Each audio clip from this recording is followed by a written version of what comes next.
Welcome back to the Director Dossiers. This is part 2 of our 3-part Martin Scorsese series. In part 1, we did the early days of Martin Scorsese up until Raging Bull.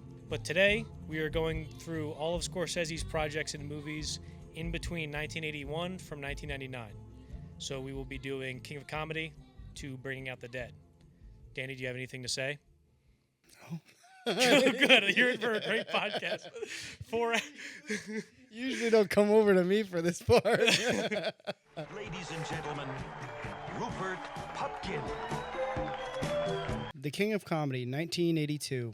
During the filming of Alice Doesn't Live Here Anymore, Robert De Niro gave Scorsese a script called The King of Comedy by Paul Zimmerman. So when he first read it, he was like, yeah, it's fine, sure. But he said he didn't really identify with it. And because Robert De Niro achieved fame before Scorsese, because De Niro won the Oscar for Godfather 2 in 1974, and he became an A-lister around the mid-70s. So when they were filming Alice Doesn't Live Anymore, it was 74, so it was around that same time. But Scorsese was like, yeah, I can't really identify with this yet.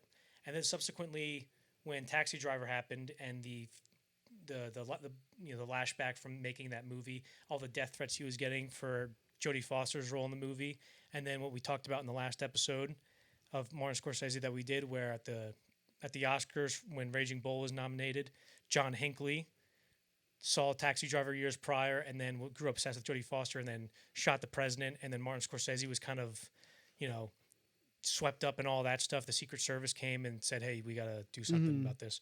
So then after being in the public spotlight for that long and getting death threats, he was like, okay, I kind of understand the script now. We should probably go ahead with it. And but also when he found the script, or when he got the script from De Niro, probably around New York, maybe like 76, 77, him and Jay Cox were writing a script about a comedian.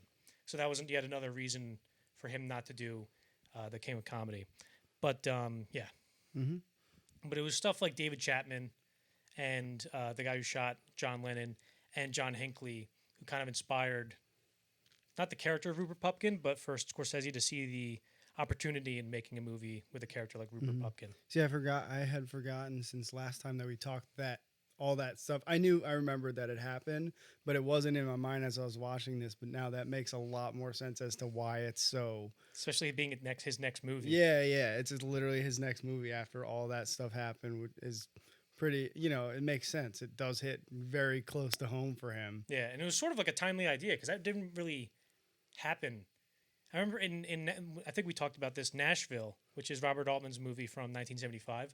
When that came out, at the end of that movie, something happens that is sort of similar to what happens with John Lennon. What happened to John Lennon, and that was the first time people were just assassinating, celebrities or whatever. It's like a new thing, relatively new. Yes, in terms of like it's the beginning of the information world, so it's a lot more dangerous now to be a celebrity. It was when celebrity stalkers became a thing. That's so because you don't think about it, but it's really dangerous to be a celebrity nowadays too. Like people can just find out everything about. It's even way more fun though to be their stalkers. Oh yeah, that's just what I've heard. That's just what I've heard. If you want to know more about that, message Danny on Instagram. Yeah. Oh God. Anna De Armas. Filming began on June 1st, 1981, with Robert De Niro and Jerry Lewis as the main leads. Filming wrapped on October 1st, 1981, and tallied a $19 million budget. So if you watch this movie, the budget for this, adjusted for inflation, is about like 60-something million, 62 maybe. And watching this, you're like, why does this cost so much? Because it's just in rooms and on the street and like offices and stuff. There's like a few scenes with a TV studio set, but like that shouldn't be so expensive. And one of the things that there's a documentary called The Scorsese Machine, which we'll talk about later, where Scorsese was talking about when we were filming King of Comedy, we were getting up at 7, but we weren't shooting until like 3:00 because we're just like improvising the scenes, trying to figure out what we should do. And because he had all the shots worked out, but he really wanted to collaborate. And also, this is right after. You have to remember, this is right after Raging Bull. And we talked about with New York, after him and De Niro did Taxi Driver, they're like, dude, we're sick. Improvise the shit out of this next one. No script. Don't even worry about it. There was a script, but they were, they weren't like, that wasn't their Bible. Yeah, and something similar happened with King of Comedy where they did Raging Bull. They're like, dude, this shit's easy.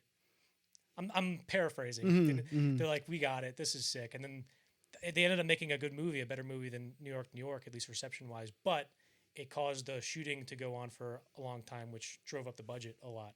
And this is also, we talked about with Raging Bull, the United Artists collapsed, and it changed the filmmaking landscape a lot. And basically what the studios were doing was, in the 70s, the 70s were the decade of the director, where the director was the primary creative force behind the movie, and the studios had a lot of faith in those directors because those movies were making money, it seemed.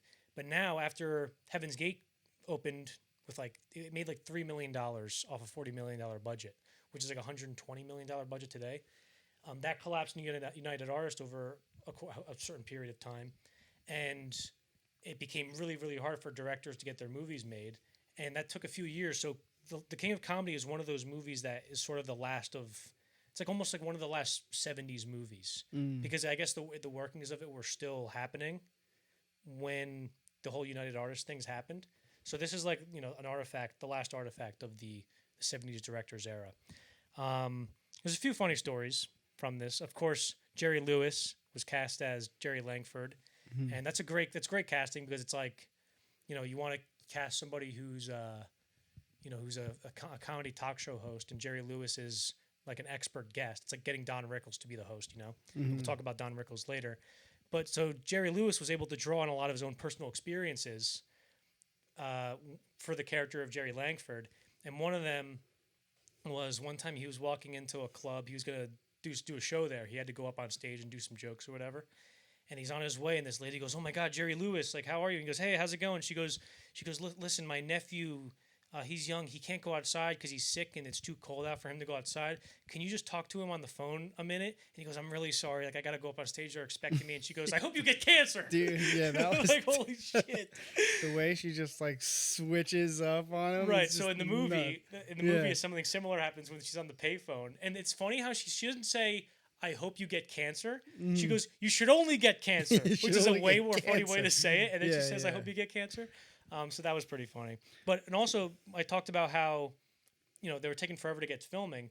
Jerry Lewis, his first few days, because he's a pro, and it was his first time working with Scorsese, and he was being paid to just wait. And he was like, "Hey, let me know when you guys need me." And they're like, "Yep, we'll get to that." And then a day passed, or like a whole night passed, and they didn't use him. And then the next day he shows up, they didn't use him again.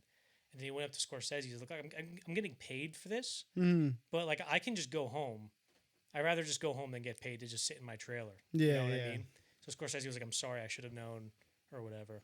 There was one when they were discussing the ending. I think it was Paul Zimmerman, the screenwriter, was talking with Scorsese and Jerry Lewis, and they were talking about an ending.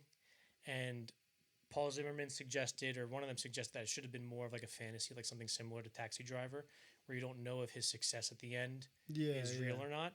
And then Jerry Lewis started telling what he thought how it should end, and Paul Zimmerman started shaking his head, like, "Nah," like while he was in the middle of saying it, and Scorsese pulled him aside and was like, "Never shake your head, like listen to what they have to say, because in the future they're not going to tell you again." Yeah, they're not gonna want to say if you just don't even believe them from the jump. You have to hear the idea all the way through. Right. Like if we were making a movie and I was like, "Danny, do you have any ideas?" And you're like, "How about?" And I was like, "Dude, shut up." Yeah, like you wouldn't make another. for real. So Paul Zimmerman was like, that was a big lesson for me when making movies. I mean, you have to think about even Kubrick. He would be asking everybody on his sets, anybody, Yeah, they'd be making the movie like halfway. They're filming for 8 months of a 18-month shoot. Yeah. And you just go up to Matthew Modine and be like, "How do you think the movie should end?" He doesn't know yet. Insane. Yeah. Also, if you want to hear more about that, check out our Stanley Kubrick episode on YouTube, Spotify, and Apple Podcasts. That's like the only one we ever plug. I realize. It has like the most views. Because Stanley Kubrick's the man. We'll get to this later. Hell yeah, dude. Let's just make this about Stanley Kubrick. Kubrick is Let's just the do man. Kubrick again. But Martin Scorsese did a documentary series that we'll talk about. That it was called A Personal Journey with Martin Scorsese Through American Movies. And he said that basically the two biggest guys in film director history are probably D.W. Griffith and Stanley Kubrick. Those are the two most influential guys, and we'll get to that. But Jerry Lewis was also I saw him in an interview talking about like fame and being recognized and stuff. He goes, "The thing about Bob De Niro is that since he looks very different in every movie he does, sometimes people don't even recognize him. But there was one instance where somebody recognized him on the set where, because the way they shot a lot of the outside city scenes, which you would think this would make the budget lower because it looks like they're filming it on a low budget where the camera's very far away from them. So it looks like they're doing like a cinema verite type thing. I think that's the correct term, where it's like, I'll throw the actor amongst the crowd and we'll just film him. The crowd doesn't know that the movie's happening. And so De Niro's like sitting outside in the courtyard of Jerry Langford's building, and he's sitting there like eating a sandwich, whatever. And this lady sits down next to him and goes, "Oh my God, Robert De Niro, like how are you? It's good to meet you. What are you doing next? What's your next movie?" And he goes, "Oh, we're filming it right now." And he points at the camera, and she's like, "Oh shit." That's so good. So yeah. Imagine like accidentally being in a movie while they're filming it. Yeah, so for all of you watching, if you see a celebrity in public, remember to hug them and get right in front of them because then you'll be on a movie camera. Really hassle them. Really hassle them. Really give them a tough time. Really give them a tough time. The King of Comedy was released in the U.S. on February 18th, 1983. It received generally positive reactions from critics, but it bombed at the box office, making only $2.5 million domestically. It received 0 Oscar nominations. So, one more story, and then we'll get to what you were talking about.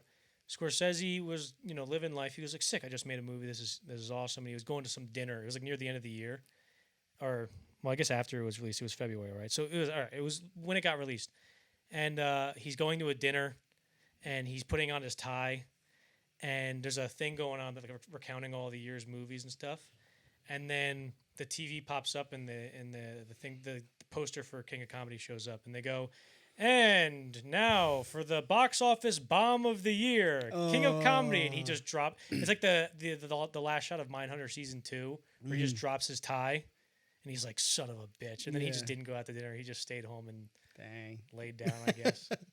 So what were you saying about it not being funny? So it's just like uncomfortably not funny. And like the whole time, it just leaves you wanting to hear a funny joke from this guy who says he's so funny, right? And he just never. Well, it's like you said, it's called the King of Comedy. It's about comedy. It's about comedy show business, comedy talk show, and it's about there's even a stand-up comedy routine uninterrupted in the middle of it, but it's not structured and performed like a comedy would, where it's like, oh, you have the setup and then the build up and then the payoff, like the punchline. There's no punchlines in the movie really. All it's doing with the comedy is like, because there are funny moments in it, but they all come from like weird little quirks and like some character stuff where they just take like the structure of a normal drama and just tweak it and go and it's like, what the hell's going on here? So like for example, we're in a regular movie, we're just gonna have a guy walk into the office. But it's like, well, what should we do in King of Comedy since this is weird? It's like, well, when he walks in the office, he pushes the door, but it's not pushed, so then he pulls it. Like, do you remember that shot where he's walking into an office and he goes to push the door, and then he sort of just walks into it and then pulls it, and it has this weird little quirkiness to it where it's like, that's funny, but it's not laugh out loud funny. You know what I mean? Or the scene where he's out with dinner with Rita because he's trying to impress her, and he's talking about like, I'm gonna be a big star in the comedy world. Just give me a few whatever.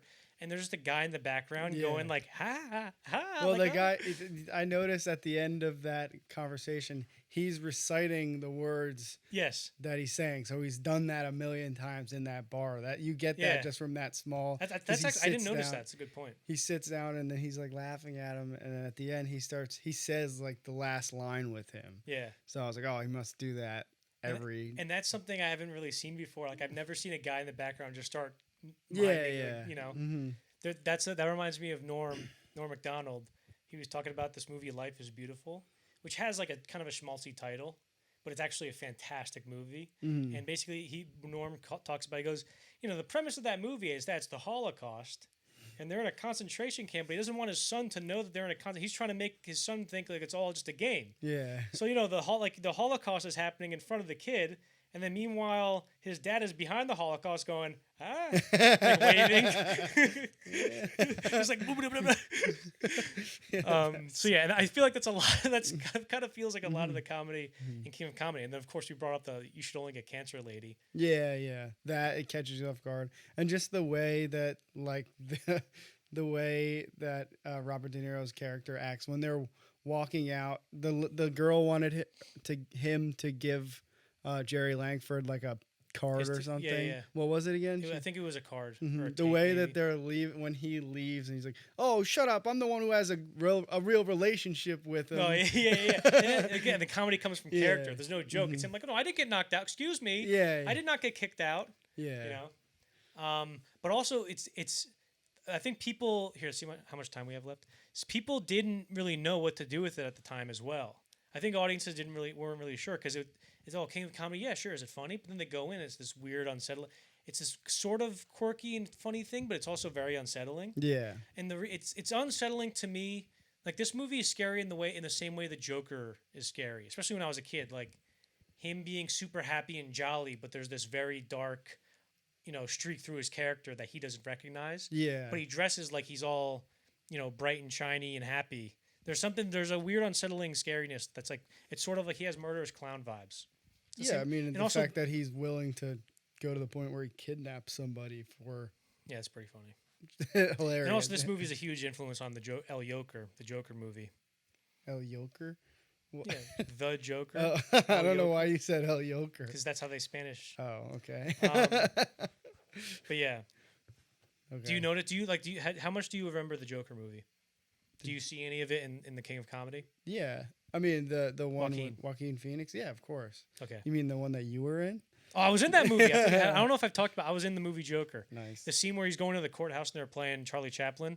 When he's walking through the crowd, you can see my hand is holding a cloth sign, and he brushed my shoulder every take when he went Nice. through. Oh, No big yeah. deal. I still haven't washed my right arm. Disgusting. Um, Stinks. Also, this movie does remind me of there's a great movie called The movie. Assassination of Jesse James by the coward Robert Ford. Mhm. And it's all about this guy, Robert Ford, who grew up idolizing Jesse James in a very similar way that Rupert idolizes Jerry Langford. And then I'm not going to say what happens at the end of The Assassination of Jesse James by the coward Robert Ford. I'm not going to spoil the ending for that movie. Mm-hmm. But I bring that up because in this movie, you get the sense that Rupert Pupkin is so in love with Jerry Langford that he actually hates him. Mm-hmm. Like there is a very because he's destroying his life in a sense. So it's like there's a line. It almost shows love and hate as like not a spectrum but like a closed loop where you'll just end up back where you start. You know what I mean? Yeah. I also love that they can't get his name right at the office. They never, Mr. Pumpkin. They never. Mr. Pumpkin. He goes. It's often misspelled and mispronounced.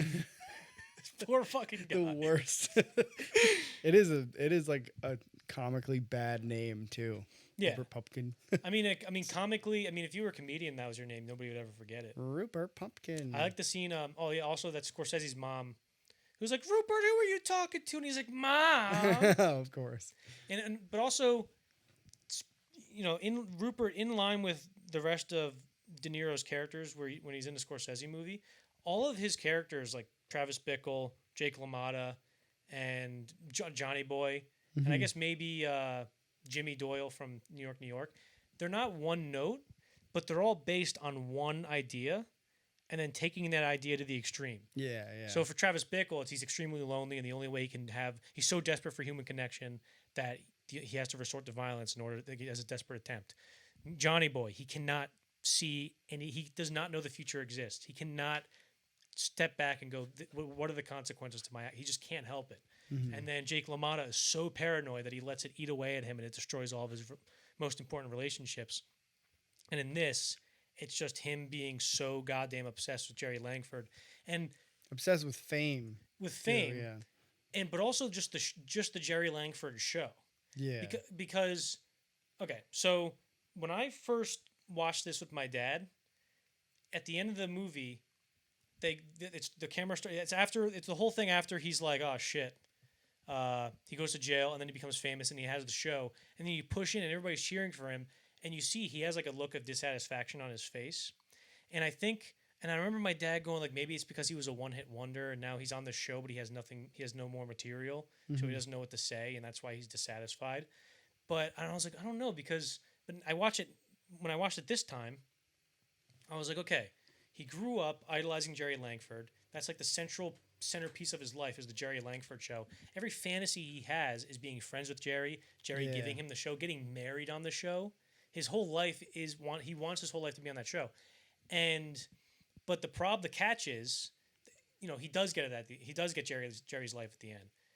And Jerry says that when he goes to his house, he walks into his house uninvited and goes, Jerry, like, I'm just trying to be like you. And he goes, then you have idiots like you plaguing your life. And that's the thing. He gets Jerry's life at the end, and the catch is Jerry Langford is this, this lonely, depressive, sad man who's just starved for privacy. Yeah, yeah. And I think at the end it could be that he has that look of dissatisfaction because he's now come to terms with the reality of being somebody like Jerry Langford. Yeah, where it's like, this is not what I think. This him. Sucks.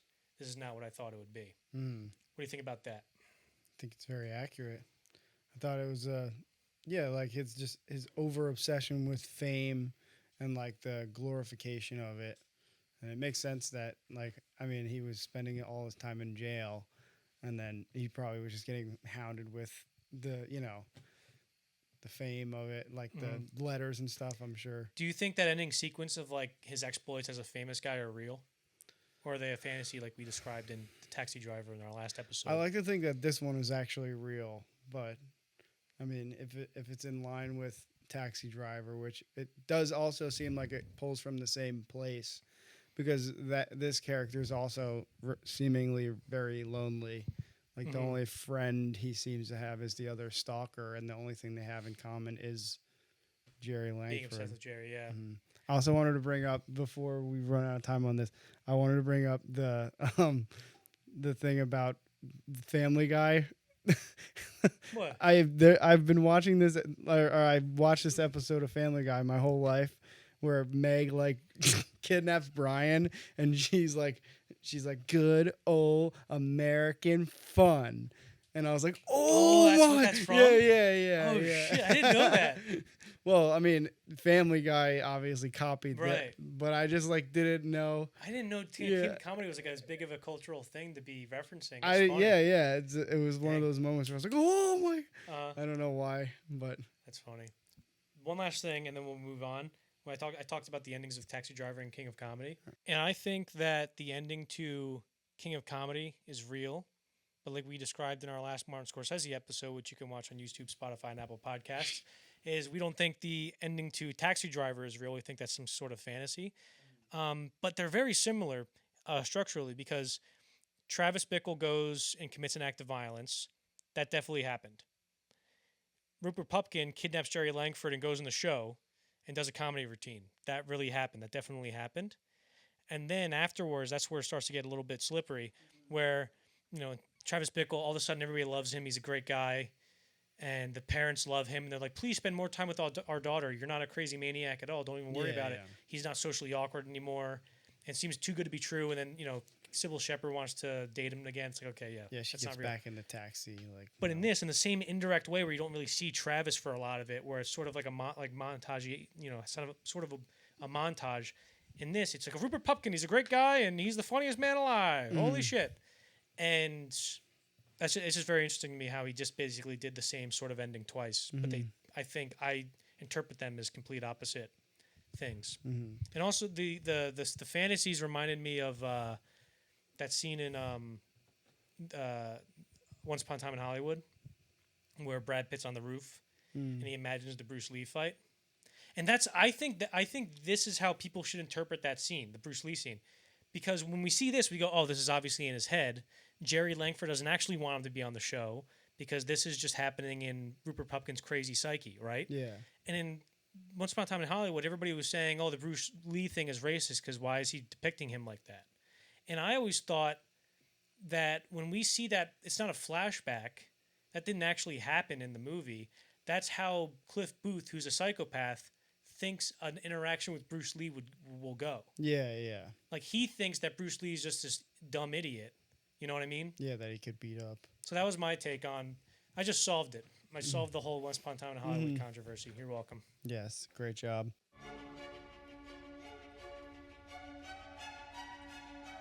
After Hours, 1985. After the financial failure of The King of Comedy and production of The Last Temptation of Christ getting canceled, Scorsese wanted to make a smaller movie, which he found in a script titled Lies. So the first rendition or iteration of Last Temptation of Christ, he was going to make sometime around 1983, Mm-hmm. and that fell through. We'll get to it when we talk about Last Temptation in 7 hours. Jesus. But Amy Robinson and Griffin Dunn were producers on this movie. Amy Robinson played Teresa in Mean Streets. Last podcast we couldn't figure out her name, and this podcast we still don't know her character's name in Mean Streets. But the love interest, Charlie's love interest in Mean Streets, Terry. and Griffin Dunn, who's the what? I said Terry. Terry, yeah, Terry Crews.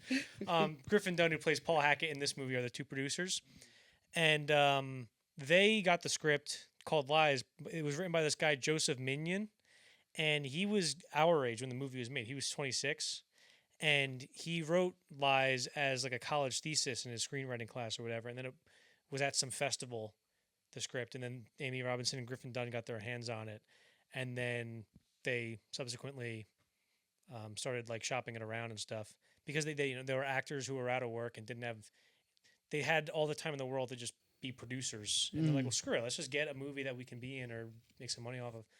And one way or another ended up to Martin Scorsese, who was looking for something that he can make cheaply, because like I said with King of Comedy, the budget was so high, and directors kind of had to go underground and couldn't really get that kind of a budget anymore. He said, well, screw it, let me just go back to my roots and I'll film after hours like we filmed Mean Streets or The Taxi Driver, just run and gun and try to get this done cheaply. And which he did. He filmed the movie for like $4.5 million. And but Griffin Dunn, obviously Amy Robinson, had some sort of they had a tether to Scorsese to get him involved in the project because, of course, Amy Robinson was in Mean Streets. But also Griffin Dunn auditioned for the kid in Alice Doesn't Live Here Anymore. But the problem is the kid in Alice Doesn't Live Here Anymore is supposed to be like 10. and Griffin Dunn walks into the audition room, and he walks in and he's like 18 years old. They're like, and so he auditions and he goes, I'm sorry, you're not right for this. And he goes, why? And he goes, you're a grown man. This is supposed to be a kid. And then, but then Griffin Dunn said is he goes, he immediately knew I wasn't right for the role, but he stayed there for 30 minutes and just talked to me. Yeah, that's nice. Which is pretty cool of him. So, and then while Scorsese was in the shuffle, he was like, yeah, maybe I'll do it. Maybe I won't. Let's see what happens. The script got to Tim Burton, and Tim Burton wasn't a feature film director yet. I think he made a short called Vincent. It was an animated short. I think that's the only thing he did, because I think Pee-wee's Big Adventure was 1986, and then Batman was 89. It's crazy that he went from Pee-wee's Big Adventure to Batman. But so he was like, yeah, sure, I'll do it. And then Martin Scorsese went back to Amy Robinson and Griffin Dunn and was like, hey, I want to do it. And they were like, well, shit. Mm-hmm. So they were like, of course we want Scorsese. So they went back to Tim Burton, and we're like, Tim, like, listen, dude, here's the deal. I know you want to do this movie, but Scorsese wants to do it. And Tim goes, well, did he read the script before I did? And they went, yeah. And he goes, well, did you guys offer him, like, did he express interest in doing it before I did? And they were like, yeah. And he goes, it's his movie. Like, I don't want to get in the way of Scorsese. Mm-hmm. Like, I know he's going to make the movie better than I can. That's cool. Which is pretty cool of him. Mm-hmm. It would have been a different movie if it was Tim Burton. Well, I don't know. Oh, dude, it would have been completely. Well, yeah, I don't even know. Obviously, it's hard to say because Tim Burton didn't really have a style. He hadn't made a movie yet, so it's kind of hard. If he would have, if everybody would have been all spooky in it or something. Yeah, that's what I'm saying. That's the only way I can explain it. Yeah, you just picture that, but maybe if it was his first movie, he wouldn't have been able to put as much style onto it. The style wouldn't have been laid on so thick if it was his first movie, maybe. Mm-hmm. Production started in July 1984 with Griffin Dunn and Rosanna Arquette as the two leads. So, Scorsese, the thing he did with this movie was, well, since it's supposed to be about night, New York City at night, it was all nights, no matter what they were shooting, except for like the dawn and morning sequences, in the end of the movie and then the opening scene. Every scene was shot at night. Of course, in the outside it was, but even the interiors where there was like no windows or anything, they still shot at like 3 a.m. because he wanted that kind of restless, I guess, mental state while they were filming. And it was kind of even the production was kind of crazy because the whole thing with Griffin Dunn's character is that he's going through all these incidental dangerous ordeals, and even while filming the movie, it sort of seems like he was doing that. Like he didn't really have to channel a lot of the character. It was just how he felt. He just seemed tired. Yeah. So the you know the shot where Kiki drops down the keys and the keys look like they're about to smack him right on the head and he moves the last second. How they filmed that is they just put the camera on like on a bunch of bungee cords and then dropped it and he had to just stand there. And what happened the first take is he goes, yeah, I just looked at it and it came down and I saw that like it kind of like jiggled about and stuff and was kind of ended up on its side. And I was like, all right, let's just try it again, whatever. And Scorsese's like, let's do it again. And everybody who saw it from another angle was like, dude, that thing almost just killed you. So they had to How much does it weigh? A camera back then? The camera. Like a lot, probably. The camera we're filming with right now weighs 4 ounces. I'm sure cameras back then probably weighed 30 or 40 pounds. Oh my gosh. So yeah, he would have been dead. So they had to figure out. I think they did it with like a crane or something like that. I forget. But one of the things that Scorsese, the humor that he found was, or actually, this is good. So I'll get here. So when Last Temptation of Christ was canceled, he felt that something terrible was happening to him, and by all accounts, people were saying that, you know, Scorsese found the humor in not being able to do that movie, just like how he found the humor in Paul Hackett not being able to get home and getting swept up in all these conversations. Because somebody said, yeah, when Scorsese got the call that they weren't going to make Last Temptation, they were on the phone and there was a long silence and they went, Marty, we can't do it. And Marty went, like he just laughed because it was like just an ironic, like, of course I'm not going to, it was like a painful, it was hiding his pain, that kind of laugh. So they would be filming on set and something would be happening and he would like almost ruin the take. Like, because Paul Hackett would be like, I just want to get home. And then Scorsese would be like, what do you do at that point? Like, you just did the best take that you could do, and Martin Scorsese ruins it. Yes. And you're like, dude. While they were filming the movie, they didn't really have an ending. So the ending in the original version was Paul Hackett ends up in the plaster mold. Yeah. And then Cheech and Chong steal him, and then they close the van door and they just drive off into the night and it ends. Like he doesn't know where he's going to end up, like what's happening. And while I think they did some test screenings, but they all knew we don't have it yet. Like we need an ending. They were trying to come up with something. And one of the endings they came up with was the scene with Verna Bloom, who we mentioned in the last episode when I was talking about street scenes. She was in that documentary. Mm-hmm. She plays the lady who is like, come downstairs into my apartment. She has the basement apartment in that one club, and so she's the one who wraps him up. Yeah, she's the one who wraps him up. Mm-hmm. In the original, in an ending that they had, she goes, "Here, I have somewhere you can hide," and she stuffs him in her vagina, and then she sneaks out with him and drives, and then like gives birth to him on a highway. And that was the ending that they had. I have no idea how they would have, but he comes out all gooey and stuff, like he was just born. And yes, they didn't do that. The ending of the worst night. That would have been the worst. That would have been. I don't even know how they would film that. That would be I don't know how. But then Scorsese said like we couldn't really get an ending. Like what are we gonna do? And then Michael Powell, who directed The Red Shoes with Pressburger, which is Scorsese's favorite movie. He's a big director. Mm-hmm. He was like also 85 at the time, and he was married to Thelma Schoonmaker, who is Marty's editor. And they were watching the movie. He's like, what am I going to do with this ending? And Michael Powell said, he should just end up at work again. Yeah. And then he was like, oh, that's great. So they went and filmed that. And he said, like, most of the time, the most simple suggestion is probably the one to go with. After Hours was released on October 11th, 1985. It received positive reviews from critics and made over $10 million domestically. It also received 0 Oscar nominations. So I've seen this movie thrice. And I recognize it as a very good, well-made, and fun movie that I cannot stand watching anymore. Because every single time, it's just so frustrating. I'm like, I don't like the way it makes me feel. And I know that's the point. Yeah. I know that the frustration is the point of the movie. But I just can't I find it unpleasant. It's good, but I don't want to watch it again. I've watched it 3 times is enough. Maybe I'll watch it another time for some reason. Mm-hmm. But whenever I think about this movie, I think about something my grandfather said. My grandfather was born in Portugal in 1923, and when he was 17, I guess 1940, he came over to the U.S., and then 2 years later, he was on a boat or a plane shipped overseas to go fight in World War II. He was a combat engineer, 61st Combat Engineer Battalion. Then he came back home and, became the patriarch of this big family. Not a wealthy family, even though he did have money, but just a lot of people in this family. So he did the American dream while it was still a thing. And the biggest piece of wisdom that my dad ever told me that he said that I was like, holy shit, was he said, nothing good happens after midnight. And I think that's probably what the point of this movie is. If you can say it so succinctly, is that nothing good happens after midnight. Poison. Because when you go out with your friends in a more urban area, and the later you stay out, the more you're aware that an incidental danger can come out at any point. Yeah. When you're I should really get out of here. That kind of feeling when you're at a party and you're like, I don't know who these people are. This seems like bad news. I should really get out of here. Mom, they're drinking. Pick me up. Yeah, Mom, they're drinking. Pick me up. So I think that is I identify the movie as that. Nothing good happens after midnight. Yeah. What do you think about it?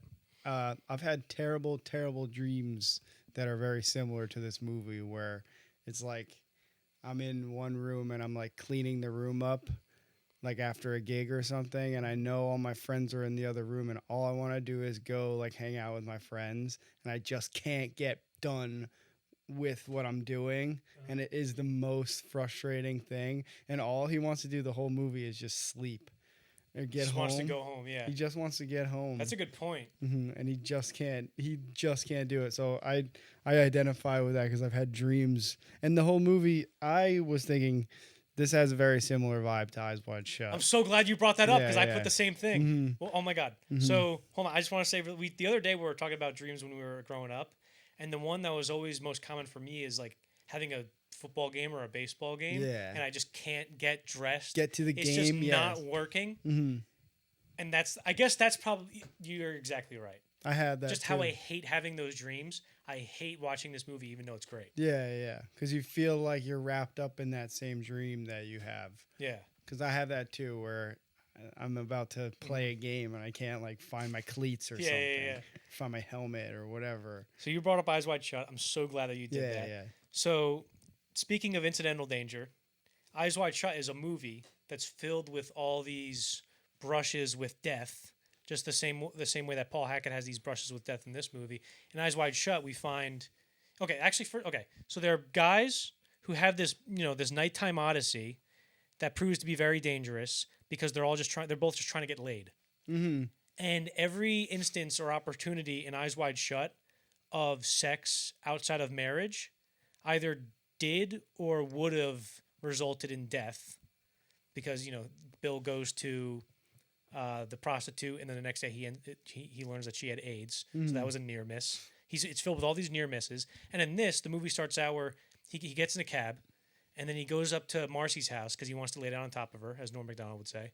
And Kiki goes, "Hey, here's the keys." And like we said before, the keys come down hard, they're gonna kill him if they hit him. Yeah. And that's his first brush with death. They're like, "Hey, if you want to, there's danger here. This is night. This is after hours, pal."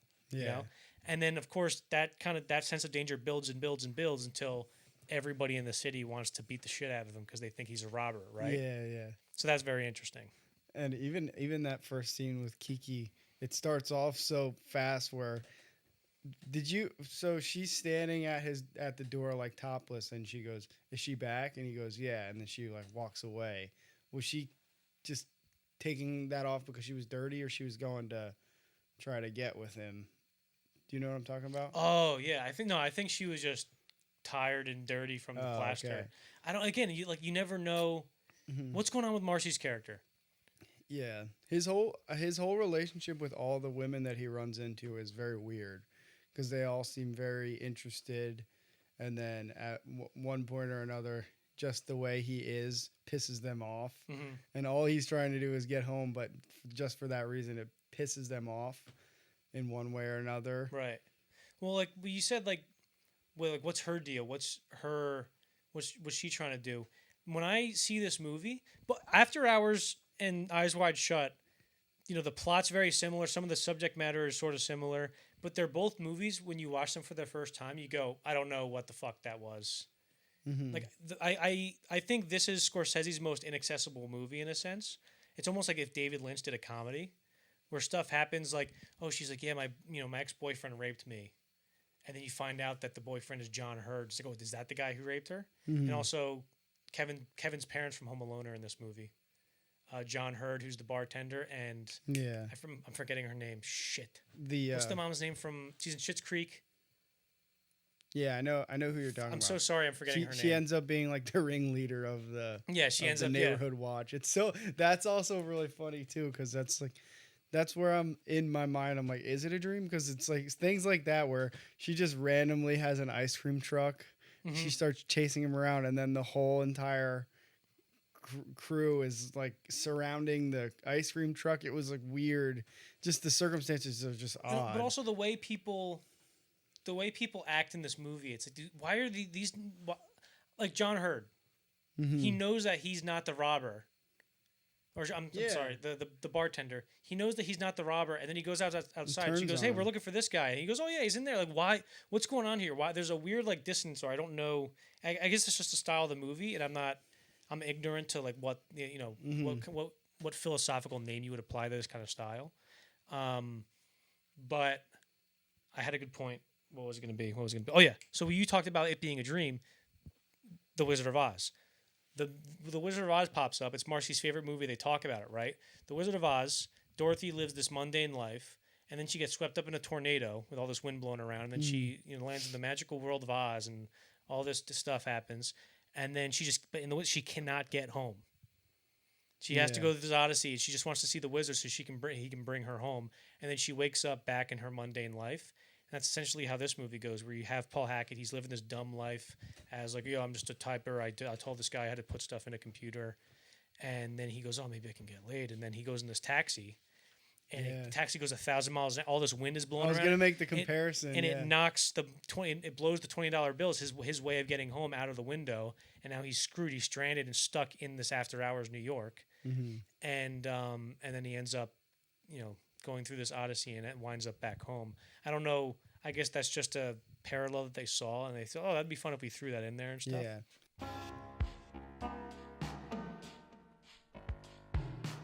The Color of Money, 1986. The Color of Money came to Scorsese when his agent, Harry Ufland, helped super agent Mike Ovitz put the movie together with Paul Newman. Before we move on, we talked about Eyes Wide Shut, and how it was similar to After Hours.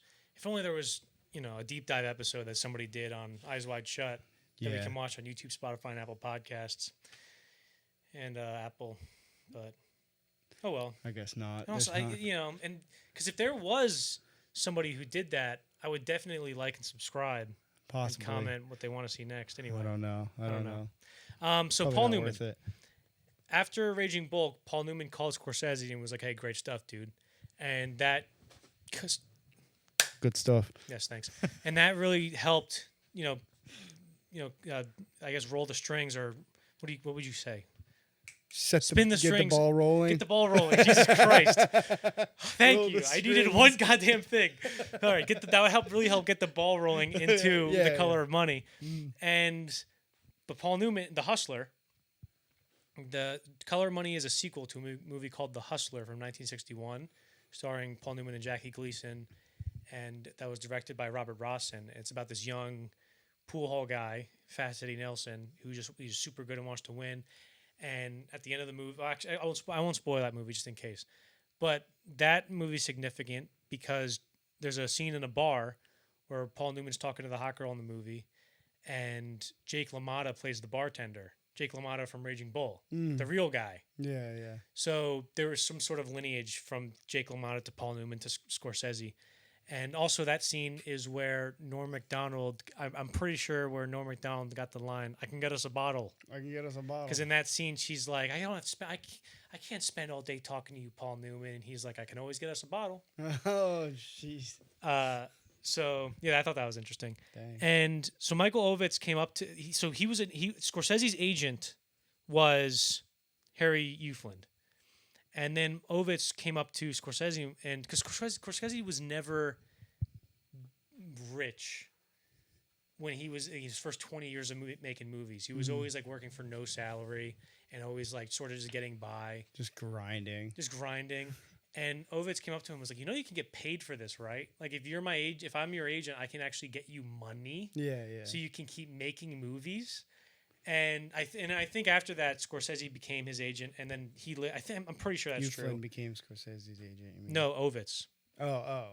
And I think, and then Ovitz had something to do with starting Last Temptation of Christ again, which we'll get to. But also what's interesting about Color of Money is the guy who wrote the book. I'm pretty sure Color of Money was based off a book as well, or he just wrote the original book, The Hustler. I'm not sure. Mm-hmm.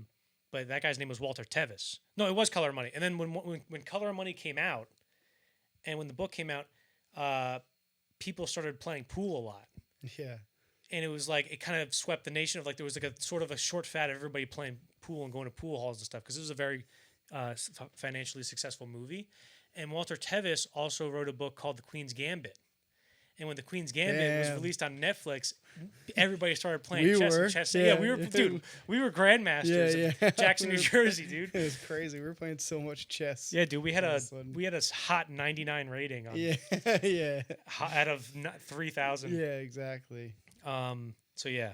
Mm-hmm. All I remember from that fad is like the Sicilian defense is when you put the pawn there. Mm-hmm. Yeah. That's it.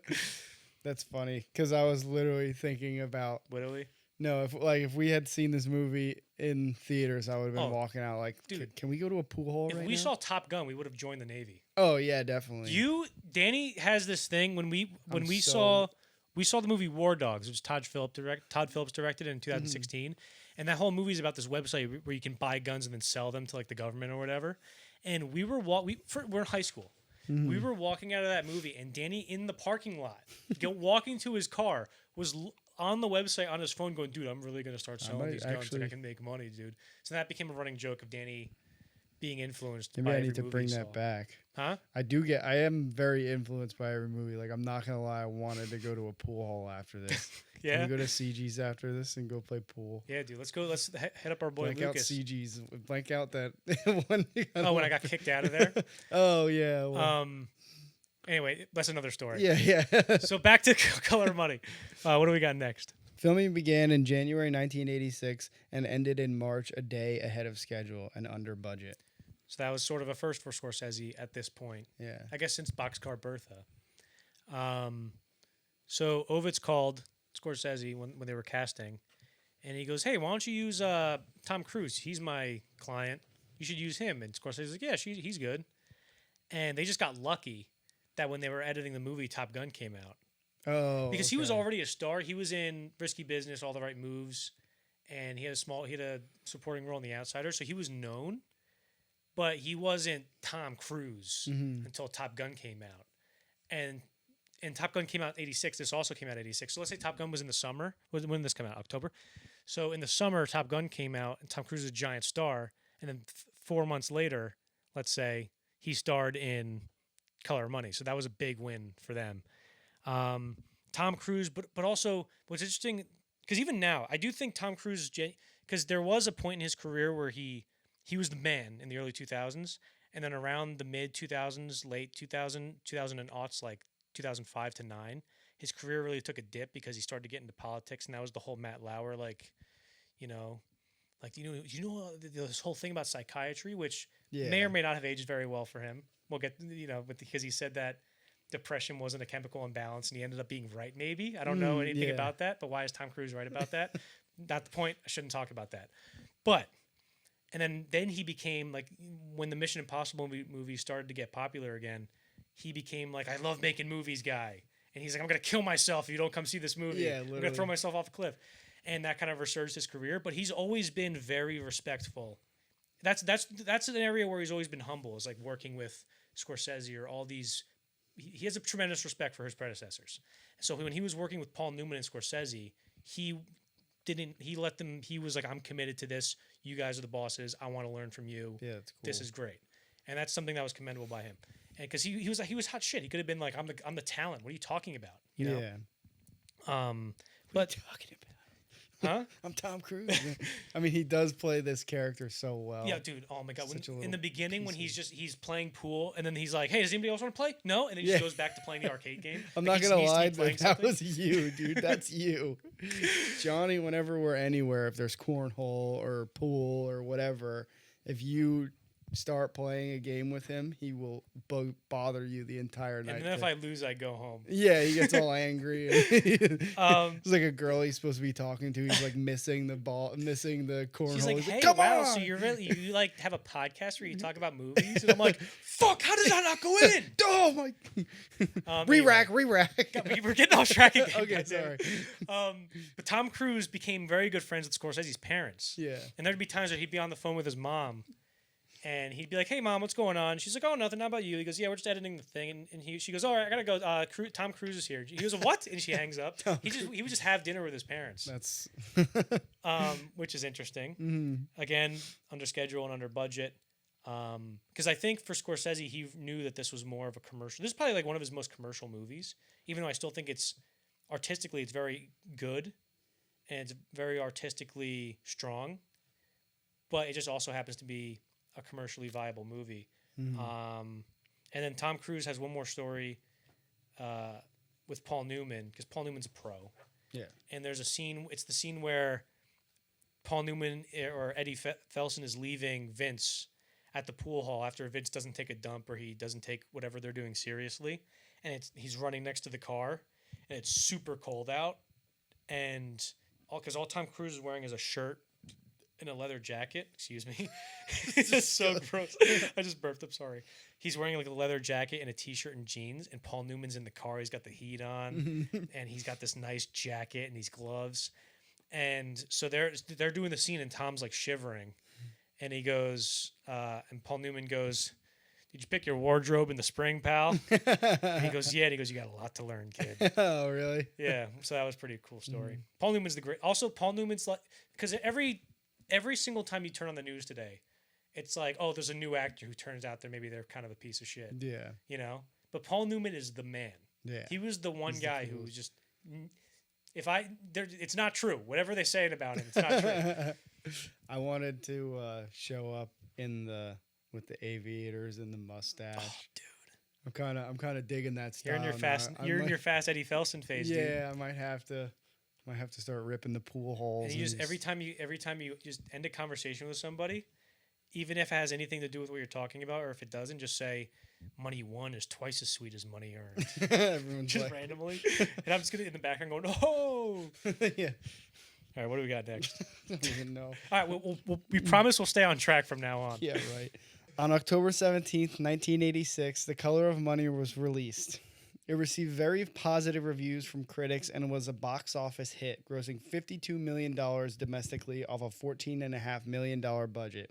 It received 4 Oscar nominations for Best Art Direction, Best Adapted Screenplay, Best Supporting Actress, and a win for Paul Newman's performance. Well, it's close. You almost messed I up. almost messed up on Newman. So Paul, that was his first Oscar win. That was a big deal. Nice. And so when I watched, I've seen Color Money a few times, and I think it might be one of my favorite Scorsese movies. I think it's fantastic. Yeah. But watching it this time, especially after watching Mean Streets so recently, I saw a lot of similarities in the relationship between Eddie Felson, Paul Newman's character, and Tom Cruise, Vince, in Color Money, and Charlie and Johnny Boy in Mean Streets. Because the whole thing with Johnny Boy in Mean Streets, we talked about it earlier, is, he cannot see any consequence. He can't see the future. He just get his shit together. Charlie's like, dude, I'm trying to help you. Please get it together. Yeah. Like, trust me. And that's sort of a similar dynamic that Eddie and Vince go through in this, where Eddie just wants to win. He's just this big, they're both, him and Johnny Boy are just these big balls of youth and energy. And they're just like, I gotta, and Eddie's just trying to convince him, like, dude, you can't just win every time. Yeah, that's not how it works. If you want to make money, you have to take dumps. You got to be strategic. This is how it's done. He just can't get it together. And that the movies are very similar. The relationships are similar up until the third act, where of course Johnny Boy doesn't learn anything and he gets shot at the end of Mean Streets. Spoilers, but if you're halfway through a 3-part series, what are you doing if you haven't? But and then in this, after Eddie leaves, after he gets hustled by that young kid, and he leaves Vinny, what's his name, Vince, and Carmen, and goes, "Fuck you, I'm done. I taught you all I can know." Months later, weeks later, when he sees Vince again, Vince actually learned what he needed to from Eddie, where he finds out that he's hustling and he's doing it properly, and not only that, he took the biggest dump of them all and actually dumped in the final game against Eddie, or the semifinal game against Eddie, and which you ended up being pissed about. So yeah. He ends up kind of creating a monster. Yes. Basically, because then Vince just becomes really, really good at it. In the span of 4 weeks, he does a deal that gets him $8,000, or just $8,000, where he's willing $8,000 for Paul Newman. Yeah, just to Eddie give Felsen. it to Eddie. Yeah. So, but I love after he beats him, where he thinks he beat Vince, who realistically is probably the best, or the way the movie makes it seem is he really could he's not definitely lose. the best. Like, no one can beat him really.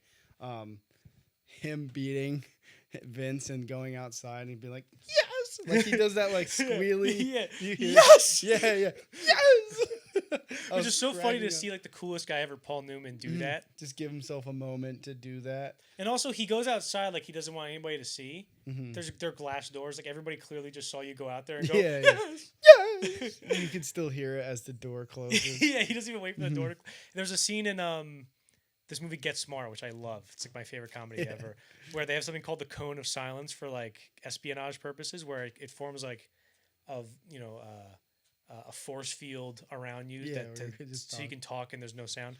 And so Steve Carell learns that he gets promoted to field agent, and he goes, "Can I see the cone of silence, please?" And they go, "Yes." And he like doesn't press the button properly, so it kind of just goes and glitches out. But he thinks that it's on, and he goes, "Yes, I'm so happy! I'm so happy! This is the best day of my life!" And he puts it back and goes, "Thank you." And they go, "Max, you didn't press the button hard enough." He goes, "So you can hear me?" Right. Right. Anyway, damn it, we got off topic again. Yeah. What the heck? So in our last episode, part 1, Martin Scorsese episode, which you can watch on YouTube, Spotify, and Apple Podcasts, I addressed the criticism about Scorsese not having a lot of women characters that he portrays in a 3-dimensional manner. And when I said I didn't agree with that, and because I think there was many examples other than Alice doesn't live here anymore, where Scorsese has very interesting female characters, you said, "Oh, which ones?" And I went, "Oh," and I like stumbled and couldn't really figure it out. But I think this is just, The Color of Money. Yeah. Carmen in this movie, she could have easily just been the hot girl on Vince's shoulder the whole movie, who was there for quips and to make it sexy. But she's not, because you learn that she's actually more intelligent than Vince. She's probably closer in intelligence to Eddie. Yeah. Because the first thing we learn is like, oh, they've been dating for a year. And then Paul Newman, when we realize that, oh, she's kind of intelligent, is where Paul Newman and her talk in the car, Eddie and her talk in his car, and they go, "What are we going to do about Vince? How are we going to convince him to start hustling with us so we can both make more money?" Right? And I think and they're basically saying, how do we manipulate Vince into coming along and making money for us? And I think that for her relationship with Vince is more of a business deal than it is a romantic relationship. And I think the vice versa is true for Vince, where he sees it as a romantic relationship and then like a business relationship second, let's say. And I think that might be part of why, because I remember the first few times I watched it, I'm like, why is she showing herself to Eddie? Like, does she want to have sex with Eddie? She keeps showing her, like, she'll be in the bathroom naked and she'll just show him and let him see. I'm like, what's that all about? Is this some weird kind of power dynamic? But I think she just might be attracted to Eddie because they have a similar intelligence level, where she's kind of with this blockhead Vince, who just happens to be the coolest guy ever, but she's attracted to like an older, wiser guy. But also she does have what's it called? Autonomy. Yeah. Because definitely. I feel like she has more than Vince, because And she literally has Vince by the balls. Yeah, I think she Figuratively has and literally. more than Ed at some point. Yeah. Well, there's that scene where he goes take the dump against Grady Seasons. Yeah. Also, the guy they cast as Grady Seasons Is the most perfect casting. Yeah. I want to kill that guy. Yeah, he's such a jerk. It just keeps getting worse and worse. Like, can you imagine, It's a dude, Ned if somebody man. said that to you and he's dressed dude, like we're that? playing pool. Oh my god! But and Paul's Eddie's like, dude, I can't believe he's not gonna dump this game, this son of a bitch. Yeah. And then she goes over to him and goes, "Hey, if you win one more game, I'm not gonna lay it on top of you anymore." And he's Ever, like, yeah. "Shit." And that's like the deal breaker. And then he's like, "Shit," and then he dumps. But also in that moment, she sits down and she looks at Ed and is like, What are you meditating? Oh, They're yeah, calling yeah. him out because he's just sort of watching. Because at a certain point, you get a sense where he loves pool too. So he is kind of just watching the two best pool players play. So it seems like at a certain point, he's just like, whatever, I'm just going to let this happen and watch it and try to enjoy it a little bit. But then she's the one who has to step in and like, Right. you're messing it up. Yeah. She makes the smart business decision. That's a good point. And if you think about it like this, she knows that she has just her saying that and her using her relationship with Ed over Vince. She has him by the balls in a sense, like where she knows he gets jealous.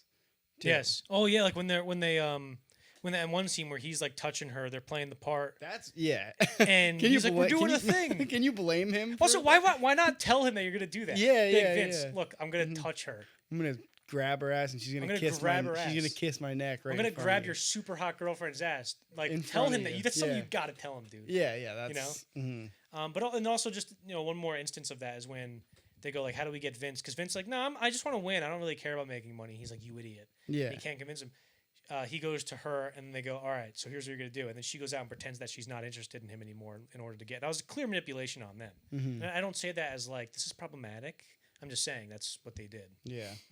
What is it with Tom Cruise and his characters having like a jealousy thing that drives them Yeah, at right. certain points? Like, Eyes Wide Eyes Shut. Wide Shut again. I don't know. I don't know what other movies. I guess just Eyes Wide Shut. Yeah, well, yeah. But in terms of the movies that we've talked about him in, like, So just Eyes Wide Shut. we keep talking about Tom Cruise way too much. Yeah. We probably have at least how many minutes of material do you think we We've have? probably of mentioned just him, like, every talking about? podcast. Probably over an hour at this point. No. We did like 4 hours on Eyes Wide Shut. Well, oh, okay. Yeah, that makes sense. Yeah. Jesus. I forgot about that. I forgot that we did an episode on Eyes Wide Shut that's available on YouTube, Spotify, and Apple Podcasts. Nice. I think the camera on this is so goddamn fun, and this might be the most interestingly shot Scorsese movie, maybe other than Goodfellas. I think because how many ways can you shoot somebody breaking in pool, like in the Yeah. opening break in pool, right? And what Scorsese, I would never think in a million years to do this, where the first time you hear Paul Newman break, or also the first break you hear is just Vince breaking, and then Eddie Felson turns around and goes, he has a sledgehammer break. Yeah, yeah. Which the sound and the use of the word sledgehammer just makes it so. It feels just as weighty as that punch in Mean Streets after he calls the guy a fucking mook. Yeah, and then yeah. he punches the guy. It looks like the hardest punch ever landed on film. Yeah, yeah. And that the same thing is similar for the break in this. Like, it's just such a strong oomph behind Yeah. it. And then even with Eddie Felson's break, when you see him after Forrest Whitaker hustles him, and he goes, "These damn youngins, I gotta," because in the Hustler. Okay, spoilers for the Hustler if you haven't seen it. 1, 2, 3, 4, 5. So at the end of that movie, he plays Jackie Gleason for like 11 hours or something like that. And then Jackie Gleason, I forget exactly how it comes up, but it turns out like if Paul Newman loses, he gets run out of town and he can't play pool ever. If they ever see him playing pool again, they're gonna kill him, like that kind of thing. So he hasn't been playing pool for like 40 years, or however long it's been. So in this, he sort of never, because Eddie Felson was Vince in terms of skill. He was Yeah. the best, but he never got to do it because his career was cut short by the whole Jackie Gleason being like, "Hey pal, don't do this." So in this, he sees this young kid beat him, and he's like, "Shit, I've lost it. I don't have it anymore." And then that's where he just practices and practices, Yeah, and yeah. just The starts most fun. just taking money from my people's grandmas Yeah, and stuff. that was funny where he's like he goes for the big guy, the one who The cowboy hat? the cowboy Yeah, hat, yeah. and then immediately is at like an old person bar, just Yeah, yeah. playing old people trying to get his. starting from the bottom. dude. Yeah, yeah. But and then we see his break for the first time, and he doesn't just go, okay, his hand moving with the stick, the cue, and then the cue hitting the ball, and then the ball hitting the thing, and they all break. It's like, no, what he does is he zooms in on Paul Newman as he breaks, and then while the break is happening, he cuts away to a wide shot of the table and pans left, and then cuts back in on zooming in on Paul Newman, and it creates this punch. Yeah. I'm like, how does he know how to do that? How does he know that those camera moves are going to make a punch? Mm-hmm. And that's just extremely impressive to me. and just the scene, like the weird time lapse of the balls moving around the table while Vince and Eddie are playing they're in that playing, semifinal yeah. game. This all the trick shots, everything they're doing in this movie is so interesting.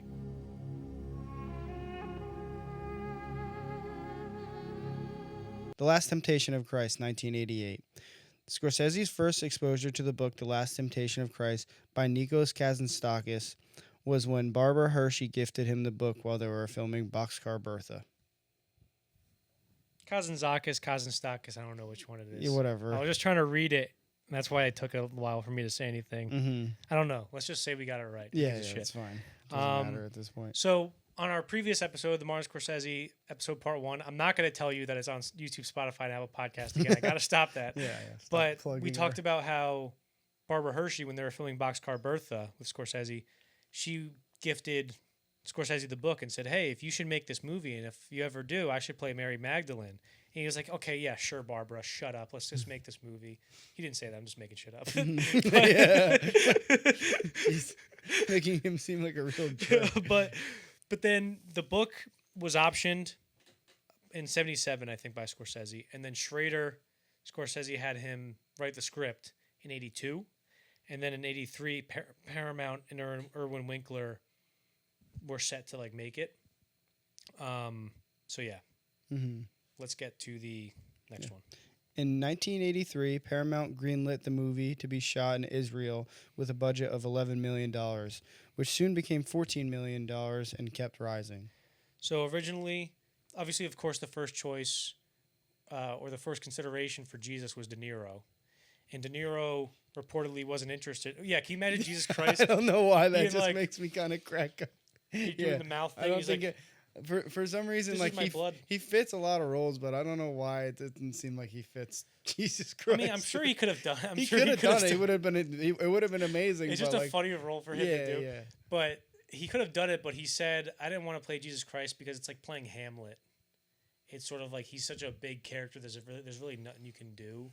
Mm-hmm. You know, that's just his perspective. In terms of like, you can't have a like your own creative take on it, Right, like Or, with well, you Rupert can, Pupkin, but- he can be like, oh, I can do this when she says this, right? Mhm. But with Jesus, or like just a character that's built up and that so many people have done, Yeah. maybe he just didn't think it was a unique character to play, Yeah. right? Not saying that he's not saying that it wasn't a unique character to history. He's just saying to play, 40 guys have You're already saying done Robert it. De Niro doesn't like Jesus. I'm saying that he hates Jesus Christ. So anyway, we should get off the topic. But then, Well, actually, can I say something about that? yeah. I would think that this whole movie is just a scary movie to make in general. Oh, yeah. Like it just seems like a daunting task to get. You got to get it right, or what? Oh, Like, definitely. I mean, we'll up in a few minutes. I'm going to bring up like the lengths they went into to ensure that they were doing everything properly, because yeah. there was a lot of trepidation about because the book was very controversial when it came out. And what they had, actually, screw it, I'll just do it now. What they did is when they were, getting ready in the production, they had a theological seminar. They invited priests and whatever like religious guys and like studio executives and Scorsese, and they sat around for hours and just talked about the movie and like, well, here's what we're gonna do. This is the perspective it's gonna come from. Maybe we won't have this. Maybe we won't have that. And then David Bowie ended up playing Pontius Pilate in the final version. But it turns out that another rock star was going to play Pontius Pilate in the 1983 version. We're still in 1983 at this point. And he wanted Sting to play Pontius Pilate. Mm-hmm. It sucks that such a terrible guy, at least in history, like has such a cool name. Yeah, Pontius Pilate sounds like a sweet band name. Sounds like a honestly. rapper name. Yeah. Oh yeah. I'm not. What are we doing? Yeah, I don't know. And he wanted Aidan Quinn to play Jesus. Jesus. Aidan Quinn had no movies. He played like a small role in a TV show at this point. So maybe I guess it was just off the audition. I don't know how maybe I was looking at the wrong Aidan Quinn's profile, but I never really heard of him and this was my first exposure to Aidan Quinn, was reading about it. They couldn't shoot in Israel for some reasons, because maybe it would have just been dangerous or or too chaotic or just the idea of too precarious. disrespecting or not, like filming on the Holy Land. Maybe. Yeah. So they filmed in Morocco. And then the budget, like you said, the budget kept rising and rising. and it was 14 million, 15 million. It was like the COVID counter going up in the beginning, 1,000, 2,000, that kind of thing. And then eventually it was like $19 million. And again, like I said, with King of Comedy, this was an era where the studios were really locking down on the directors. And they're like, listen, pal, you can't really do this. So then United Artists said that they wouldn't allow the movie to play in their theaters that they owned. Because I think movie theaters, I think studios still owned movie theaters. I'm not really familiar with that part of the business in this era. And then the lead guy, like the chairman of United Artists, his name was Salah Hassanein, and he didn't want the movie to be made. He didn't like the book. He didn't like what it was about, or he just didn't want to deal with the controversy of making it. So he was like, "Look, I understand what you're trying to do. It's not going to happen. We won't play the movie, and we won't make it, or just we won't play it." And then they had a new budget. They said, "Screw it. We'll cut it to 4 weeks of shooting, $7 million. Well, I'm gonna forego all my salary. What do you say about that?" And they were still like, "No, you can't do it." So the movie wasn't made because of this Salah Hassanein guy, right? And if I told you that Scorsese laughed when he heard the news. that wasn't bad. That was pretty good. Why did you kept the laugh when you were like, "Da, da." I think I did pretty That good was with all right. that. That was good. Yeah. So yeah. So then that movie was crushed. Mm-hmm. Didn't happen in 1983. After the success of Color of Money, Tom Pollock received a call from Michael Ovitz about meeting with Scorsese and discuss the possibility of making The Last Temptation of Christ. So Tom Pollock was the chairman of Universal. And after the success of Color of Money, they were like, "Oh, we have a lot of momentum build up. Let's, contact Tom Pollock and see if we can get this thing started." I'm not reading off my notes. Don't even worry about it. Fine. So at this point, it was Cineplex Odeon, was a theater chain, actually co-financed the movie and the exhibition of it. So it was like AMC investing in a movie, which is kind of crazy to think about. Yeah, that's weird. And then when they went back to film this, he still wanted Aidan Quinn. Scorsese wanted Aidan Quinn to play Jesus, but he was filming Robinson Crusoe, which is, I guess, a book that is like a guy on an island. I don't know much about it. It doesn't matter. I remember seeing a poster for it. It's just a guy with like really long hair and a beard, kind of like peeking into the poster. Okay. Like an island behind him. Very nice. So that's the end of the episode, folks. Willem Dafoe was cast. And he has a funny story about when they were on set. Scorsese didn't let any of the main actors smoke on the set because he felt it would be disrespectful or like weird if the guy playing Jesus was just taking like the paparazzi would get a photo of him smoking a cigarette as Jesus. Jesus. So he said no smoking. And then there was one time Scorsese was way up the hill, and there was nobody around him for like 500 yards, and he was like, sick. Let me go into this little hut and smoke a cigarette. And he's smoking a cigarette, and there's like smoke coming out of like the shitty roof of the hut he's in, and he just heard Scorsese from like a par 5 golf hole away go, "Who the hell is smoking?" No, I guess I don't know if he smelled. I don't know how he knew. Like Willem Dafoe was like, I don't know how they knew. There was a scene with the snake that he had to film with the cobra. It was a cobra, right? With the weird. So he goes. Oh, so it's been defanged, right? And they're like, "What are you talking about?" And he's like, "Well, you drained all the venom, right?" And they're like, "Who told you that we do that? Is that a thing?" Yeah. And he's like, "So there's venom in it." And they go, "Yeah, it's." If you see him like start to go up like this, just go back, and there's no way he can get to you in time. And he's like, "Dude, are you kidding me?" So I guess he just did the scene. Yeah, and he's like cornered into the. Yeah, he's on this little stone hut, I guess. That's terrifying. And there's like a fire in between them. Mm-hmm. There's a shot in the movie that I thought was striking, where I was like, "What the hell was that?" And it's when Mary Magdalene is having sex with a guy, and I'm pretty sure this is correct. And the camera, you think it's going to zoom in on Jesus. Like it goes past all the spectators watching, and you think it's about to zoom in on Jesus, but it never rack focuses to Jesus, and instead focuses on this guy's eye in front of Jesus. And somebody was like, "Where the hell did that come from, Marty?" Why are you saying Jesus like that? What? Jesus? Like you're putting. Why does everybody say I say Jesus weird? This is not the first time it's come up. You're just putting Jesus. so much emphasis on the Jesus. sus. Jesus. Jesus. Anyway. Whatever, sorry. So it goes on the guy's eye, not Jesus. And they go, where the hell did that come from, Marty? He goes, oh, I dreamt it 4 years ago. So he just had that in the bank the whole time. Filming this movie was sort of like filming The Exorcist, because they say when they were filming The Exorcist, the set was haunted and all this stuff was happening. And something similarly like, super naturally adjacent to The Exorcist thing was happening, where they would be filming a scene. Like there was a scene when they were filming the blood coming out of Jesus's hands. Mm-hmm. And they said while they were filming that, it just started hailing all of a sudden. And there would be floods and shit. At one point, they had to finish filming by Christmas.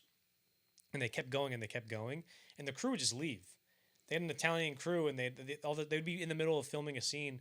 And then all of a sudden, a bunch of crew members would just be like, ciao, bye, ciao. They're like, where you going? Ciao. And so it was kind of like a hectic shoot. And they were only filming. And this is where, because I mentioned earlier, Scorsese was talking about how they would wake up at 7 for King of Comedy and then start filming at 3. For this movie, since they were on such a shoestring budget and they had to finish on time and they were on location, it was you wake up at 7, we're filming immediately. We gotta film. There wasn't a lot of improvisation or let's just chill out and see what's going on for this scene. The Last Temptation of Christ opened on August 12th, 1988. Even though reviews from critics were generally positive, the movie sparked controversy among some fundamentalist groups who protested its release. Financially, it did okay, grossing $8 million domestically off a $7 million budget. Its sole Oscar nomination was for Scorsese as Best Director. Got it. So they had a screening for the people who were protesting, because even before the release, people were like, hey, get this shit out of here. So they had a screening say, hey, whoever wants can come to the screening or something like that. And they held it, and the first one they had, nobody showed up. There was like one priest, an executive, and Paul Newman were the only 3 guys at the screening. Mm-hmm. There was a guy, his name was Tom Penland, and they hired him from a marketing perspective, because he had a good relationship with the fundamentalist community, or whatever community was protesting the release of the movie. And while he got involved in being like, no, this is a great movie, guys. They love Jesus. Like, guys who've been loving Jesus their whole lives, they come up to me and we say, we've never seen anybody love Jesus like Martin Scorsese. Like that kind of thing. And then it came out. So somebody got their hands on an early draft of the script that Paul Schrader wrote. It was like one of the first ones. And they started using excerpts from that script in their protest, saying that these are in the movie. And some of those excerpts had to do with Jesus doing some homosexual stuff. Oh, okay. Mm. Excuse me. Which is not in the movie, but it was maybe in one of the early scripts, and that was enough to get people absolutely livid. So then Tom Penland stopped doing the marketing for the movie and then joined the protest, because he just kind of had to. Yeah. From a PR perspective. Scorsese got death threats, of course. And I think he hired a security team around this point. Mm-hmm. United Artists Theaters ended up showing the movie because Salah Hassanein wasn't at United Artists anymore. And General Cinema and Carmike were the only theater chains not to show the movie. Mm-hmm. And then one of them apologized and was like, yeah, sorry, we should have shown it. And then the other one never apologized. Mm-hmm. Let's get into the overall thoughts. Well, the thing about that is why I said when I thought about this movie is how daunting it must have been, because he must have known there was going to be controversy about that movie being made, because I'm not a really religious person, so I don't know. I know in the beginning there is a disclaimer about this isn't a direct. What does it say? It says something about how it's not a direct adaptation of the Bible. It's like its own kind of thing. Mm-hmm. When the book, I think the book came out in the 50s, and when the book came out, it was controversial, in the same way that Lolita was controversial, but probably more so because Lolita wasn't dealing with Jesus Christ. Yeah, exactly. So, but it was sort of like a similar thing. Mm-hmm. And then, of course, the Stanley Kubrick movie of Lolita was controversial when it came out. Mm-hmm. Lolita is like a microcosm for this movie, in a sense, in terms of the backlash. But what this movie does is basically like it takes the Bible, and then it's like a screenwriter taking the Bible and going, let me do a rewrite on this Okay, yeah. to prove another point. And then also, because the Bible is just like a library of stuff. It's not. It's a narrative, and it's archetypically correct, but it's not like a movie. Let's say, right? It's not. It doesn't have. It's not like a movie. It doesn't feel like a movie, as Harry Styles would say. But in this, Paul Schrader said, if you look at The Last Temptation of Christ from the most intellectual perspective, it's correct that it's blasphemous because it's using the story of Jesus Christ as a metaphor for the human experience, right? But for me, I grew up going to Catholic school. From pre-K to third grade, I went to Catholic school. And it's the same as any other school, except you have to wear uniforms and there's an extra subject. It's just religion. Yeah. And there's a textbook and it's just Jesus as a kid and you watch some animated movies. And then you pray instead of doing you do the Pledge of Allegiance and you pray in homeroom. So when I grew up learning about Jesus and stuff, he was sort of like a Superman kind of character, where you're like, yeah, he does the best and he's the best at everything and don't even worry about it. He's fine. Yeah. And so, and this is gonna sound dumb to say, but I was a kid and he was boring in the same way that Superman is boring. Like people like Batman because he's cooler and edgier, but some people don't like Superman because he's sort of like a Boy Scout and he's not that interesting or whatever. So growing up and hearing about Jesus through the lens of Catholic school, he was sort of like, yeah, okay, he's kind of like a Mary Sue character, right? But in this movie made me appreciate, because I'm not religious, and I'm not like an atheist or whatever. I'm kind of just interested in religion, like theologically, like it's just interesting, even though I haven't really done any research on it.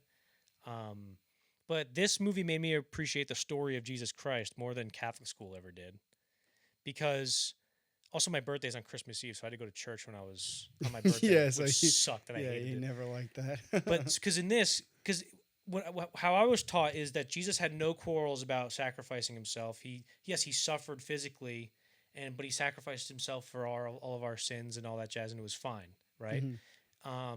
But in this, they go, hold on, well, wait a minute. If he was all man, if he was all human and also all God and like all divine, surely he had the human experience in him. Because in the Bible, in the way I was sort of taught, he just didn't really have any ambitions to be like a dad or whatever. He was like, oh, well, no, this is what I have to do. This is I was 5, whatever. Who gives a shit? Yeah. That might not be true, but that was just my experience.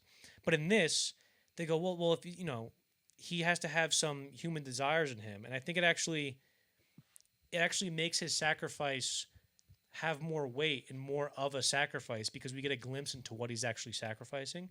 So we take this guy Jesus, and he's sort of given the responsibility of being the Son of God and having to die for our sins and everything like that. And then he knows that he's going to have to die at one point. And you see in this final glimpse of which is the last temptation of Christ, it's like this 20 or 30 minute sequence where he makes a deal with the guardian angel and God to get off the cross and just live a life and have kids or whatever. You find out that all he wanted was just something that we take for granted every day, which is just a human life and human existence, like a family, having a job and stuff like that. And that gives some weight to his sacrifice. That's what he gave up. Because the way I was taught, he didn't give up anything. He was the Son of God. He knew what he needed to do. Yeah. But in this, he really had some reservations about doing it, which he would have if he was human, if he was all human and all God. You know what I mean? Am I making sense? Yeah, yeah. Okay. But I think in this, the structure, because the really controversial part was, because I remember watching this with my parents, and it was the scene where he has kids and stuff, and it's that whole last temptation of Christ sequence. And I remember my mom going, "This is wrong." Oh, really? And my mom grew up she's not like super. If you walk into our house, you would never know that I went to Catholic school. Like there's no cross on the wall or anything. There's some candles and stuff, but we don't really. She's not really that religious. But my parents do have still, because they were born in the 1960s. So they still see like an image and they're like, that's a little sacrilegious or whatever. They have some apprehensions about it. But I think once they saw the actual movie at the end, they were like, oh, okay, this is fine. But if you look at the structure of that sequence, it's basically just a mix of It's a Wonderful Life. It's like a reverse It's a Wonderful Life and an occurrence on Owl Creek Bridge. Owl Creek Bridge, season 5, episode 23 or 25, I believe, of The Twilight Zone. 20 minutes long. Go watch that. It's interesting. I showed you that one time. And that basically, the story of that, it was written by Ambrose Bierce. It's a short story. It's about this Confederate soldier who's getting hanged during the Civil War. And, they hang him and the rope breaks and he goes on the run for a few hours and then he ends up back at his house with his family and stuff. And just as he is about to go hug his family, his neck gets yanked back and it turns out he's still on the noose. And everything we just saw was in the split second of him falling when they released the platform from under him, the gallows, and he got strangled to death by the noose. So that's like that. And then It's a Wonderful Life. It's a Wonderful Life. What's James Stewart? His character, I forget his name. Is Frank something? I forget his name. No, Frank Capra directed it, I believe. I forget what the guy's name is. His guardian angel shows him what the world would have been like if he was never born, and then he goes, "Oh, sorry, no, I'll do it. Don't worry." And then he does what he needs to do. In this, Jesus, his guardian angel, shows him what the world is like if he didn't die, which is like this hellish landscape where people haven't been forgiven for their sins, and like the sky's all red, and this is terrible and stuff. I also like what they do with Judas in this, because in Judas, he's like the worst guy ever. It's like Benedict Arnold. It's like, dude, this guy's bad news. We don't like Judas when I was growing up. But then in this, I like how he was part of the plan. He's like, no, I have to. It's God's will that you betray me. And he's actually so dedicated to Jesus. Jesus says, what my job is easy. I just have to get crucified. You're going to be the guy that everybody hates for thousands of years. That's Harvey Keitel's That's guy. Harvey Keitel. And that's like a kind of a cool idea. And I understand why people get pissed at, especially if I was a fundamentalist Christian, I understand why I would be pissed at this.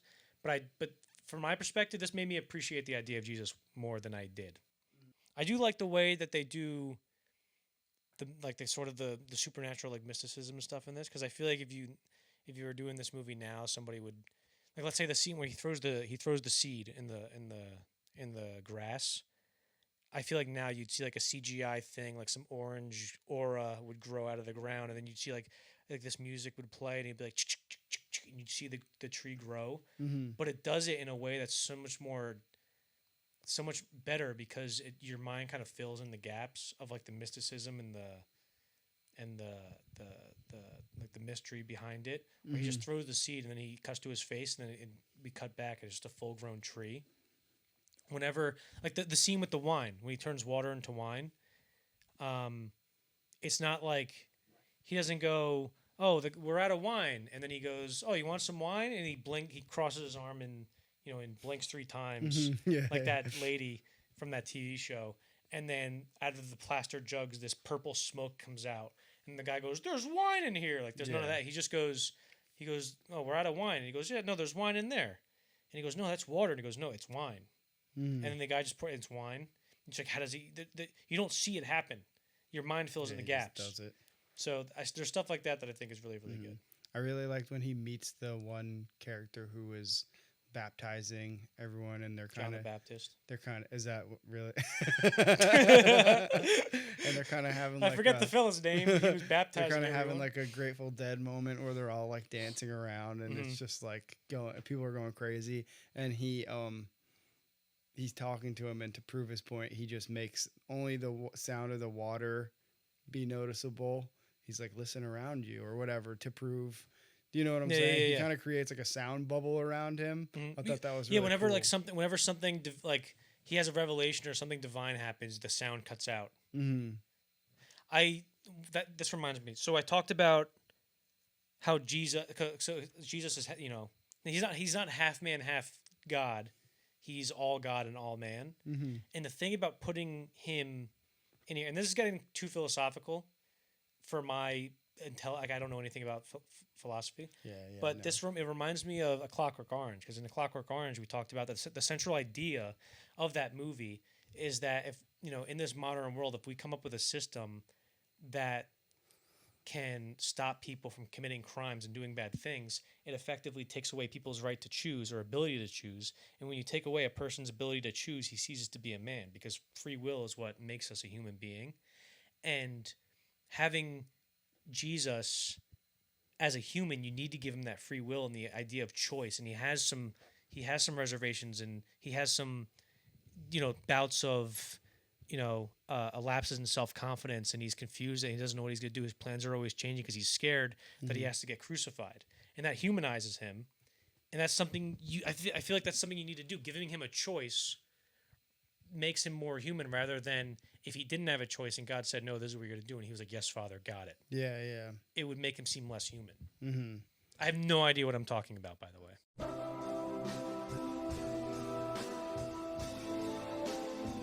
New York Stories, Life Lessons, 1989. New York Stories is a movie comprised of 3 short films by Francis Ford Coppola, Woody Allen, and Martin Scorsese. Scorsese's short film, Life Lessons, was loosely based on Fyodor Dostoevsky's The Gambler. Dostoevsky is a very, renowned writer from, I guess, the 19th century, 1800s. He was Russian. And there was a book he wrote called The Gambler. There was this lady, Polina Sozlava, who was sort of like his muse, and he was in love with her.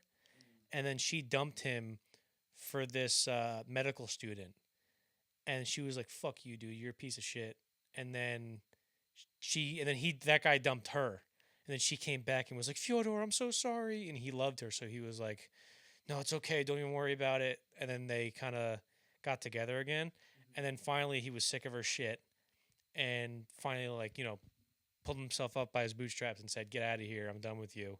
And then he wrote The Gambler, and he got his new wife to dictate it for him as he told it to her. Okay. And that was basically and New York Stories, Life Lessons, which was Scorsese's segment short film in the movie, was based off of that. Mm-hmm. So it was based off it. It wasn't like an actual adaptation. Otherwise, I guess they'd have to give it credit. But New York Stories was initially Woody Allen's idea. Just get 3 directors to make 3 stories about New York. Yeah. And the actually a really good tagline on the poster.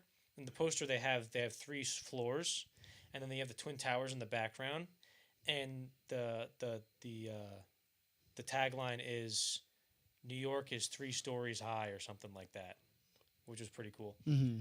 But originally, it was going to be Spielberg, Scorsese, and Allen. And then Spielberg couldn't do it for some reason, so they got Francis Ford Coppola. I don't know. I'm pretty sure Francis Ford Coppola grew up in New York. But it was weird because Spielberg grew up in Arizona. Yeah, they probably just... It was weird how they didn't get, Sidney Lumet or somebody. Sidney Lumet was always working with us, so maybe he couldn't do it. Mm-hmm. Filming on Scorsese's Life Lessons began in 1988 with Nick Nolte and Rosanna Arquette as the 2 leads. So Nick Nolte, who will be in Cape Fear, and I think in 1990, when I think Nick Nolte, I think of this movie called Q&A, which is a Sidney Lumet movie, and that I watched with my dad once because I was watching all of Sidney Lumet's movies. And Nick Nolte is fantastic in that movie. And one thing you realize in that movie is that he's like 6'9". He's so not tall. Actually that tall, but he's sort of like a Burt Lancaster type, where he's this amazing actor who's built like a linebacker, and he has this amazing presence, and he sort of just feels like a man's man. Funny thing about Q&A, when me and my dad watched that, and then a week later, my first PA job was on this movie, this TV show for Fox called Almost Family, and Timothy Hutton, who won the Oscar for Ordinary People in 1980, but was also in Q&A. He was the lead. Was on the set because he was a main cast member in that show, and I was working, and my dad just came with me because it was like my first time in in New York or whatever. Yeah. And my dad's just chilling, and then he sees Timothy Hutton just like standing there, and he goes, "How you doing, Mr. Hutton?" And he goes, "Hey, how's it going?" And he goes, "I watched Q&A with my son the other day. It was really good." And he was like, "Oh, wow, thank you." He's cute. Who the fuck has seen Q&A? It's like the most obscure movie ever. Mm-hmm. And Timothy Hutton's probably like, "Is this guy gonna murder me? Like, how does he know that movie?" Watching. And the funny thing, and then I swear we'll get back. My dad was getting like a cramp in his butt that night. So because he was standing for so long, and he started rubbing his butt cheek like on the fire hydrant, and he said it felt awesome. So maybe Timothy Hutton saw him doing that, and was like, "I gotta be nice to this guy. What the hell is this guy talking about?" This is obviously just a homeless man who's seen Q&A. Anyway, so yeah, my dad got to meet Timothy Hutton, but I couldn't. He was telling me this on the way home. We're like halfway. It was a 2-hour drive. We're halfway home. And then he goes, "Oh yeah, I met Timothy Hutton." I'm like, "Are you what?" I'm like, "You son of a bitch!" It's like 5 a.m. We're driving back. It's funny of your dad to not really care that much either. Yeah, right. He's like, "Hello, Mr. Hutton." And then, so Nolte's pretty awesome, and in this movie, he's really good. Yeah. Nolte worked with this guy Chuck Connolly, named Chuck Connolly, and he was a painter, and for however many weeks they were up in this loft just painting, and he was teaching him how to do the strokes, convincingly and stuff like that. Mm-hmm. And Nick Nolte said, he goes, "I really got a really in-depth look of how artists live, because you realize that they all their entire world is in this loft. They really only go out when, like, for social occasions or whatever, that they have to sort of go to, and then just for the gallery nights when they show all their work, and then otherwise their bathroom is up there. They have a kitchen, they have their bed, they have everything. Sometimes they have basketball hoops, I guess, and they have in this movie, and then they have their loft, in their studio, which they work. So like their whole life is in there. So what's next? Yeah, I was gonna say this. Well, what were you gonna say? I was gonna say, like, the efficiency of the storytelling. Within the first 2 minutes of the movie, you basically know everything about this guy. Like everything that he's about, basically, as an artist. He's just fully, he's that kind of artist. I feel like you know his whole character just by one visual gesture that I'll talk about once you. Okay. On March 10th, 1988, New York Stories was released. It received positive reviews and a B cinema score from audiences. It grossed $10 million domestically and $15 million budget. So I guess this is the first movie to have a cinema score. Scorsese movie to have a cinema score. I did realize that. I was reading it. I was like, wait, we haven't had cinema score. Well, cinema score started in 75, but a lot of the movies still weren't really. Yeah, they didn't catch on. So Connolly and Scorsese had a falling out. Connolly's the artist that was. Connolly painted all the paintings in the movie. Oh, okay, wow. So he was like a legit artist, and Scorsese was contacting me, like, "Hey, if you come out to LA, maybe we can sell these paintings, like, get you some money, we can do a deal or whatever." And he was also like the technical advisor on the movie, essentially. And then for some reason, after the movie came out, Chuck Connolly was interviewed by Variety or the New York Post, and he just said, "Yeah, it wasn't that great of a movie. I don't really give a shit. Who cares?" Wow. And then his career just sunk after that. Oh, really? Yeah. Like, he kind of just badmouthed the movie a little bit. And then I saw an article that was called, "I Talk Bad About Martin Scorsese and My Career Never Recovered." No. And ended my career. Wow. So what did you think about this? I loved it. Like I said, just the efficiency of the storytelling, where everything that this character is going to be just in 2 minutes. And then how, I don't know, he's another one of those characters where he's kind of just, nothing is resolved for him. He's kind of just a bad guy still at the end. You see what it takes to be that kind of artist, but then you notice that, just because you are that kind of artist doesn't give you the right to just be a bad dude and like take advantage of women in that way that he does. He kind of just uses them in a sense, right, for his artistic. He has a very vampiric quality. Yeah. He's like keeping her there to use her almost, and then hoping he can get some on the side. But then he comes in and he's like looking at her feet. And he's taking, it's like weird things where you were like, oh, I see what's going on here. He's just totally using her. He doesn't actually care. You talked about like how they build up his character in the first 2 minutes. So we have the thing, the framing of him in his loft. He has artist block, and the guy's talking to him through the elevator, and obviously like, oh, they're doing a thing like he's caged in his loft, like he's stuck, he has nowhere to go. And then of course she comes back, and the thing that he does, which I think is like the best gesture or visual in the whole movie, is when he sees whatever her name is, Rosanna Arquette, come out of the terminal, and he takes his cigarette and just throws it on the carpet. Yeah. So immediately you're like, oh, he's a destructive guy. He doesn't give a fuck. Mm-hmm.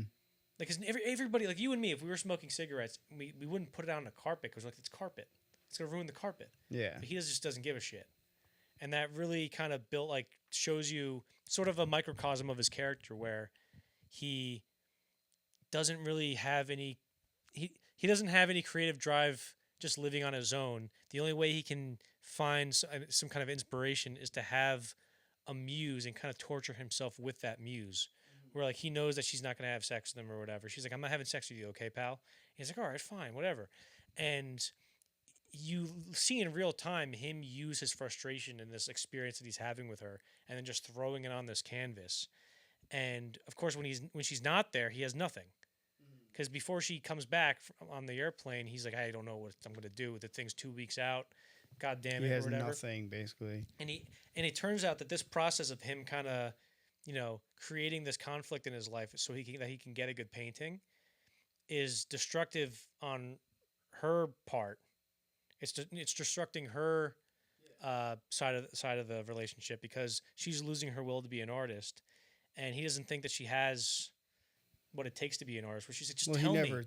He never really says anything about it. But if he said that she was good enough, he would have said so.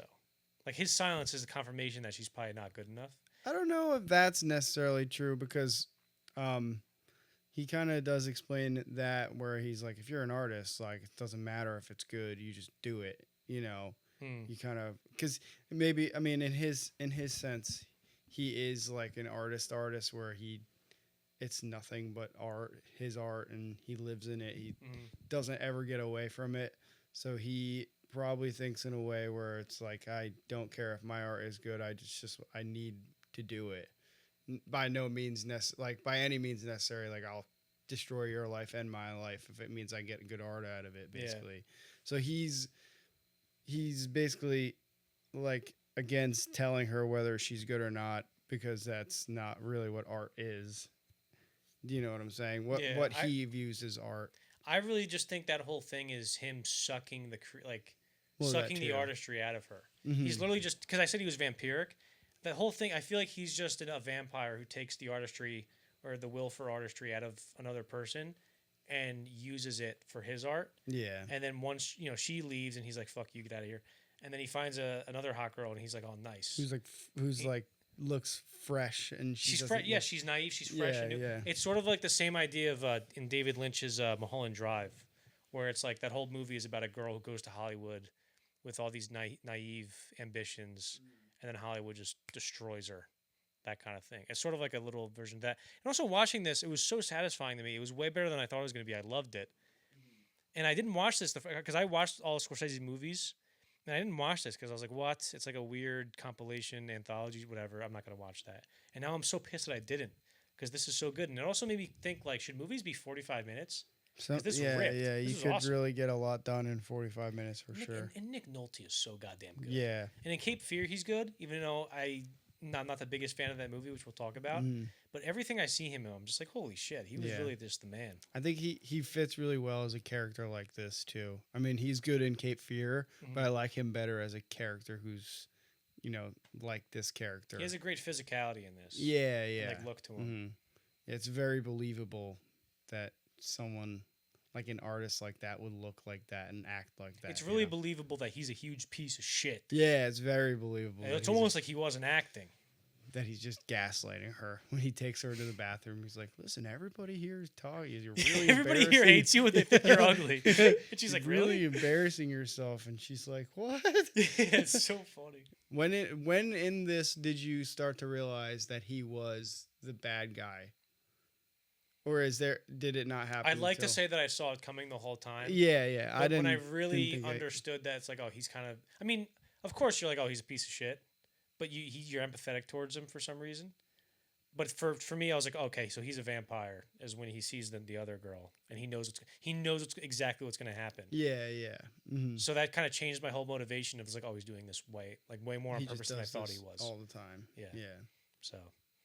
anything else, or should we move the hell on, dude? Scorsese's daily life. In the fall of 1988, a camera crew documented a typical day in Scorsese's life for a French documentary series called Cinema of Our Time. So it technically was a typical day in Scorsese's life, but not technically a typical day in Scorsese's life because it was his birthday. Okay. So you got to see it. You got to see a more in-depth view of like who comes in and out of his offices and stuff like that because people were dropping by because it was his birthday. Just the Instagram version of his life, the best possible yes. day. Yeah.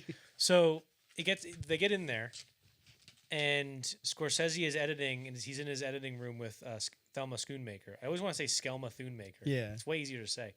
Thelma Schoonmaker.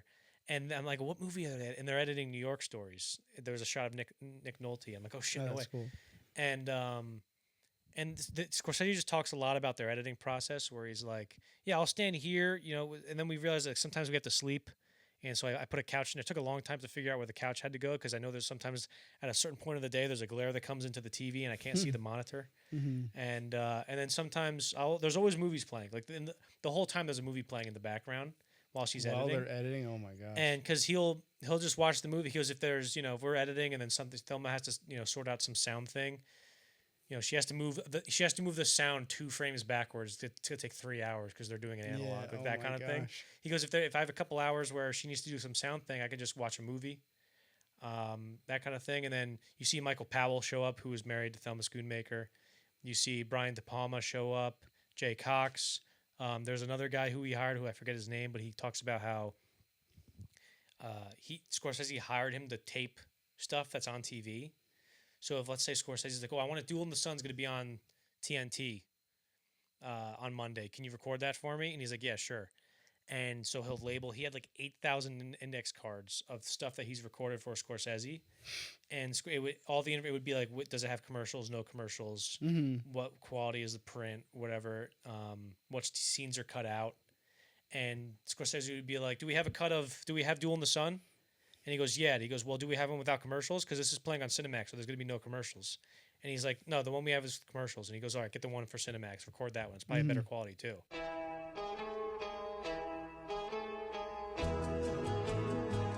Goodfellas, 1990. When filming The Color of Money, Scorsese came across a New York Times book review for Wise Guy by Nicholas Pileggi. So, Pileggi wrote this book, Wise Guy, about Henry Hill. And because the way he saw it was, he goes, I don't want to write about Napoleon. I want to write about a soldier in Napoleon's army type of thing. And so Scorsese saw the book review and then read the book. And a lot of people wanted it. And Scorsese called Pileggi and left a message. He was like, hey, this is Martin Scorsese. Get back to me, fella. And he went, yeah, bullshit. And like, he just put the phone down because he thought it was one of his friends pranking him. And then he got another call saying like, Marty Scorsese wants to talk to you. And he's like, oh shit, maybe this is real. So he talks to him and he goes, hey, my name is Marty Scorsese. I'm a movie director. And he goes, I want to make a movie about your book or whatever. And they made a deal right on the phone. Scorsese goes, look, I'm filming Color of Money right now. I have to finish work on this other movie. But I would love for it to be my next movie. And Pileggi was like, there was nobody else I would have rather direct this movie than Scorsese. So he said, I'll tell you what, it's my book. I can do whatever I want with it. Finish your movie, don't worry. And after you're done with it, we'll write the script and we'll film it. And he said, sick. And then he hung up. Then he called his agents. He goes, hey, I just made a deal with Scorsese. And they're like, what? And they were pissed at him. Because there's a lot of money moving around for the rights to the book. And he was just, screw it. I just want to work with Scorsese. But of course, then all of a sudden, the opportunity to film Last Temptation of Christ came up while they were going to go into it. And Pileggi was like, yeah, go do that. Like, it's fine. Like, Pileggi was it was almost like how Tom Cruise was with Color of Money. He was very happy to work with Scorsese. He was like, look, this guy's a legend. I'll do whatever I want to work with him. And so they wrote the script together. And Scorsese actually debated doing the movie because he was like, well, is it just another gangster movie? Like, was it, And because Marlon Brando told him, hey, maybe you shouldn't do this because it's just another gangster picture. Like, you've already done that before. Like, do something new. And Scorsese was like, all right, fine. Maybe I won't make the movie. And then Michael Powell was like, no, you have to do this movie. It's fantastic. Please do it. And then Michael Powell, he's, to Scorsese, he's the man. So he was like, all right, fine, I'll do the movie. And also the interesting thing is that I read where I was like, no fucking way. It was sort of like Jake LaMotta being in The Hustler and then Scorsese directing the sequel and also directing Raging Bull, is Henry Hill, he was growing up in the 70s, right? So the guy Paul Cicero, who's played is it Paul Cicero in the movie? Paulie Cicero, who's played by Paul Sorvino, the actor in the movie. That guy. That guy's character was based off a guy named like Paul Viero or something, and he was basically the mob boss of Henry Hill. And in 1973, Henry Hill and his friends basically kidnapped Paul Viero and took him to go see Mean Streets. Oh, because to them it was all like, dude, somebody made a home movie of us. Like they loved the movie, and they brought their mob boss to go see it. And that was kind of a crazy thing where I was like, no fucking, because then he ended up making Goodfellas, of course. Yeah. I just thought that was interesting. What do we got next? Filming started on May 3rd, 1989, with Ray Liotta, Robert De Niro, Joe Pesci, Paul Sorvino, and Lorraine Bracco in the main cast. So Ray Liotta was only in a couple of movies. He was in a movie called Something Wild, directed by Jonathan Demme, which I have seen, which is pretty good. It's very influential on Paul Thomas Anderson. And he met with Scorsese, and I forget where he saw him, but he said, "Oh, I'll give you." They had a meeting, and he goes, "Yeah, I'll give you a tape of some stuff, and then whatever you need, and I'll send that to you." And then he sent him the tape, and then sent him a letter saying it was very nice to have met you, whether I get the role or not, like I would love to work with you, whatever. And then a few months went by, and he never heard back. And he said, "All right, I guess whatever." And then he was going into like a hotel somewhere, and Scorsese was going. He was coming out, and Scorsese was going in. And he goes, "Hey, Marty," and he goes, "Hey, I'm gonna read your tape. It's on my desk. I'm gonna listen to your tape." It's not like he remembered, and the fact that Scorsese remembered that whole thing because he has a million things going on was very important to Ray Liotta. And then he ended up. So Scorsese wanted Ray Liotta, and I think Irwin Winkler, I believe, who's the producer, didn't want him to be Henry Hill. He wanted. I think somebody mentioned Tom Cruise, and somebody was like, somebody in one of the books I read was like, "Oh, what a terrible idea." I was like, I think he could have done a cokehead. I think Tom Cruise could have been a convincing cokehead. Yeah. It's hard. It's harder for me to sometimes imagine new people in roles like this because it's impossible. It's like at this point, it's like Ray Liotta's so ingrained in my mind with Goodfellas. So yeah, maybe you're right. I mean, yeah. I'm not saying he would have done better. I just said he could have done it. I mean, he would have done it. Yeah. But so Ray Liotta saw Irwin Winkler. I'm pretty sure this is true. I think this is Irwin Winkler. He saw Irwin Winkler at a restaurant somewhere, and he came up to him and said, "Hey, Mr. Winkler, I know you don't think I'm right for this role, but like I'm gonna convince you." And then he just sat and talked to him, and then he eventually convinced Winkler that, because Winkler was like, "That takes some balls to come over and do that." So he admired him and stuff. And then Lorraine Bracco auditioned for After Hours, I believe, and that's where Scorsese knew her from. And it was like sort of a similar thing to Griffin Dunn, where he was like, "You're not right for this role," and they talked to her for like an hour or half an hour, and was like, "You're great, and you're gonna do something one day." What else do we get? There was a funny story, because there's been a million stories about like, the Joe Pesci scene that was improvised, and he's like, funny how, like, we all know that was based off of something that Joe Pesci witnessed when he was up and coming, I guess, or growing up, because he sort of grew up like on the periphery of that scene. Like he was sort of in there. But there's one story when they go into the Copacabana, the big tracking shot where they go through the basement, go through the kitchen, then go out, and the table comes out for them, and they have to do all this stuff, and then the last thing is the comedian, this guy Penny Youngman, and he has to do like his bit, like his routine at the end of the take, and it was taken a million times to do it, because everything at the table had to come in at the right spot, everybody had to pass the camera at the right spot, nobody flubs lines, and after however many takes, they finally got everything to go properly, and then the camera goes up to the stage, and Penny Youngman goes, "Please, and he fucked up the line. They're like, "God damn it, dang it!" On September 21st, 1990, Goodfellas was released in the U.S. It received stellar reviews from critics and received an A- cinema score from audiences. It was also a box office hit, grossing $46 million domestically off a $25 million budget. It was nominated for 6 Oscars: Best Film Editing, Adapted Screenplay, Best Supporting Actress, Best Director, Best Picture, and it won Best Supporting Actor for Joe Pesci. So box office hit. Imagine a movie costing $25 million in 1990. Imagine that movie's budgeted at like $46 million, $50 million now.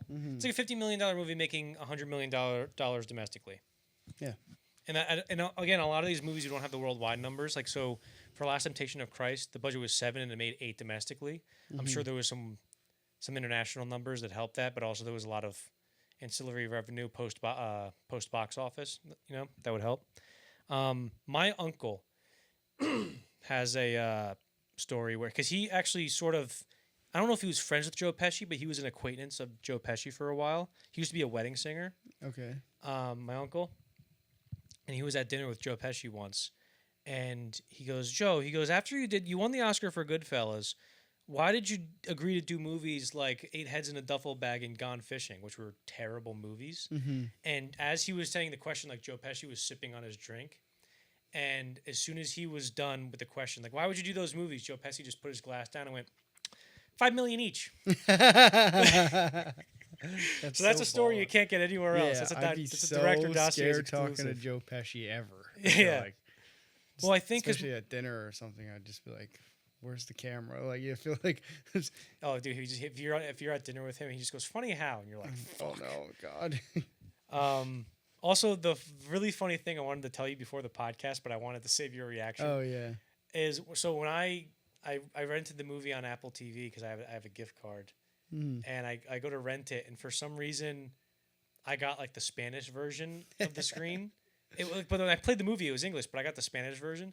So on the poster, it had Joe Pesci and like De Niro and stuff on there, and Ray Liotta. But instead of Goodfellas, it said Buenos Muchachos, which sounds way funnier. Buenos Muchachos. It's just like them being all serious, being Buenos Muchachos. Yeah, it's way funnier. Because muchachos for me was like the one Spanish word that I knew growing up Yeah, that was yeah, funny. yeah. Muchachos. Yeah. Yeah. Muchacho. Yeah. Yeah. So, yeah, that was funny. So overall thoughts. You've seen this movie before, Yeah. but what are your thoughts on this movie? This and Casino are two movies where I specifically remember when I was growing up seeing it and being like, "Oh my gosh, this is like a lot. This is a lot in terms of the violence. Like actually making me think about." We'll talk about it more when we get to Casino. Also, this actually, movie 'cause- and sort of a little bit with Casino is every time you mention this movie, they like everybody's always watched it. Yeah. Like everybody our age has watched Goodfellas. Mm-hmm. I guess their parents made them at some point. Or you've at least seen a decent amount of it through Right. your Everybody TikToks. knows. Yeah. Everybody knows Your of the YouTube movie. reels. I think because I've seen this a million times. I remember the last time I watched it, I was like, it really is 2.5 hours. It's kind of long, but the whole thing cuts like butter. You just rip right through it. It's like it goes 100 miles an hour and doesn't let up the whole movie. And I think it's definitely the most watchable movie of all time.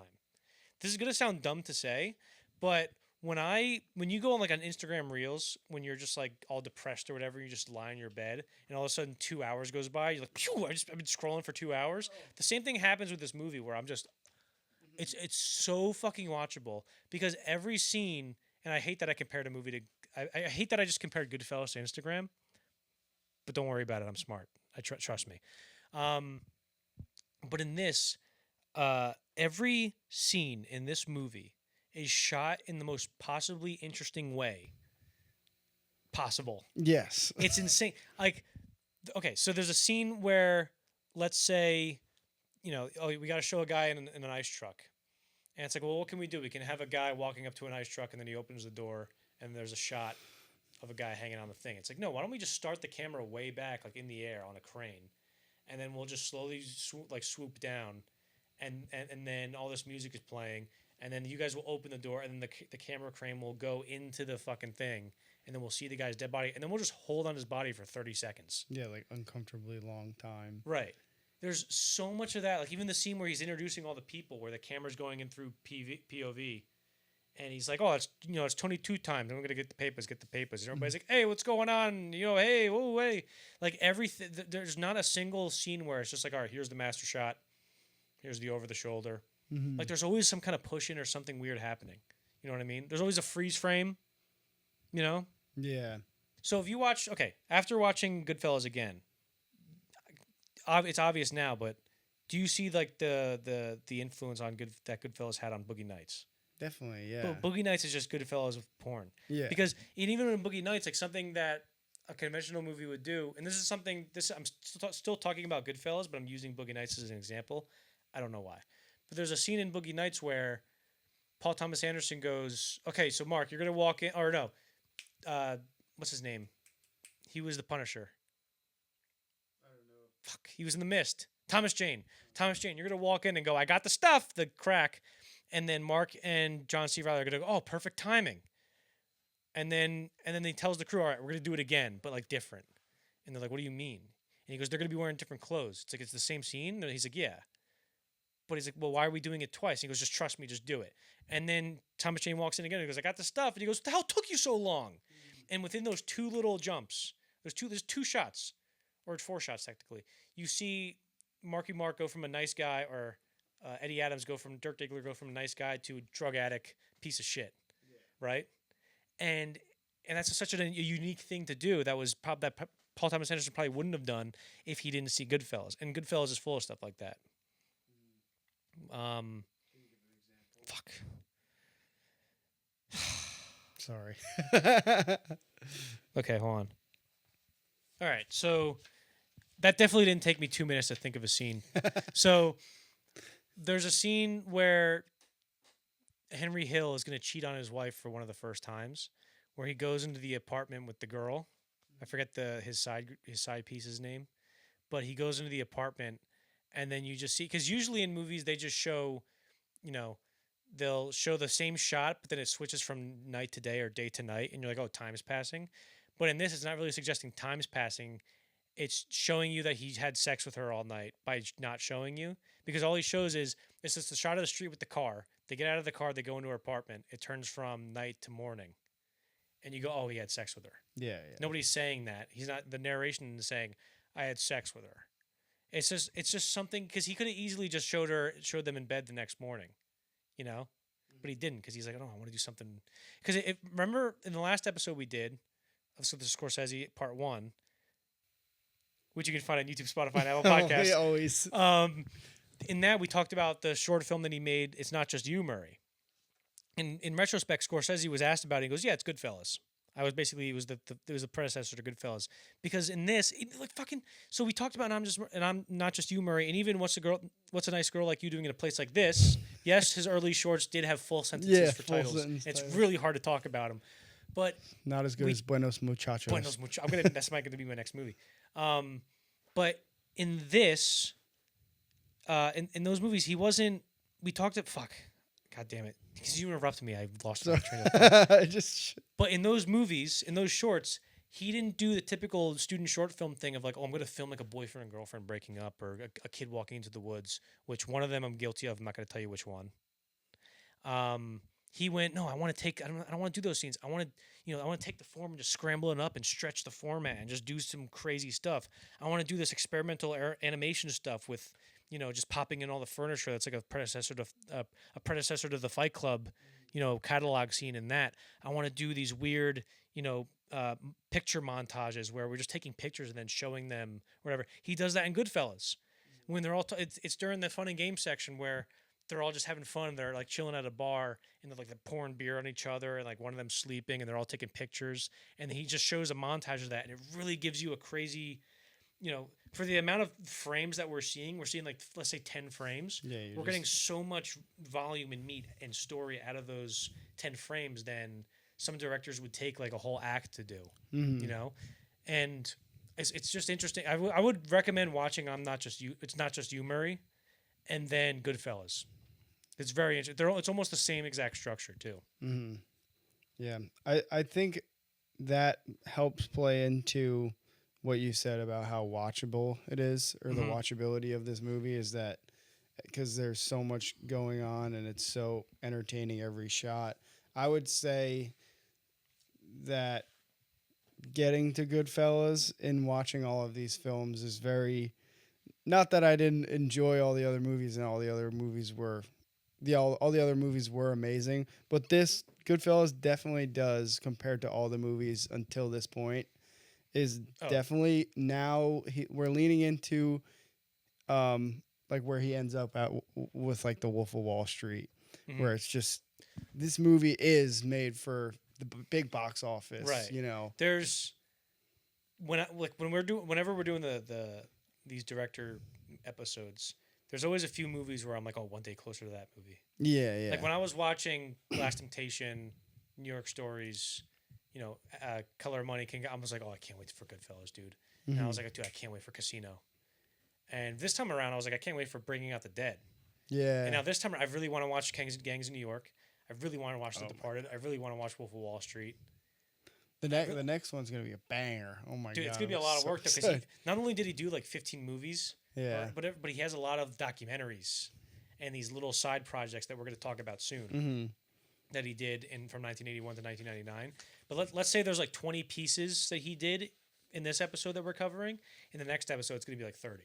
Yeah, it's gonna be tough. I know. We'll talk about Cape Fear soon and Age of Innocence soon. The last thing I want to end on with Goodfellas is I remember at the end when Henry Hill goes, now I'm just living as like some kind of schnook or whatever, and he looks out at the street, like at the camera. He looks at the camera,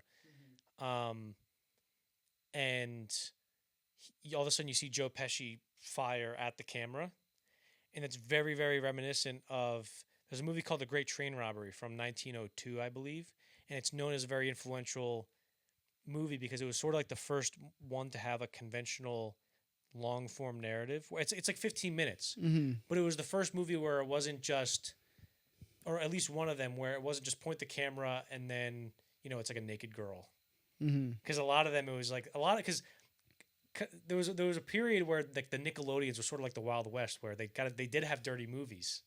Scorsese talked about how he goes, I put Joe Pesci at the end of there because to me, Goodfellas was just the Great Train Robbery. Because you see these guys, they do this big heist, and they're trying to get away with it, and they're getting chased and chased and chased, but they can't escape it, and it comes back to bite them. And at the end, it shows the guy firing into the camera, and that's very, the structure of the Great Train Robbery was very similar to Goodfellas, or it influenced Goodfellas in that respect.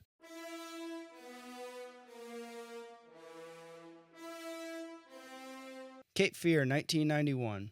Remaking Cape Fear was originally Steven Spielberg's idea. After hiring screenwriter Wesley Strick to write the screenplay, Steven Spielberg asked if Martin Scorsese was interested in directing it. So, the original Cape Fear starred Gregory Peck and Robert Mitchum, and it was released in 1962. And Spielberg was a big fan of it, and he always wanted to remake it. And then I think around this time, he started to get involved in other projects, and he was like, I don't know if I can do, because directors are always weighing what movie they should and shouldn't direct. And he's like, I don't know if I should do this. And then eventually Martin Scorsese got into the picture. And I just want to talk about really quick Scorsese, Spielberg, and De Palma, and those kind of, and Coppola and those kind of guys. I think they were called like the movie brats. Was like their generation of filmmakers, and they were sort of like a posse of directors, and they were all friends and they all knew each other. Spielberg was there when Scorsese was editing Taxi Driver, and Spielberg recounts a story where he goes, I remember my friend Marty was editing the final shootout in Taxi Driver, and he showed me, and I said, holy shit, Marty, this is like the greatest thing that anybody's ever filmed. And he goes, yeah, but they're making me cut it. He goes, well, how could they cut this? And he goes, because the blood, they don't want it to be so red. I don't know what I'm going to do. Like, they want me to cut the blood. And then they, subsequently they just made it like a brownish thing, and they were able to get the ratings. They were able to slip it through the ratings.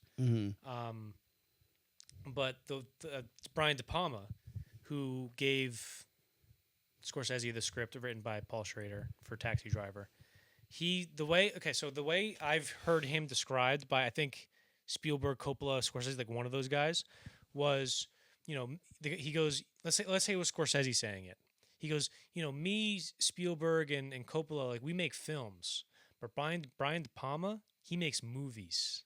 Do you know what he's getting at there? Where, if Spielberg is making, a Schindler's List, and Scorsese is making a Taxi Driver, De Palma's making, movies like Blowout, and some other movies that I can't name off the top of my head right now, but I definitely should know. Where Scarface, he's making these big bombastic popcorn movies, and I think, of course Spielberg has popcorn movies, but I guess You know, Mhm. if you've seen Brian De Palma's movies, you sort of know what I'm talking about. Yeah. Where he's Is it sort of like in a sense where doesn't Martin Scorsese say like Avenger movies are more like roller coasters or like theme parks. Yeah, Which I guess theme he's like park. sort of half true. Mhm. Because I do think that like when I tell people to see Deadpool and Wolverine, I go, I don't know if it's a great movie, but if you watch it with a packed theater, you will have a great time. Yeah, oh yeah. Because like Definitely. if I watched it at home by myself, I'm sure I would still like the jokes. But a lot of my enjoyment is watching with other Mhm. people and going, "Oh my god, did you see that?" Yeah. Like that type of thing. I'm sure Or as a being able movie to be like, plot did wise, they really character just arc, go there? right? Kind of thing. Like But like from a character arc perspective, from an actual thematic perspective, is it great? I don't know. But also Deadpool, in my mind, always gets a pass because he's a character who I think should exist as the character we look to make fun of our culture every Yeah. few years. Mhm. I think that's a good which is thing. pretty much what that whole movie was, kind of. Yeah, it's all just references to culture. And like how well will that age? I don't know, but it's good for right now. I like Yeah, it. definitely. Wesley Strick. So when Scorsese was officially tapped to direct the movie, he had a meeting with Strick about the script, and he goes, "Oh, well, what should we change?" Blah blah blah. And it was a 4 hour meeting, and one of the examples of the difference between Spielberg and Scorsese and like let's say a Hitchcock, because Spielberg, the reason it's fitting that Spielberg was the guy to kind of spearhead this remake, because if you look at it now, it's a very Hitchcockian movie, even though Hitchcock didn't direct the original Cape Fear. But Spielberg, if we ever do an episode on Hitchcock, we'll get to it. But Hitchcock looked to Spielberg while he was at the end of his career and was like, whatever I'm doing, Spielberg's doing it well. Because he saw movies like Jaws and was like, this guy knows exactly how to direct a movie visually. Because Hitchcock was always stick to the visuals, you know. Don't be so talky with your movies, because he kind of disparaged movies that were like, well, they just filmed plays. It's like, it's just, he goes, I call them photographs of people talking. That's how he would say it, right? Mhm. But he looked at Spielberg and was like, he's doing it correctly. And there was a chase scene in the script for Cape Fear where Max Cady chases Juliette Lewis's character, the daughter, through the school, and that was it was a homage to sort of the Hitchcock scenes where there would be a long sequence without any dialogue. There's a sequence like the plane sequence in North by Northwest, the scene where Norman Bates has to get rid of Janet Leigh's body in Psycho, Mhm. and there's a scene where he follows Kim Novak's character in Vertigo, where there's just no dialogue. It's just a few minute scenes where there's no dialogue. Hitchcock had those in every one of his movies, and this, I think, the chase scene was probably going to be that. But what separates Spielberg from Scorsese is Scorsese looked at that and went, "Oh, I don't really know how to do that. Maybe we should rewrite this and just make it like a dialogue scene." And the dialogue scene works, I guess, but I really would have liked to seen the chase scene. And also, Scorsese's like, I don't know how to do that. It's like, yeah, you say you don't know how to do that, but you also made Raging Bull, which you successfully replicated Hitchcock in Raging Bull with the Sugar Ray Robinson scene, which we talked about. Remember the shower scene in Psycho? Do you watch the shower scene in Psycho and the Sugar Ray Robinson beatdown scene when he gets the shit beat out of him, Jake LaMotta, in Raging Bull? Those scenes are twin scenes of each other. Those are like twin tentpole moments in movies. So he successfully already replicated Hitchcock, or kind of riffed off of it in Raging Bull. So I think he would. I think he probably could have done it in Cape Fear. Can I say something about Yes. Psycho real quick? Mimi was telling my grandma, she was telling me how she saw Psycho in theaters while she was shit. 17. Holy fuck. And she said during that scene, everybody in the theater was just screaming. Like Yeah. her and her friend were just outright like screaming. It was the most horrible thing they had ever seen. I'm trying to imagine, like, do you think they would have been screaming at the same like boxing sequence? Oh, dude. Probably more, right? Like, 'cause- maybe, I don't know. Because now we've seen everything, so Yeah. we're like, movies kind of have an uphill battle in stimulating us on that level, because we're very desensitized to a lot of stuff. Also, two other things about the Wesley Strick thing. One of the other things that he talked about, he goes, it was weird. Like Scorsese would do things where, like in the script I had, when Max Cady sends the meal to the private eye to like let him know that he's there. In the script, I had him send like a whole breakfast platter, and Scorsese was like, "No, just make it one meal." And he was like, he was very like, I don't know why he did that, but he was very certain about, no, it should just be one meal, not a whole platter. And then he talked about how they would come up with these dialogue scenes for the husband and wife, Jessica Lange and Nick Nolte's characters, and like, oh, this and that, and like, now I just feel like this, and they were so witty and they worked so well. And I told him, like, Marty, if we keep putting more of these scenes in, we'll have to call it Cape Fear, Cape Fear, like in the vein of like New York, New York. Yeah. Filming began on November 19th, 1990, with Robert De Niro, Nick Nolte, Juliette Lewis, and Jessica Lange in the main cast. So Lang told Strick she read the script and was like, because in the original version of the script, she was sort of just like a wife who was like, which I guess she sort of still is. But she went to Strick and was like, hey, why don't you give me something to play? And he was like, yeah, I kind of agree with that. So he gave her some more stuff like, oh, maybe she makes logos or something, and maybe she has problems like this. Like, I don't know the specifics of what he actually added into there.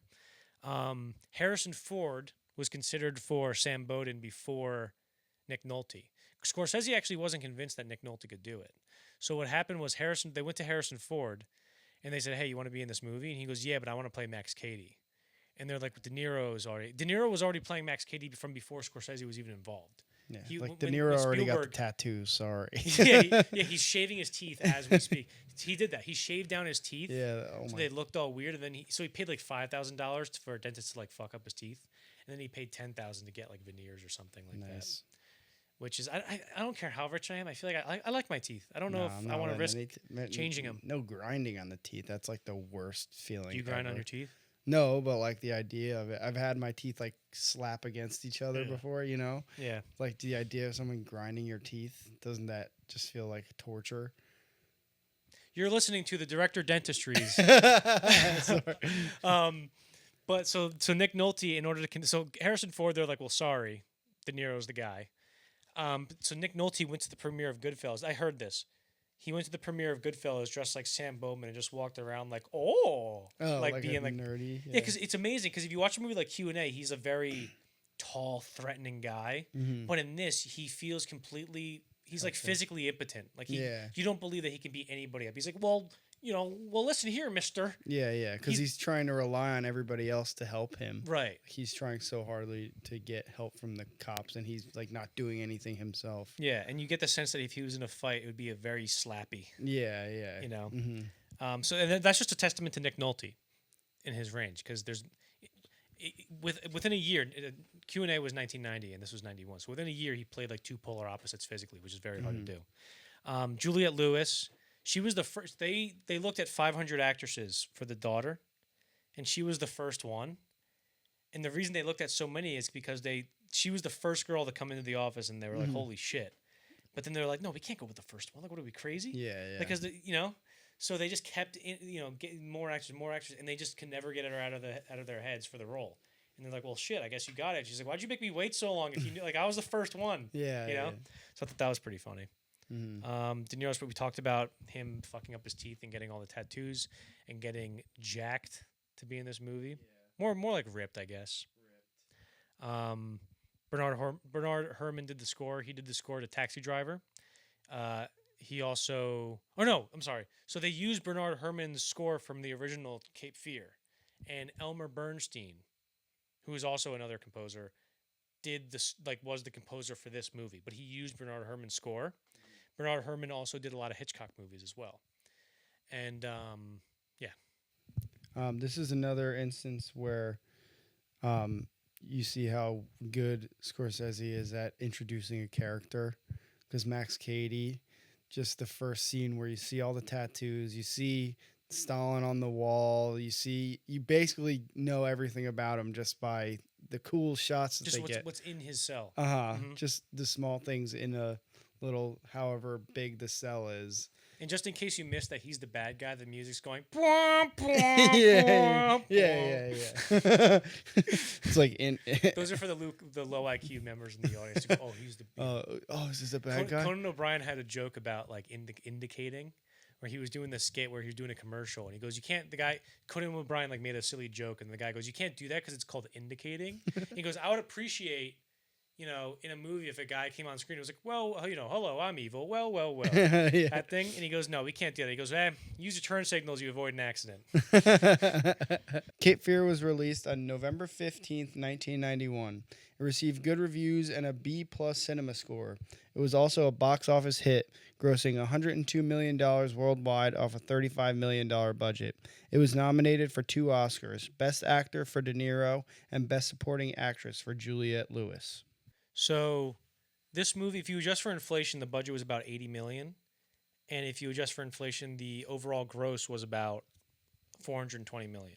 Dang. So this is probably Scorsese's biggest movie, adjusted for inflation. That's kind of surprising, I'm not going to lie. And but also it's the only movie where we have it's the first movie so far where we have the worldwide numbers as well. Okay, that's true. I can't imagine Taxi Driver, because if you adjust Taxi Driver's gross, I believe for inflation it's like $100 million domestic. New York was a bomb. Raging Bull couldn't have made that much money. King Comedy, no. Color Money, yes, but it didn't make. Maybe Color Money was probably maybe the biggest one if you adjust for inflation with the worldwide grosses, because it made like 56. It made like 55 domestically, you know. Anyway, it doesn't matter. So this, I feel like, was like when I watched this movie, I feel like it's a big deal. Where I could, when I was watching it, I could feel like a lot of people that summer or whenever it came out. It feels like a summer movie, but it feels like a lot of people are going to that, like, oh, what are they going to do in this movie? Like, this seems like it's doing something new. And when I went into this movie, the first time when I saw it, I was very excited, and because I heard it was really good. My dad was like, "Yeah, I remember it being really good. I don't really remember much about it." And then the movie opens. I'm like, "Oh my god, he's doing Hitchcock? No fucking way! This is gonna be sick."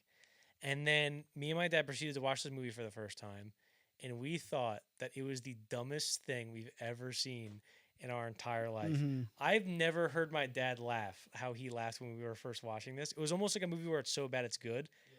This is probably my least favorite Scorsese. Maybe this and Hugo, but we'll get to it. I think I agree with you. Okay. So for those of you who don't know, there's a scene in the movie where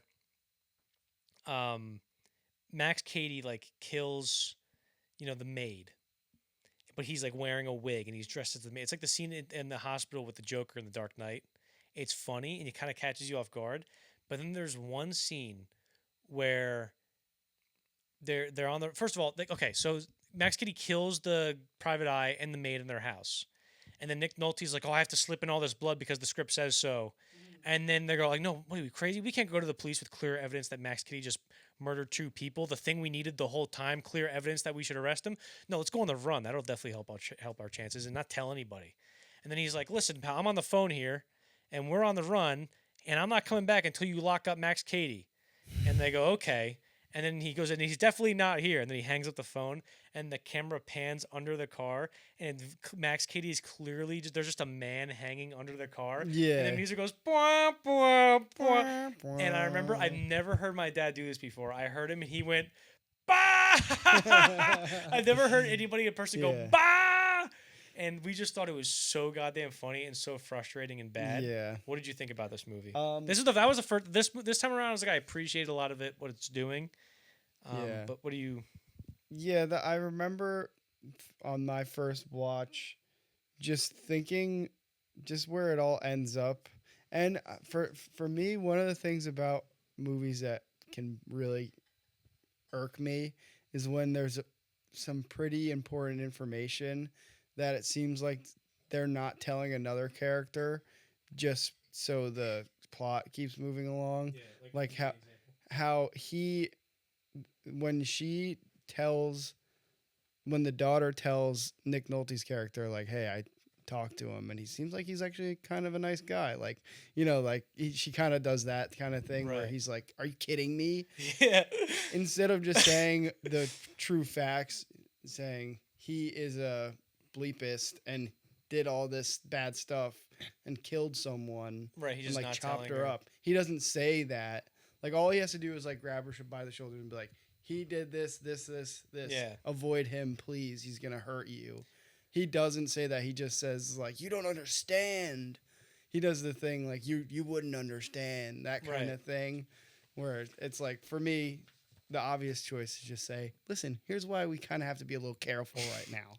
Like, Well, when we talked about After Hours, we talked about how it was a movie that was frustrating by design. Yeah, And this feels like it was inadvertently frustrating a little bit. sometimes. Because I'm sure a lot of it's supposed to be frustrating when like Max Kitty gets away with something, but a lot of it feels contrived in the same way like a movie, like a blockbuster now feels contrived. Where it's like, why wouldn't you just like, babe, it was just a misunderstanding, and then she's like, no, I don't want to hear it. It's like just fucking hear him out. Yeah, like yeah, that just kind of listen to thing. him. It feels like there's a lot of that going on in this. I do really appreciate a lot of it. Like I like how he's doing Hitchcock. Because I want to do an episode on Hitchcock one day because I've watched all of it or most of his movies. Like there's probably like just a handful I didn't see. But in this, it opens and it has this like great opening credit sequence of like the reflection on the water, and you see a lot of imagery that's relevant to the plot of the movie. And they have the music by Bernard Herrmann, and also they had the opening credits was designed by Elaine and Saul Bass. Saul Bass was I guess a graphic designer artist who did a lot of the posters for Alfred Hitchcock. If you look at movies like Vertigo, Dial M for Murder, Psycho, I'm pretty sure those are all movies that Saul Bass did the poster for. I think he might have also done Jaws. He's like a legendary, designer, poster artist guy. So they had him do the opening credits to this. I talked about the scene where and then so that opening credit sequence reminded me of there's a scene, the opening credits of North by Northwest, where you see all the credits in this one image, and it's like this weird futuristic like grid computer looking thing. This is like 59, and it's like this weird grid thing, and you're like, what the hell? And then it says directed by Alfred Hitchcock, and then the camera dissolves, the shot dissolves to like the image of a building, and you realize that was just the outline of the building you were watching. It's like a sort of similar thing where it feels like it's in a Hitchcock movie. There's a scene where Sam Bowden wakes up in the middle of the night when he's very, very paranoid about Max Cady being in his house, and he wakes up and he sees there's this negative effect that the movie does where it inverts the movie's the negatives, the image's colors, and he wakes up and he sees Max Cady standing in his bedroom, and the image is the colors are inverted. It's like a negative imagery. And then he uses that to show like when your eyes are sticky with sleep when you wake up, when you're like, what? And he's like rubbing his eyes and it's not going away. It feels a little bit like, hammy or slapped together. I can't exactly, it feels like, maybe a little bit old fashioned, but it reminded me of, but I still liked it because it reminded me of, there's in Rear Window with Alfred Hitchcock's Rear Window, which is a fantastic movie. Some movies have like the best story premise of all time. Rear Window has the best visual premise of all time, where it's about a guy looking out the window. So it's inherently a visual premise. But there's a scene in that movie where the villain... Spoilers for Rear Window because it's a big movie. 5, 4, 3, 2, 1. Last chance. Boom. So in Rear Window, the villain ends up going into Jeffrey's house, which is James Stewart's character. And Jeffries is a guy he has a broken leg and he's a photographer. And he keeps looking through his window to snoop on all the other, and he reveals that his neighbor killed his wife, and he has to. But then the guy finds out that he's doing this, so the killer goes to Jim Jeffries' apartment. I think it's Jim Jeffries. It's just Jeffries. Let's just say Jeffries, and he comes in, and Jeffries, in order to stop the guy from getting near him because he's incapacitated because he has a broken leg and he's in a wheelchair, he uses his flash bulbs to like blind the guy, and there's this weird effect that happens. This is 1950s effects. And there's this weird effect that happens where you see like this reddish hue that like kind of envelops the screen to show like the guy's eyes getting blown out by the light. But then he sits there and like rubs his eyes and goes, oh, and then like regains his composure and then keeps walking. It's almost like a quick time event in a video game. It feels it's kind of outdated, but it reminded me of that scene, the scene in Cape Fear when he wakes up. What else do I got here? I don't know. I think that's all I have to say. For now, what else do you got? I mean, definitely watching it a second time, I appreciated it a little bit more, but I still can't get over the ending. It goes on for a long time. The ending sequence is, for me, the first and the second time that I watched it, like it didn't feel like it got better.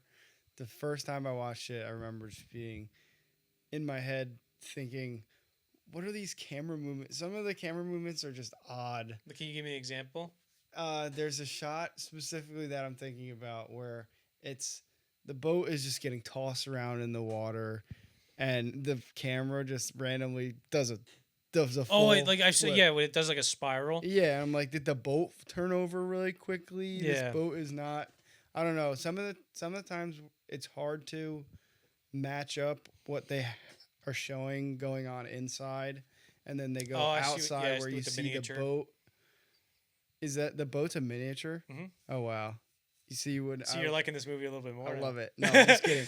But still, it didn't seem like it matched up what the camera was showing on the inside. Yeah. It was throwing me off on what was going on the Well, outside. with any Scorsese movie, he has these visual flourishes, and maybe the percentage of visual flourishes that don't work in comparison to those that do tends towards the ones that don't work in this movie. Mm-hmm. But I do think there's a lot that do. I described some of the Hitchcock stuff that I liked with the negative imagery and stuff that I liked.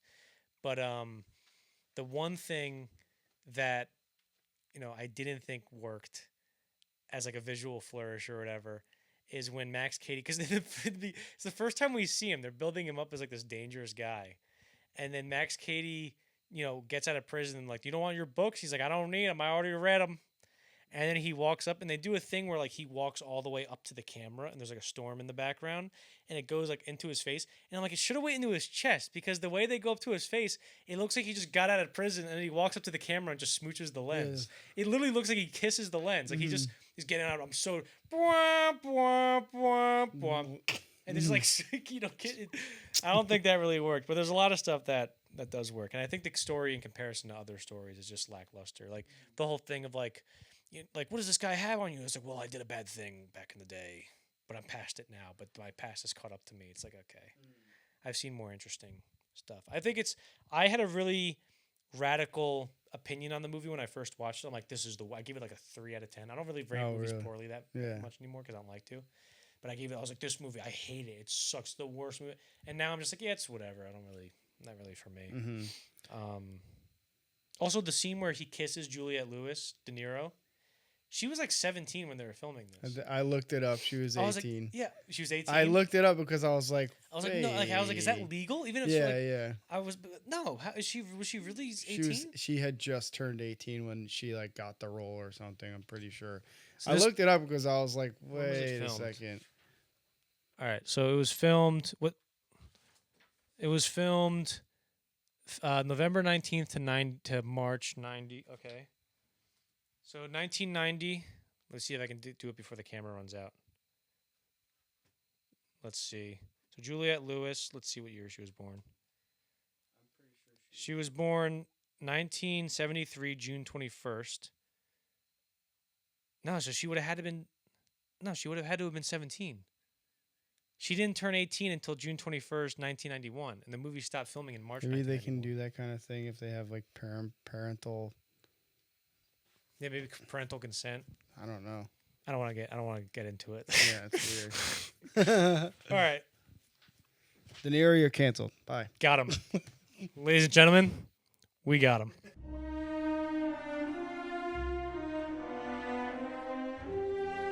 The Age of Innocence, 1993. In 1980, screenwriter and collaborator Jay Cox gifted Scorsese a book titled The Age of Innocence by Edith Wharton and said, "If you ever do a romance, this is you." So Scorsese started to read it, and I'm pretty sure he didn't finish it. He was, let's say, halfway through, and he goes, I got other stuff to worry about. I can't make this right now. I'm not really interested. And then as the years went by, sort of similarly to how he got interested in the script for King of Comedy, he got interested in The Age of Innocence.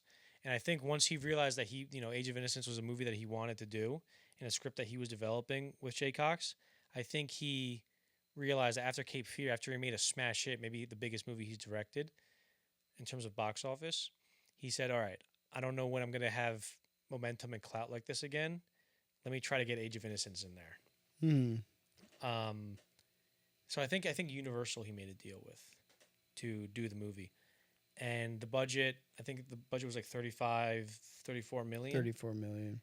And it was inspired. So the main inspiration, because I look at this movie the same way I look at Phantom Thread for Paul Thomas Anderson. I think this movie had some influence on Phantom Thread, especially in the logo. If you look up the logo of Phantom Thread and Age of Innocence and put them side by side, they're the exact same thing. Mm. And but Scorsese said, he goes, the main inspiration for me when I was growing up is when I was little, I saw a movie called The Heiress. Heiress. Is that how you say it? Heiress? The Heiress? Heiress, probably. Yeah. He goes, I remember it must have been like double billed with like a Western or something, because I don't know why my dad would have taken me to see it. But he goes, I remember watching it, and there's a scene where this woman's dad says that Montgomery Clift's character is, you know, she's not pretty enough to get married to a guy like that, and so, you know, Montgomery Clift must be only marrying her for her money. And he goes, I remember feeling such an internal pain at that scene, and I couldn't believe that, you know, her father was telling her this, and it affected me in such a way. And a lot of that same feeling I tried to, you know, I identified with the story of Age of Innocence, where there was a certain way of living that you couldn't really, it was this repressive way of living that you couldn't really get around. Mm-hmm. And, you know, there's sort of this repressed internal pain that can't be expressed properly, that he really resonated with in the Heiress, and it was his main inspiration for the Age of Innocence. Mm-hmm. That's all I got for that stage. Mm-hmm. At the end, he says, "For my father," right? Because his dad died during. Oh, okay. I'm pretty sure he died either during or after. His parents make the cut. They're in the movie. His dad is too. Mhm. Oh, nice. I didn't know. So I think it's near the end when they're traveling. I think it's when Newland Archer is traveling with his son to go to Europe. At the end, they're like in a train station or something, or whatever station, and there's the smoke is going, and there's all these dissolves. You can see Scorsese's parents walking Up the stairs. Yeah. Mm-hmm. Daniel Day-Lewis. He was in a movie called My Left Foot, and he was in other movies before them, but particularly Scorsese saw him in that movie, and he said, "Wow, this guy." You know, because the first 10 minutes you're going, okay, so he's pretending to be this guy who's like a paraplegic or whatever he was, cerebral palsy maybe, I forget. He goes, he's pretending to be this guy. For the first 10 minutes, you're really just like kind of trying to critique it, and then after that, you really just believe that he's like that. Yeah. And he goes, and I thought that was a very fascinating thing. And he approached Daniel Day-Lewis to do the movie, and Daniel had some reservations about it. Not some reservations like, oh, I don't know if that's the story. He was a very in-demand actor and had to be very, very, very careful what he chose to do. And then, he was considering it, and then a lot of people in his life were just like, you fucking idiot, what are you doing? Go, of course, work with Martin Scorsese. What are you talking about? And then he was like, all right, fine, I'll go work with Martin Scorsese. Damn it, I really didn't want to do that. Dang. Michelle Pfeiffer. At the time, Michelle Pfeiffer is like the Margot Robbie of now. She was like the hottest girl ever, and she was in a movie called Married to the Mob, which I have seen, and which is about this. I forget exactly, but this woman, she's a rat to the mob. She's married to some guy in the. I forget exactly the story. It was a long time ago, but there's a thing where Matthew Modine is like this secret agent type guy for the police or the FBI. And he's trying to get her to rat on the mob or whatever, and then they fall in love, and then something happens. I remember it being an okay movie, but he saw her in that and was like, "Oh, she's really good." And then Brian De Palma goes, "Oh yeah, she was in Scarface too." And he goes, "That was her." And there was another movie that I'm definitely not going to look up right now, and then edit it to make it seem like I knew what it was. Dangerous Liaisons, which is a similar time period, sort of a costume drama that he saw her in. So and she was like, "Oh, he only probably cast me because of that movie." He goes, "No, because I cast you because the range of movies that you were in, I thought it was very good." The paintings in the movie. There's an interview with Charlie Rose that Scorsese did when the movie was coming out, and they talked about how, from a production design perspective, what they did is in the book, which was written by Edith Wharton in 1920, I believe. All the people in the book were based off of real characters because so she was born in 1920. Let's say she was at least 40 something when she wrote the book. So she was living in the 1800s. So she was very close to the time period that the subject matter was dealing with, I guess, when she was growing up. And so they were all based off of real people, probably in New York. And so what they did is they did some research and found out who the characters were based off of. So let's say Daniel Day-Lewis, Newland Archer, his character, was based off of some guy named Jefferson Steelflex who lived in New York in 1875. they went to his house or found photos of his house and then figured out which paintings he had in his house. And then in the movie, when they were at his house, they put similar paintings or paintings like them, reproductions, into the background to figure out which. So that was like the type of research they did into this movie. And this is also kind of starts Scorsese's fascination where he's not like, I feel like this is the first movie where he did this movie because of his fascination with New York. Whereas movies like Mean Streets or Taxi Driver, I guess New York is probably New York. Maybe I'm wrong, but it feels like the streak of movies where he was like, no, I'm the New York director. Yeah. I'm obsessed with New York. You know, I'm gonna do Age of Innocence. I'm gonna do Gangs in New York. I'm gonna do, The Irishman again. I'm gonna do Wolf of Wall Street. Like, I love New York, baby, that kind of thing. Just digging into different sides of New York that he hasn't gotten to yet. Exactly. Yes. That's not necessarily what he grew up in, but it's still interesting. Exactly right. Facets of New York. Yeah. So, I remember that this was a story. I didn't even encounter it when I was doing the research for this podcast. I remember just hearing this somewhere, and it stuck with me because I felt the exact same way. They were filming this movie, and they were filming the final scene where Newland is deciding whether he should go up to see Ellen at the end. Mm-hmm. And they're filming it, and I think it was Michael Ballhaus, who was the cinematographer. He just put down the camera and just went, can't he just go up and see her? Yeah. And Scorsese was like, no, he can't. Like, that's, Mm-hmm. And that was just a scene where I was like, that was the first time I was like, oh, they think like that when they make movies, where they want, like, Yeah, they can they change care stuff. about the character enough they're like, to be like, just fucking please, make him just go let him up go there, up please. there. Because the or whole at least get the shot of him in case we decide later, right, yeah, yes, like, yeah, there's no way I would have the balls to not get the shot of him going up there. On October 1st, 1993, The Age of Innocence was released in the U.S. It received praise from critics and grossed $32 million domestically off a $34 million budget. It received 5 Oscar nominations, including Best Supporting Actress for Winona Ryder, Best Adapted Screenplay, Best Art Direction, Best Original Score, and Best Costume Design, which it won. So the foreign numbers on this, I mentioned with Cape Fear, that was like the first movie that we got the foreign numbers, the international numbers for. This, we don't have them. It made 32 domestic off a $34 million budget. If it made, say, maybe 20 million internationally or 15 million, then at the end of the day, it'll probably eventually break even, and it's fine. But for my knowledge and how people talked about it afterwards in subsequent interviews with Martin Scorsese after the movie, it didn't resonate with as much as he was probably hoping for. It wasn't like a giant box office success. It didn't get nominated for Best Picture or anything. Audiences probably thought it was fine. It doesn't have a cinema score. So that, yeah. But for me, first time I watched it, because again, young me, I'm like, Victorian era, the Gilded Age, boring. Boring, Like, yeah. I can't name a single president who was president from 1880 to 1900. I don't care. This movie is very similar to Barry Lyndon. When I was doing the research for our Stanley Kubrick episode, which you can watch on YouTube, Spotify, and Apple Podcast, I came across Martin Scorsese saying that he goes, my favorite Kubrick movie is Barry Lyndon. I think it's an amazing, story about this man trying to navigate repressive society or whatever.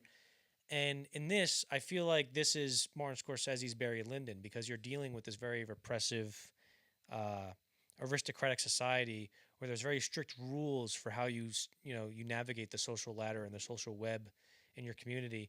And like the movie's so subtle, like the differences in the rules of their society and how they behave. Because there's a line in the movie where I think it's Ellen goes, I can't believe, like, why is this their greatest worry?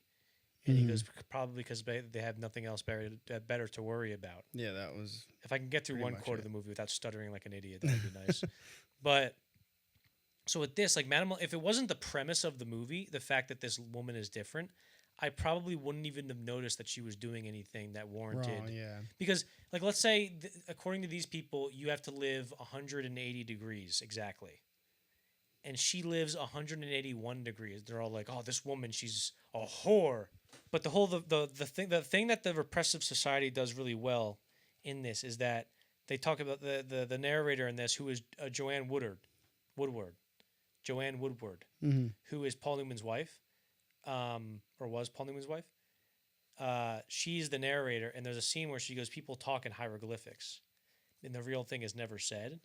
And what that does, it allows for some like amazing subtext where they can never say the real goddamn thing for the longest time, and the tension between Daniel Day-Lewis and Michelle Pfeiffer, and that feeling that it feels so strong. Like you get it. You're like, just kiss. Yeah, just something. Yeah. And I think but also that it allows for some amazing subtext in the dialogue scenes. Like there's a scene where he sends her flowers or whatever, and she's like, "Oh, do you think her husband will send some flowers?" And he's like, "Oh, maybe I'll send some flowers." And then there's one where he goes, it's just Winona Ryder's character's name, Mary, whatever her name is. She thinks there's another woman, and she's like, "Well, is there another woman?" Or even the scene where he's about to tell her that he's in love with Ellen, and Winona Ryder goes, "What about her? Is it that she's leaving?" I don't know why they're all British; they're an American, but he goes, "What?" And he goes, "When did she tell you this?" And she goes, "A couple days ago." And he's like, "That bitch! She knew she was leaving, and she told me that I can lie down on top of her, last night. What the hell is that about?" And then you see him asking her questions about, like, "When did she tell you this? Well, what time was it? Did she say this?" And to her, she's like, "Oh, he's just curious about when she's leaving." But to him, he's like, "What's happening?" But he's not saying that. Like in a lesser. This is like basic subtext 101, but I think it's interesting. In that scene, it would be like, I can't believe she said that when she said that, she would let me lay down on top of her. Like, why, I don't know. I'm kind of losing my thread here. Scorsese's side projects. In 1986, Scorsese directed an episode of Amazing Stories, an anthology series created by Steven Spielberg. So this was his TV debut, and it was season 1, episode 19, and it was really hard to find. I had to go on Vimeo to find it because I found the entire series on YouTube, and the only episode that wasn't there was this episode. It always works like that, I feel like. I don't know how they know. But it was called Mirror Mirror. And Sam Waterston plays, who was in Capricorn 1, and I'm sure a lot of other stuff, but I know him from Capricorn 1. He plays this author who they're making a movie about his book called Scream Dreams. And there's a scene he talks about Dick Cavett makes a guest appearance. We talked about Dick Cavett in the earlier episodes, and he used to have these great interviews with like people like Alfred Hitchcock, Orson Welles, and those guys. And it was a comedy, like late night show type format, but it would just be like an hour of them actually having a conversation. And like Dick Cavett would make jokes, and sometimes it would be funny, but if they were having a serious conversation, they would just have it. There would be no need to be like, wow.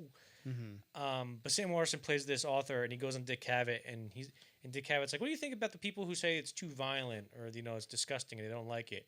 And he goes, "Oh, they can, screw them. I don't give a shit, whatever." Like something along those lines. And then he goes home, and there's a kid, sort of like in The King of Comedy. There's a kid who's like, "I'm your biggest fan, Mr. Manmouth." That's his name. And he goes, "Get the hell out of here, kid, you son of a bitch." And then he goes into his house, and he sees what? It's the idea of them being, "You son of a bitch," to a kid. And then he goes inside, and while he's taking a bath, and he sees in the mirror, he's like, somebody's climbing in through his window, and he's like, "What the fuck?" And then he keeps seeing somebody in a mirror, and it's like this guy in a trench coat with a fucked up face. And throughout the whole episode, he's like going crazy. It's kind of silly. It's some of the visuals are really good because it's Scorsese. And then it was also written by Joseph Minion, who did After Hours. And at the end, spoilers if you don't, I'm sure you don't care, but if you do care, 5 seconds, 5, 4, 3, 2, 1, last chance. So at the end, it's like the funniest goddamn thing I've ever seen, because the whole time the guy's getting closer and closer to him. Excuse me, the guy's getting closer and closer, and I knew this was coming, dude. I was so proud of myself. Where there's a scene where they take away all the mirrors and all the reflective surfaces, they hide and stuff, so he can't see them. And I go, wait a minute. I go, it's going to be her eyes. That's the only way. So because there's a hot girl, he calls his girlfriend over. He's like, Karen, please help. And she comes over and they take away all the stuff. And then at the end, they're lying in bed and they start kissing and stuff. And then he looks in the reflection of her eyes, and the guy comes from behind him and starts choking him with like a razor wire. And then she's like, "Oh my god!" He's like, like that, but there's nobody around him. He's like, "Yeah, he's doing it." Yeah, he's like, "Ah, gah, gah." Jabba. And then all of a sudden, she just goes, "Oh my god!" And they cut back to him on the bed, and he's the guy. Like he's in a trench coat and his face is all fucked up, but it's not the guy. Like it's not he's not. He didn't take over his body and go, "Mwah, ha, ha, ha." Yeah. He's just him. But he's like, what the fuck is wrong with my face? Like that kind of thing. So he sees himself in the mirror and he's like, no! And then he opens up the blinds to the windows. And I'm like, oh, is he sensitive to sunlight? Is the sunlight going to burn him? Like, what's happening right now? And then I swear to God, it's just him standing there. And then it cuts to like somebody throwing a rag doll out the window. Oh. Like like he's 6 feet in the air, horizontal, diving out the window. It was so fucking funny the way it was done. And then he just gets out the window, and then they just push in on the girl in the corner, being like, "What the hell?" And they don't explain anything. Anyway, we're spending way too much time on this. Yeah. Scorsese also directed 2 music videos from 1986 to 87. One for Michael Jackson's Bad, and the other for Robbie Robertson's Somewhere Down the Crazy River. So Bad, I'm like, all right, it's 4 minutes. Let me bang this shit out. Yeah. It's 18 minutes long, which is okay, fine, whatever. And then I'm like, so is it 18 minutes of like a music video? What's going on here? And then I started watching it, and it's like a blue and instead of black and white, it's black and blue, sort of like there's no whites, it's just all just blue. And it's Michael Jackson's like I guess a football player who goes to this boarding school. And he comes back home, and all of his friends are like, "Hey, you want to do some crimes?" And Wesley Snipes is in it, and it's before he was famous.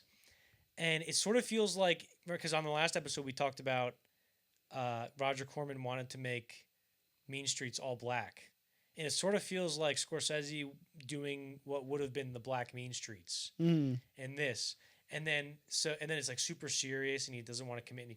Also, he's completely. I mean, it's a music video, but if it was an actual movie, it would be like the worst casting of all time because he's supposed to be like a football player, like thug hood It's just type Michael guy, Jackson, and he's like like, skinny Michael "I'm Jackson. bad. I can do bad things." You know it. Yeah. I'm bad. It's pretty funny. But then at one point they're like, "Do the bad thing," and he's like, and then he's wearing this outfit, and all of a sudden all these people jump out of the corner, and we're like, "Whoa!" And it's fun, it's energetic. I don't know exactly, but it's fun. It's fine. That was there's a huge dance number, and they're like, that wasn't really that bad. That was really bad. That was pretty good, actually. Well, then him and Wesley Snipes shake hands and are like, "So it is what it is," that kind of thing, and then they leave. It is what it is. But Frank DeLeo was Michael Jackson's manager, and he plays that short, squat, chubby, fat guy in Goodfellas, who like shows Henry Hill the ropes. Remember when they're running across the street and it's raining and he has the umbrella? Yeah. That guy, that's Michael Jackson's manager. He was in Goodfellas. In 1990, Scorsese directed a short documentary centering on fashion designer Giorgio Armani. So going into this, I'm like, all right, let me watch it. It's called Made in Milan, 20 minutes long. And I found a copy of it on YouTube with English subtitles because it's all in Italian. And it starts on Milan, and Giorgio Armani is narrating it like, "Yo, Milan, the best city in the world," like that kind of thing. The gulag. That's what I was going for. SpongeBob. But anyway, so I'm the like, most okay, fashionable city in the yeah. world. And I'm like, okay, whatever. And then it actually started to get really interesting because you're getting to see him work. Yeah. About like, no, this fabric is really much better, and then this and this, and then maybe don't walk like this, Samantha, whatever. And then it ends up just being you're following him during a walkway fashion thing. And I thought it was really interesting because it reminded me of the scenes from Phantom Thread where, he's looking in the peephole to see how everybody's reacting, and they show that, and I thought it was actually a lot better than I expected it to be and then I'm also trying to figure out, because I don't know anything about fashion, but I'm trying to figure out like what are they trying, because if you look at fashion as an art form, like what are they trying to say through the clothes? Like is having baggy clothes, like this isn't just an example of an idea I was trying to figure out. I'm not saying it was just this is my newborn maybe thoughts on fashion because I don't have any. Yeah, what goes into like just the showing ideas. like baggy clothes suggests that people like the society's starving, like that kind of thing. I'm trying to figure out how you say things that you would say in a movie in fashion Yeah. while I'm watching the documentary. And I don't know how that is, but it was interesting. It got me thinking about it. So if you're interested in that kind of thing, I would definitely recommend it. And also, there's a thing called the King of Ads. If you go on like half the directors on IMDb who are active in the 20th century, you'll see that there's the thing called the King of Ads in their directing filmography. And what it is, it's just a compilation of TV commercials that directors have made. And Martin Scorsese's in there. He did one for a cologne. I think it was like an Armani cologne or something like that, where this guy is in bed in his bedroom. It's like 40 seconds. The guy's in the bedroom. His wife comes in, or his lover, or somebody comes in. They're both pissed at each other. They hate each other. And she comes in. She's like, ugh. And he's like, ugh. And then he slams his door. And she's like, oh, he's upstairs. Like she was looking for him. And then while he walks away, he drops his cologne. And then she comes in and picks up the cologne and smells it and goes, oh, I miss him. So that was the premise of that. She'd call him. Yeah, she called him. Century of Cinema was a TV series occasionally hosted by a director detailing the history of an era of movies. In 1995, Scorsese hosted an episode titled A Personal Journey with Martin Scorsese Through American Movies. So in my doing the research for this podcast, I was watching everything, and this flew under my radar. I forgot about it. I didn't watch it. So last night, I'm like, all right, what is it, like an hour? I can watch it on YouTube. That's fine. And then I looked up. It was 3 hours and 45 minutes. Yeah. And I had to watch the whole thing. And I'm not saying... Wait, you did this last night? Yeah. Oh, my God. It was like 11 o'clock, and I'm like, shit. Crazy. I have to listen to this before tomorrow. But it was actually very, very interesting, because what it does, and it's similar to what the next project we'll talk about. Yeah. It starts off, and it's like, oh, the Western. It starts off and it shows how the Western was sort of like the birth. Since the Western is a very American genre, and it's responsible for a lot of the innovation in the film medium of film.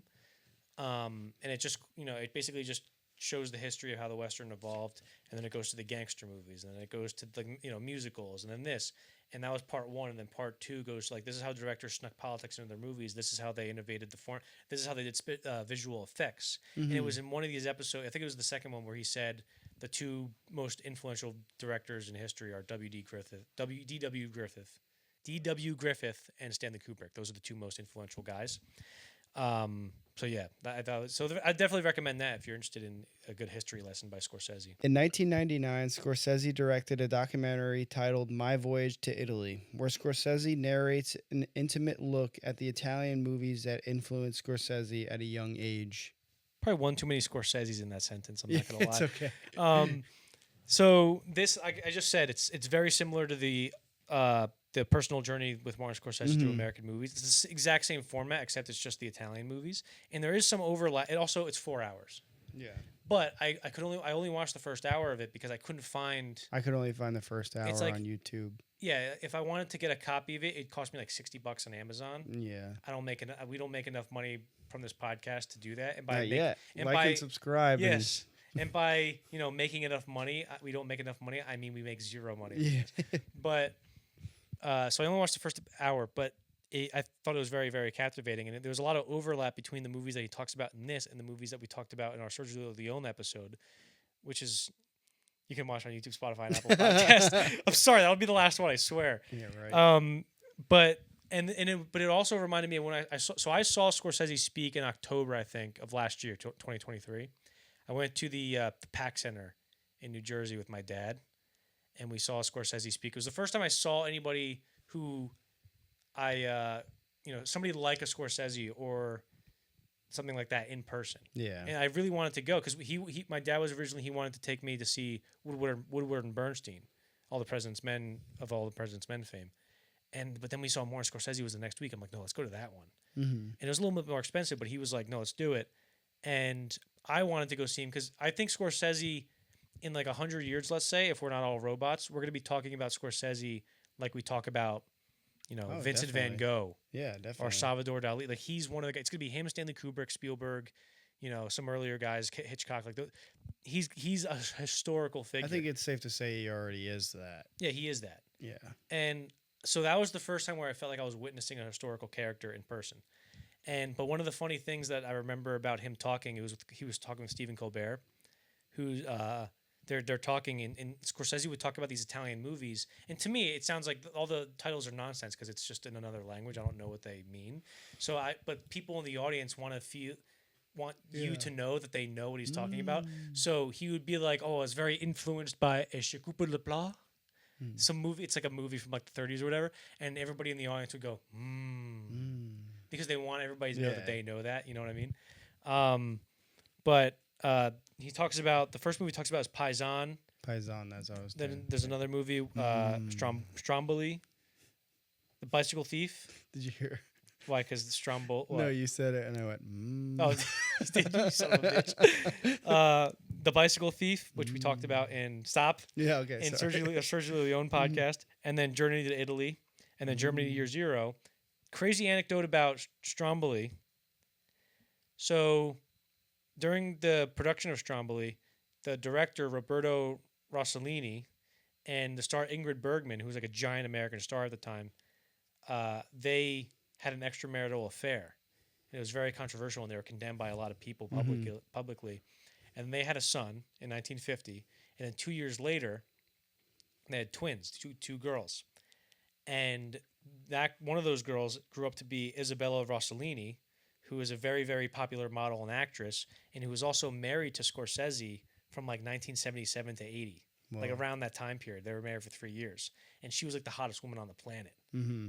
So good on Scorsese. Nice. Sick. Attaboy. But that's insane to me because he grew up idolizing this guy's movie. He was watching these when he was younger, and he was transfixed, and he was learning so much about his culture.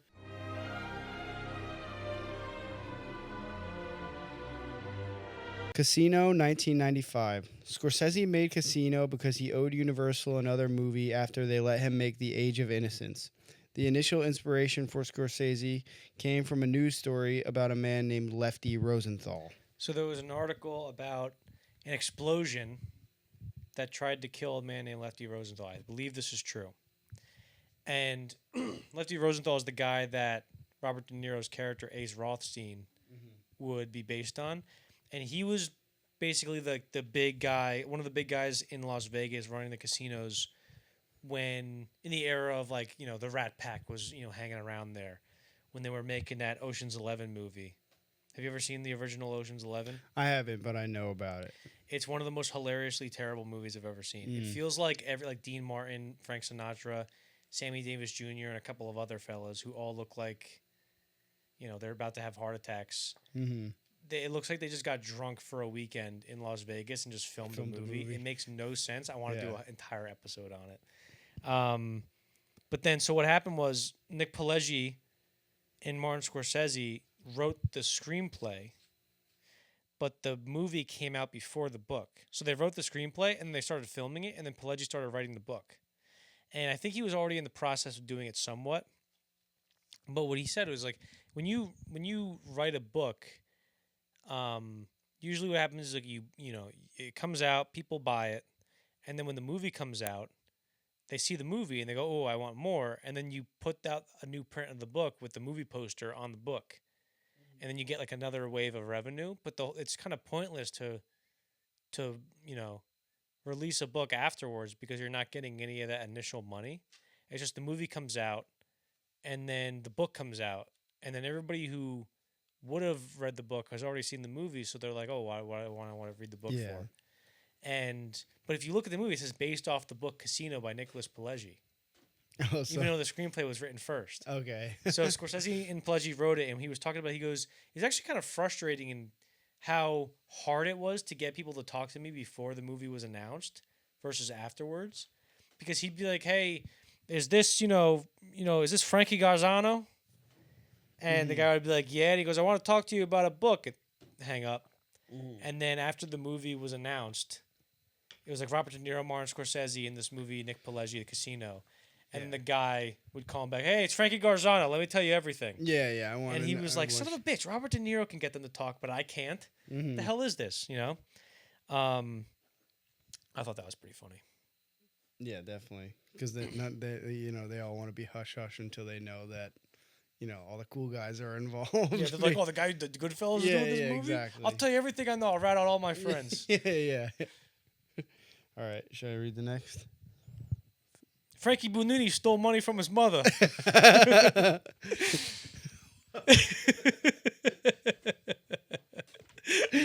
Okay. Filming began September 1994 with De Niro, Pesci, Sharon Stone, Don Rickles, and James Wood in the main cast. James Woods, thank you very much. James Woods. Because James there's Wood multiple High of him. School There's from multiple of him. Family Guy. Yes. So Don Rickles being in this movie is very like important to me and funny to me because he like I said, like how the Rat Pack was hanging around out there. Don Rickles was like the sole comedy guy in the Vegas at the time. He was steeped in that culture the same way someone like I guess Joe Pesci was steeped in like the mob, whatever. Maybe not so much with Joe Pesci. I'm just giving you another example. And so he was always doing the roast with those guys. Like Dean Martin. My parents were watching it the other day, like the roast of Frank Sinatra, the roast of Dean Martin, the roast of whoever. He was like sort of like what Jeff Ross is now, where if you had a roast, Don Rickles would be there, whether he knew you or not, that type of thing. And so in I think 1998, the American Film Institute had a ceremony for Scorsese, like a lifetime achievement type thing, and everybody's going up there and saying stuff about Scorsese, like what a wonderful guy, that kind of thing. And everybody who's in Scorsese's movies is there. Like you see Paul Sorvino, you see all these people, and like everybody from Hollywood. And Don Rickles gets up there, and Sharon Stone goes, and the pit boss of warmth, Mr. Don Rickles. And he comes up and he goes, "It is now 11 o'clock, and I'm fed up and tired." And everybody, the whole room, and he roasts the entire room. Mm-hmm. Go watch it after you're done with it, or if you're gonna watch it, click off this video, go, and then come back to this video. Please don't leave us. He goes, "Marty, when we look at all the films you did, none of them were great." Everybody's like, "No way." And he goes, "I look around the room and I realize now, aside from Clint Eastwood, I'm the biggest name here." And everybody's like, "Holy shit." He roasted the entire room and he goes, "Clint Eastwood is now thrilled his name was mentioned." Yeah, I love that line when he says that. So that's a great video. He roasts everybody so well. And he had a story about, because he was friends with Frank Sinatra. And he had a story where it was before he was married, and he's at this, like, let's say a bar or whatever, or some restaurant, and he sees Frank is there and he's friends with him. And it's like, imagine if you got famous and I was dating a girl. Mm-hmm. And he goes, "Frank, can you I'm with a girl here. I'm trying to impress. Can you just come over to my table and say hi so she knows like I'm legit?" And he goes, "Yeah, sure, I got you. Like 5 minutes." And he goes, "Yeah, 5 minutes." And then Frank comes over and goes, "Hey, Don, how you doing?" And Don goes, "Can't you see I'm eating? What the hell are you doing?" Like, "Stop bothering me." It's like, holy shit, dude. So that was the kind of guy Don Rickles was. Mm-hmm. And there's a lot of they did a Scorsese and De Niro were at like sort of like a lifetime achievement roast type thing for Don Rickles in 2014 when he was getting old, and they showed some behind the scene footage, and they're filming a scene. It's where they have the gun on the table where he's like, "Hey, bring a gun." What's her name? Ginger's acting crazy. Mm-hmm. I need you to bring it. And they're sitting there in the living room waiting for her to come back. And there's a deleted scene where they have some lines, and he goes, "I should have known better," or something like that. Or he stutters on his line, and Don Rickles goes, "You're supposed to say you should have known better." And he goes, "You got the pop-up trailer. Sit in your trailer and study." He goes, "You're getting paid millions of dollars. Learn the goddamn lines," like that type of thing. And you can hear Scorsese in the background going, "Ha, ha, ha, ha." And so, yeah. So how is it? And then also, I'm sorry, one last story about Don Rickles. There's a story. He was in Dirty Work, which is Norm Macdonald's movie from like 1996, which I think is funny. And he has one scene in that where he plays a movie theater manager and he roasts everybody. And so he's supposed to make a joke about Artie Lang. And first of all, he's going to Bob Saget and going, "Look at you." Because he's going to Norm and he goes, "Look at you, you're pathetic. How did they ever give you a movie?" He's like, "You can't say that we're in a movie, Don." Yeah. And he goes, "Oh," and so the line is, he goes, "Why don't you go up to what's his name, Artie Lang, who was like he was fat," and he goes, "Go up to him and say Norm goes, say Baskins and Robbins called. They're down to 3 flavors." And he goes, "Okay," and he goes up to Artie Lang and he goes, "Baskins and Johnson's called. And they said that you ate all their tubs of ice cream. Tubs and tubs." It just goes off with this big thing, and it's 40 minutes later, and like, "Don, that wasn't the line." That was not even close to the line.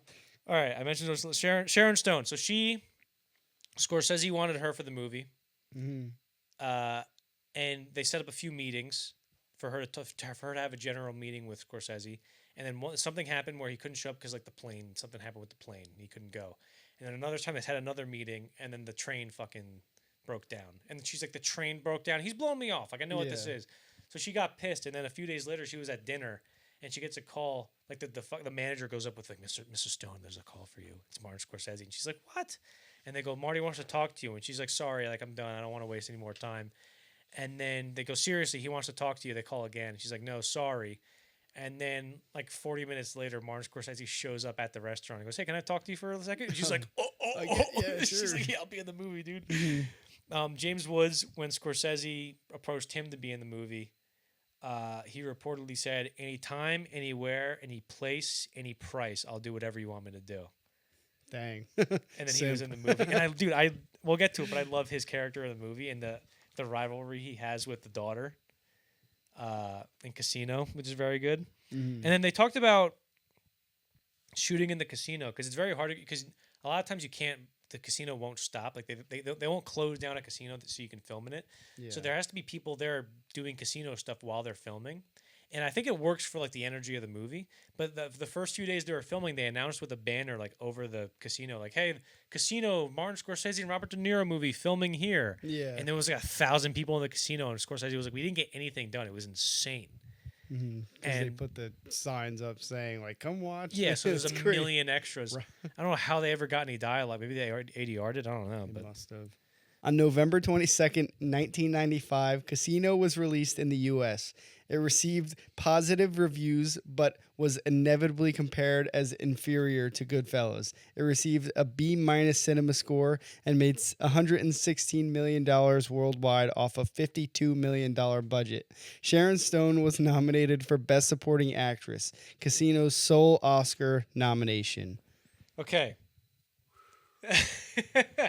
So this movie has sort of been, I guess, maybe complimented, but also criticized as just being Goodfellas Part 2. And I guess that does make sense because we talked about how there's a quadrilogy? Whatever a trilogy is, whatever the say four whatever version you of want. trilogy is, quadrilogy of Scorsese gangster movies. So you have Mean Streets is about the hood, like, the street rats who are just these young guys on the streets, the lowest of the low. And then you have Goodfellas, which is the guys in between who never really get made. But in the plot of that movie, the guys who are made are like at the top of the social ladder. And in this movie, Casino, it's less of a jump from Mean Streets to Goodfellas. But in this, they deal with the made. This is basically stuff that's happening above the made men. So it's sort of like on a national scale. It's not just confined to a city. There's way more money involved. And then, of course, The Irishman is, what happens to those guys when they survive, they're not whacked. Yeah. And what happens when they get old and stuff like that. And I think that Casino is inferior to Goodfellas because just a Goodfellas is so good. But I still think it's a great movie. I still have a lot of fun watching it. And it's like, let's say Goodfellas, everything Goodfellas does is a 10. Everything that Casino does is an 8.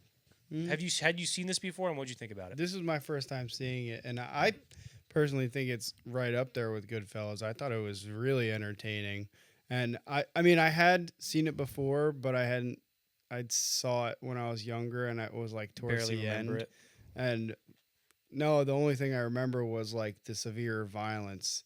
This is what I was talking about before, where that was. Something that just really stuck in my head. The violence in this movie was something that I think when I first saw it, I probably saw it maybe a few years too early or something. When he puts his head in the vice?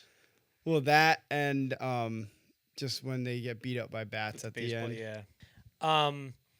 With Goodfellas, in that movie, you have the opening scene, like, what the fuck is that? There's noise in the trunk, and then they open the trunk, they shoot Billy Bats, and then close the trunk, push in, freeze frame. I always wanted to be a gangster. As far back I remember, I always wanted to be a gangster. Da-da-da-da-da-da, that kind of music. And then the movie just takes off at 1,000 miles an hour, and it's over all of a sudden, right? There's not a single hiccup in the movie starting. And in this, I feel like they sort of do a similar thing where, he walks out, and there's the explosion. And, of course, were you able to tell that it just cuts to a dummy? Yeah, I said in my notes, hilariously obvious dummy. And that's something now, like, this is pretty obvious for those listening. If they're this far into it, they probably didn't have this knowledge, but like now you can just you can paste out digitally the car window and just keep De Niro in there for longer. Mm-hmm. But back then, since film, you couldn't really edit it that. I don't know. You'd have to I mean, I get guess you real- could. It was the 90s. So maybe they did have some digital components that they could have done, but maybe Scorsese thought it would cover up better. But then it explodes, and there's another title sequence by Saul and Elaine Bass that was used in Cape Fear. That was similar to how they used it in Cape Fear. There's another one where it's almost like Skyfall. He's like falling through the casino and stuff. Oh, I didn't talk about that with Age of Innocence. The visual flourishes in that are amazing. They instead of fading to black or white, they fade to like red and blue and all these colors. And there's a thing where in the beginning, it's this boring Victorian era movie or Gilded Age era movie. It's supposed to be boring. And then all of a sudden, he does this visual flourish where Richard E. Grant is looking with the binoculars in the crowd, and Scorsese and Thelma do these dissolves, and you're like, this is so interesting. And I'm talking about it a few days later, Back to Casino. I do think Casino really struggles to find its footing in the first 20 minutes, let's say.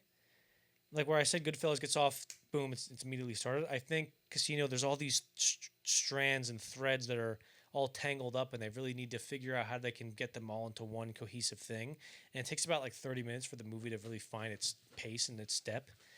It really, it feels like it's trying to go as fast as it can, but it just can't find a road to drive on. Yeah, Damn, dude, that was good. So yeah. But there's not an actual scene in the movie until 20 minutes in. The first 20 minutes is all just so here's how it works. We got the casino, we fucked it all up, and then this happens, blah, blah, blah. And then in 20 minutes in is finally two characters sit down and just talk, and you're like, oof. Yeah. This is the first scene. Mm-hmm. But then after that, I just think it's fan. It's 3 hours, feels like nothing. Yeah. I was gonna say I don't mind the recaps of all that kind of stuff. I like that kind of stuff sometimes. Yeah, I'm not saying it's bad. It just I like when they're talking. I can't remember. I saw this somewhere where they were they couldn't be super specific about they couldn't say the Chicago mob. They didn't want to get super specific with details, and they couldn't say what they had to come up with a fake casino name because the casinos didn't want to be related to that just as much as the mob didn't want to. So they, instead of saying back in Chicago, back home years ago. I loved that. When that first popped up, I was like, back home years ago. I love that. I love that. Somewhere in a place. Yeah, back home years ago. That's a good. I didn't know that. Where did you see that? It was a documentary. Maybe it was a YouTube video. I'll have to send it to you. But it was cool knowing that. Mm-hmm. But yeah, I know that Thelma and Scorsese, they actually restructured a lot of the movie. Because in the script, it's the whole sequence where they show how the money is taken out. Because in the script, it was chronologic. So you have, them starting out, they're beating each other up. Pesci beats that guy up with a pen in the bar. It starts there. They're just in their gambling days. And then he becomes the guy in the casino, the head of the casino. And then it goes in chronologic order up until you see the money getting taken out by the guy when he goes in. And he goes, nobody sees the thing. But then what they did is they switched it around so that they put all that stuff in the beginning, and then there was a lot of restructuring going on, and that's why I probably thought it feels a little bit all over the place in the first 30 minutes. But I do think the first time I watched Casino, it was before Killers of the Flower Moon came out, and which is a Western, or at least the most Western movie that Scorsese has directed. But before that came out, this was a few years ago in 2019 when I first watched it. My one sentence review of it was the closest movie to a Western that Scorsese has directed so far. And I think in Casino, there's a similar idea that Once Upon a Time in the West and McCabe and Mrs. Miller have with each other. And because in Casino, it's basically a story about these guys who go into this Western land where the rules are loose and there's money to be made. Things get wild for a little bit. And then modern society, modern civilization steps in and befalls there's a new regime that befalls the place and goes, hey, cut it out, kids. Mm-hmm. And that romantic period is sort of ended. And I think that's prevalent in Casino. And that's why I feel like it's a very Western-like. Sharon Stone's great, but I do think that in the second half of the movie, they gave her the worst haircut of all time. Yeah, she just randomly got Holy a bad shit, haircut. the worst one. I liked James Woods and the daughter in this movie where apparently they were filming and Sharon Stone told the girl that playing the daughter, like, "Hey, why don't you just slap James Wood in this scene and see what happens?" 'Cause she's on the payphone and you can see James Wood in the background with the daughter, and he's just like, "Shut the fuck up, like bitch, like fuck you, I hate you," and they're just like hitting each other and stuff. Mhm. And I like that a lot how they Yeah. have that rivalry. Yeah, James Wood's character is the worst person ever, by the Just way. the sleaziest guy. Yeah, of all just the time. most sleazy character you could even conjure up. Well, I like because her whole thing is that like she's obviously like the hottest girl ever, and she's used to all these guys wanting to like fall over backwards for her and stuff and do everything they can to please Yeah. her. And Ace is like the epitome of that, where he's like he loves her so much. I'm gonna buy you whatever you want. I can you're always gonna be okay. Don't even worry about it. But she doesn't love him because he's just an extreme version of all the guys she deals with on a daily basis. The only guy who treats her like shit is James Woods' character. Yeah. And that's why she loves him. Kundun, 1997. Kundun came into Scorsese's life when screenwriter Melissa Matheson pitched the movie to the Dalai Lama, a movie about his life. When the script was ready, Scorsese was Matheson's top choice for director. Melissa Matheson was a screenwriter, and I think she wrote E.T., if I'm not mistaken. Maybe that was somebody else. But she had a meeting with the Dalai Lama and pitched him, and she said, "Look, this is what I want to do. It's going to be about your life, blah, blah, blah, et cetera, et cetera." And he said, "Well, it sounds very good for kids, very good for Tibet, and very good for publicity." And what she meant was like what he meant was like PR, I guess. Like people knowing the story will help the cause or whatever like that. And Matheson wanted Scorsese, and her agents were when the script was ready. Her agents were ready to send it out, and she's like, "What directors do you want to do it?"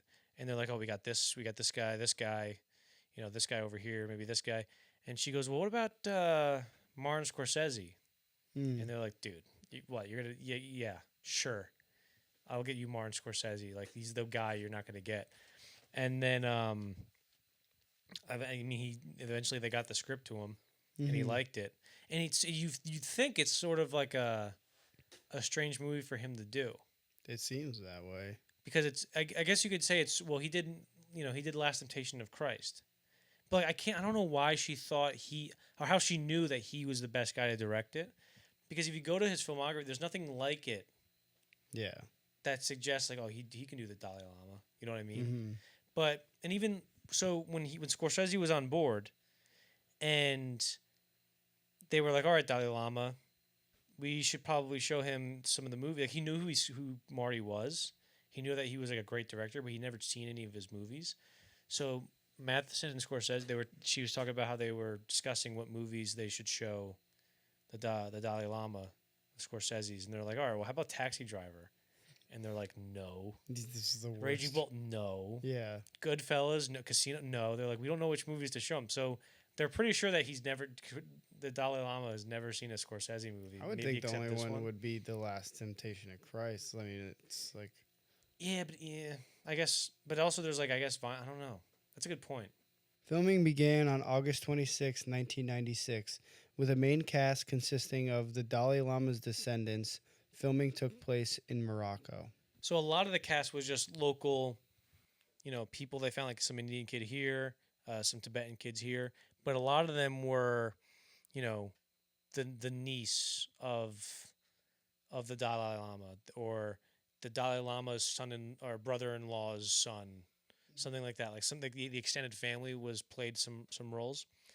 They couldn't film in Tibet, of course. And also, so I didn't know any of the history about Tibet. I knew zero. I thought the Dalai Lama was just like a monk who went around saying, "Don't even worry about it. It's fine. Just be nice to each other." Like, I didn't know any of it, that he wasn't allowed in Tibet. I knew that if you talked about Tibet, China didn't like it because there's a movie called 7 Years in Tibet, which was released a few months before Kundun. And for that reason, Brad Pitt's not allowed to go to China. Oh, wow. So that kind of thing. And they couldn't film in Tibet, and in India they were like, "Hey, can we film in India?" And India was like, "No, we don't want to answer that question." Wow. Because they didn't want to risk like China being like, "Well, hey, screw you." Maybe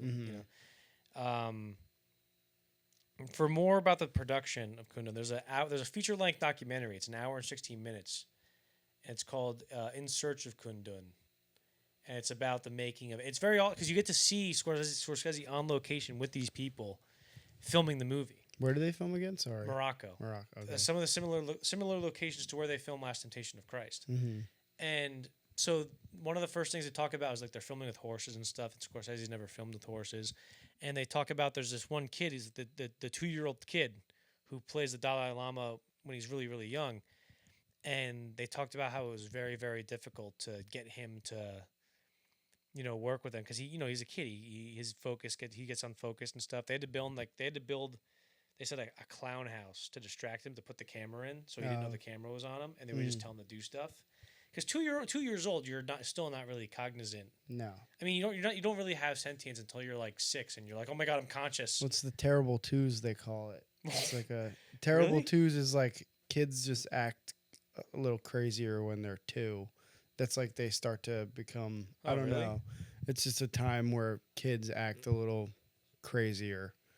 Like they'll just cry and act out a little more often. Yeah, I had that too, except it didn't end until I was like 19. Yeah. Still going. But he talked about how that kid was still, I guess, at a very impressionable age where he just started copying Scorsese. He was like, yeah, I was on the set, and all of a sudden the kid's directing people where to go. He's walking around like he owns the place. He's taking over the production. And so that was great. But also the good thing is the Dalai Lama is in the documentary. And he's talking about, like, they're filming a Chairman Mao scene, and then they cut to the Dalai Lama being like, yeah, so this is what Chairman Mao said to me. Mm-hmm. And then he did this, and then this happened, and he almost acted like he was my older brother. Mm-hmm. That kind of thing. He's talking about the real Chairman Mao, and I thought that was pretty interesting. And the kid that they got, the 2-year-old was very hard to work with, so much that when they didn't show his face, and it was just like an over-the-shoulder shot, they got another kid from America, a 4-year-old kid who like knew how to do stuff. Oh, really? And they were like, yes, dude, holy Finally. shit. Like they talk about how there's a scene where all the monks come to the kid and they go, which of these objects is yours? And they're like watching him pick up objects. And they were talking about like it was so hard to get him to pick up the object The he right wanted him one. to. And if he picked up the wrong one, it was so hard to get him to put it down in like the correct spot. Oh, yeah. Oh, my gosh. Because you think about like, oh, why didn't they just cut to the inserts? Like what they did, but you have to make sure his motion, even if you're not sure, even if it's just from like the neck up or like the chest up, you still see where he's putting stuff down. And it's even more difficult because he had to like pick it up, play with it, fidget, like put it down, pick the other one up too. And Scorsese's probably in the background going, "No, pick it up, no, pick it up, pick it up, pick it up, pick it up," or I don't know how they. And especially you're on location, you're like, Jesus Christ, because it's that must be been super difficult to work with. But I know it was like difficult, but I still loved how confident the kid comes out. All the kids are great. Yeah, like nobody, because none of these people, I'm pretty sure, were actors. Which is pretty crazy. Yeah. The guy who plays Renning, who's the guy who finds the Dalai Lama, I think he was the kid who plays the teenage version in the last version of the Dalai Lama. I think that guy was his dad. So Redding was the Dalai Lama actor's dad, and the mom was the Dalai Lama's niece. I think. So like there was something like people would be playing their moms, that kind of thing. So yeah, it was very interesting. I didn't know anything about this movie, and it turns out to be like one of the most interesting movies of all time. On January 16th, 1998, Kundun was released in the U.S. It received positive reviews from critics, but was a box office bomb, making $5.6 million off a $28 million budget. It was nominated for 4 Oscars: cinematography, art direction, costume design, and original score. So we got to talk about the Disney situation. So this movie the production company was Touchstone, and the studio was Disney. So Disney had 2 movies coming out that year, 2 big movies, I guess. And it was Kundun and Mulan. Now, if you talk about Tibet, China doesn't like it, of course. and Disney wanted to release Mulan in China because they thought it'd be a big moneymaker there. And so they made a judgment call and were like, screw it. They didn't clear their throat like I did. They said, screw it. We'll just make Kundun like an art house release, make it look like it's just this weird little movie. Don't even worry about it. We'll bury the release. And they did. And that's why it bombed. And then Mulan, when it was released in China, they couldn't get it released on the Chinese New Year holiday type stuff. So it was released after the holidays, and it made like $20,000. Oh my gosh. It bombed in China. I'm pretty sure. I'm pretty sure that's correct. So it didn't end up paying off for Disney. But to this day, Martin Scorsese is not allowed in China. Wow. Because he made this movie. Because you cannot recognize Tibet as its own country. Yeah. Because it's part of the same thing with like Taiwan. And I'm only saying this to make people aware that Tibet and Taiwan are part of the motherland of China, and that China's never done anything wrong. Okay. And I'm not saying this because I'm afraid that in 2050 we'll all be owned by Disney in China, and we'll all be speaking Chinese. I love China, and they've never done anything wrong. Don't ban me from anything. And sealed. Yes. And we're cleared. Distribute to the director. Anyway, let's talk about this piece of shit movie. Yeah. But Bad. there's one more. I remember I looked up the reviews to Kundun on Letterboxd, and I was like, and all the reviews were like, Kundun, I liked it. I liked it. Kundun. I'm like, what the fuck's going on? Like, why is everybody saying it like that? And then I Googled Kundun, I liked it. And it turns out Martin Scorsese had a cameo in The Sopranos. And Michael Imperioli's character, who plays Spider, who gets shot by Tommy in Goodfellas, the kid, when he shoots him in the foot, and then he kills him. He goes, why don't you go fuck yourself, Tommy, that kid?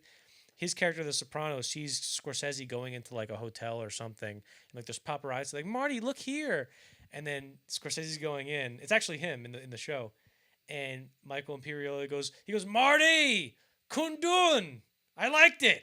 And he goes, thanks. And then he walks inside. So yeah.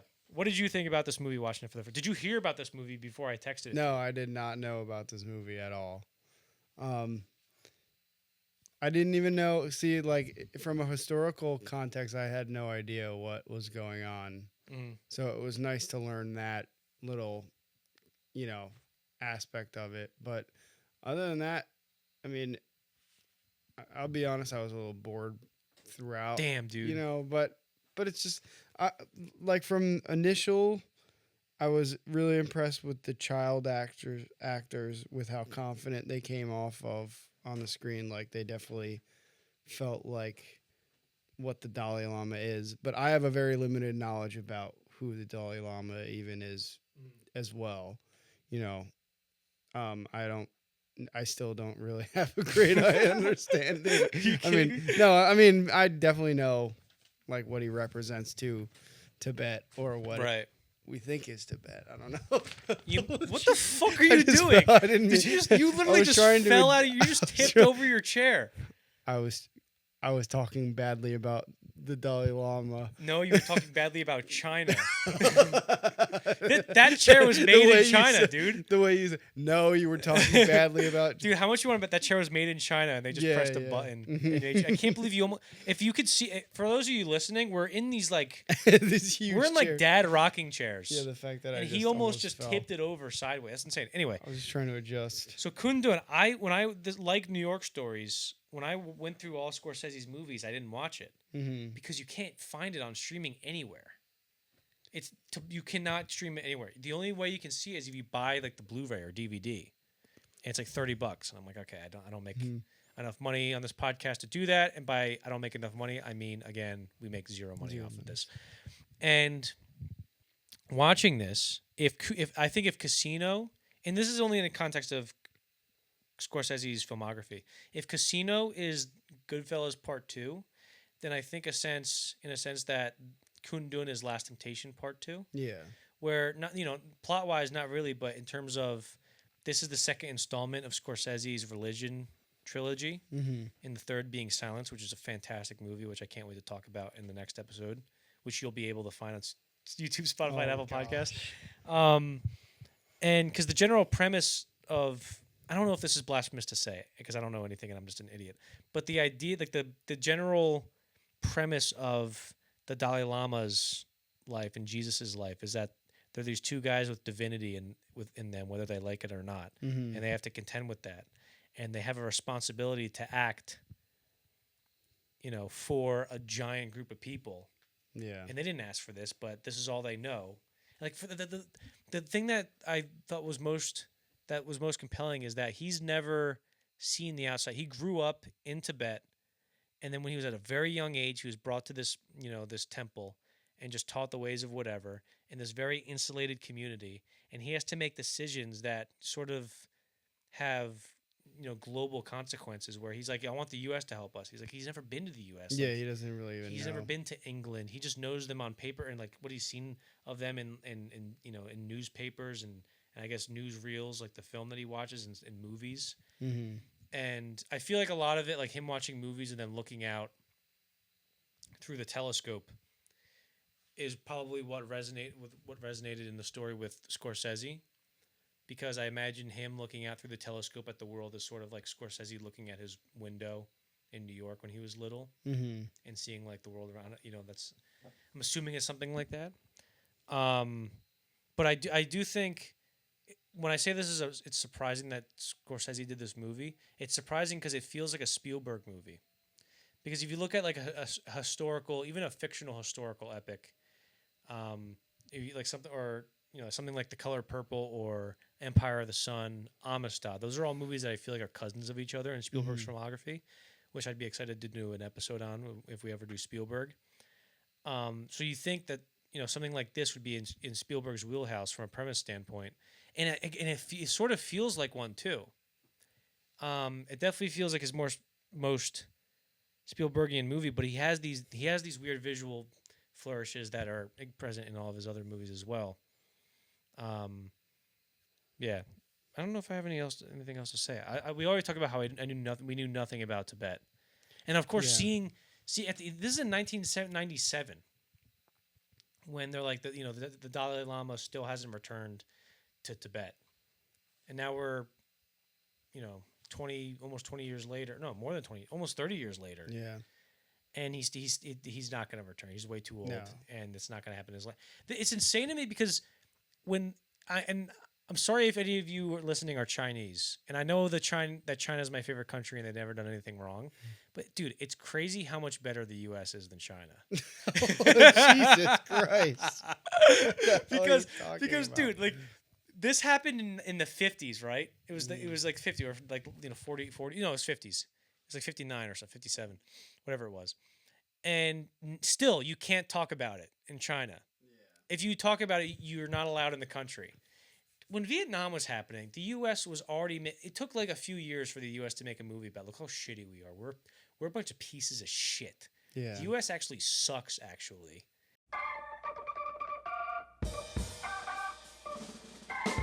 Bringing Out the Dead, 1999. Bringing Out the Dead came to Scorsese after producer Scott Rudin optioned the rights to a book titled The Galleys by Joe Connolly. Rudin immediately called Scorsese. Close one at the end there. Yeah. So Rudin had sent him stuff for years, and Scorsese said he sent me a lot of great material, but it was just stuff that I wasn't really cut out for. I didn't want to commit that much time to. But when he saw this, he thought it was really fascinating because, of course, it's the New York setting. And the author, Joe Connolly, was an ambulance paramedic. I guess an EMT is what they call him. And then he wrote this book, and then subsequently after the book was came out and I guess after the movie was released, Scorsese said he returned back and started to do it again because he had his own things to figure out internally, where maybe he felt like stepping away from being an EMT, he felt like he wasn't doing his duty. Yeah. Something like that. There's a whole thing going on with that guy. So it was only the book. There was no script yet. So Scorsese called Paul Schrader. And I remember there was an interview with Charlie Rose where Charlie Rose goes, like, why'd you get Paul Schrader? Is it because he knows New York? And he's like, well, no, he doesn't really necessarily know New York. I hired him to do the script for his religious convictions. And they hadn't done a movie since Last Temptation of Christ. And they talk about how, one of the reasons they didn't really work together so much after Temptation of Christ is because Schrader was too, they felt that Schrader was too much of a director at this point because he started directing his own stuff in I think maybe the 80s, and so yeah, so then he wrote the script, and then when Paul Schrader started to do research for the movie, he was like, oh, cool, I'll do a ride along. I'll see like some heart attacks, maybe somebody like with a bloody hand, maybe they cut themselves while like cooking or something like that. And the first night, they get a call that something happened down on the subway, and they go down there, and on the tracks there's just a guy severed in half on the tracks. And that was his first night. Yeah, yeah. And he's like, well, shit, this is gonna suck. Filming began in September 1998 with Nicolas Cage, Patricia Arquette, John Goodman, and Ving Rhames in the main cast. So when I looked at the budget for this movie, I'm like, oh my God, why does this cost $55 million? I mean, I guess it makes sense because they're in an ambulance the whole time. But the problem is the ambulance had to be... The reason why the budget's so high is because the ambulance, you needed to see the city in the background. Like, it wasn't enough for... Because Scorsese didn't really want to just have the ambulance, like, rumbling and then, like, in a parking lot somewhere. And then they shine some lights through the windows. He wanted the city to feel like another character. He said, which directors say like I wanted the setting to feel like another character, and it's like okay, that's just a saying that like goes over my head where I'm just like I've heard that so many times. But I think it does add another sense of depth to the movie that you can always see the city in the background. But the problem with filming that way, and it's probably why the budget was got so high, is because since they had like so how they filmed it is they put the ambulance on like a flatbed, and then a truck dragged it along so the actors can act and they didn't have to worry about driving. But the problem is that they had to catch a bunch of green lights because the ambulance needed to be moving in every scene. Yeah, they could. So they would be in the middle of the scene and they get all worked up for the scene, and then right in the middle they hit a red light. They're like, fuck. And then they had to turn all the way back around, go all the way down 8 blocks or whatever, and then come back up because they couldn't get the roads closed off. They couldn't go through red lights even though they had the lights flashing. Mm-hmm. So, but also a third of the movie is in an ambulance. So he said one of the real challenges was trying to figure out how to shoot the ambulance without just doing the same shot over and over again. Mm-hmm. Like if a third of the movie is them driving in the front seat of an ambulance, how many different angles can you possibly get? And that was a challenge. And they do a lot of like different effects where, like there's the one where they're in the ambulance and Tom Sizemore, I forget his character's name. He's like the last guy he's partnered with who's crazy. Yeah. And he goes, blast off, or whatever he says. And like there's this weird dissolved time lapse effect that's like amazing. Yeah, they play with time a lot, I feel like, to help speed or like just change things up when you're in the front seat. Yeah. Like in that specifically, they kind of speed up, and he's like they're making like weird movements, even if it's like you can't change the angle, so you have to change what they're doing. Right.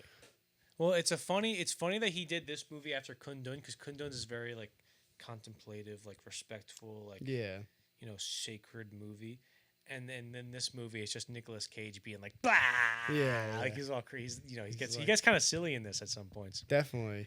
When he's really losing it.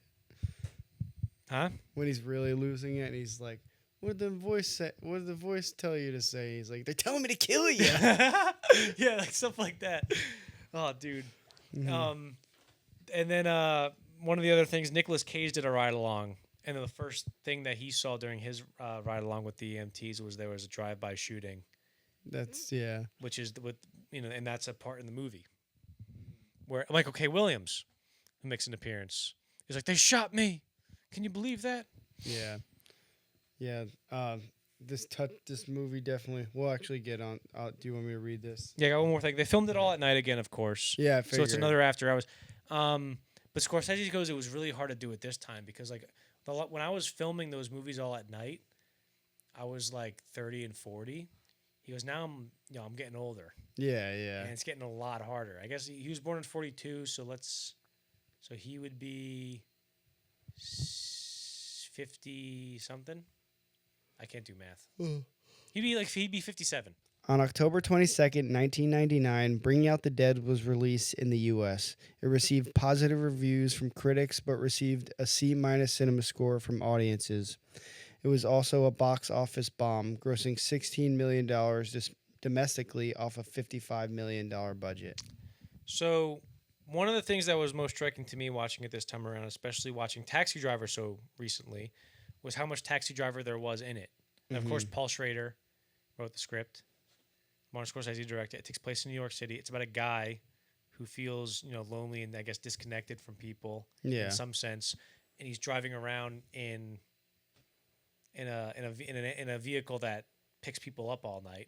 It's all at night, like that kind of thing. But even in the score, like you can hear the same horns that you hear in Taxi Driver, like that kind of same instrument. You can hear there's like tones of it in this, and I don't know if that was intentional from the composer or Scorsese told the composer to do that. I don't know, but I thought that was very interesting. These feel similarly.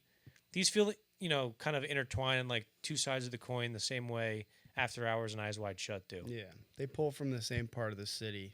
But another similarity it has to Taxi Driver is because we talked about how in Taxi Driver, Scorsese, in order to show that this guy wasn't right in the head, he would take traditional camera moves and do the wrong thing on purpose. So like we talked about how if you're tracking a car that's pulling into a spot and it's going left, screen left, let's say, you would pan left and follow the car until it pulled in the spot. But what Scorsese would do is the car would come left, and when it pulls into the spot, he wouldn't follow the car. He would flip the camera to the right and then meet the car when it pulls into the spot, right? To show like, wait a minute, that wasn't right. Why is he doing it like this? In this, they do a similar thing where the camera's under an overpass and you see the car coming, the ambulance coming, and instead of panning or tilting down and following the cab, 180 degrees until you're upside down, what it does is it goes up and it shows the underbelly of the overpass and then goes 180 degrees until you're upside down. So I thought that was very interesting.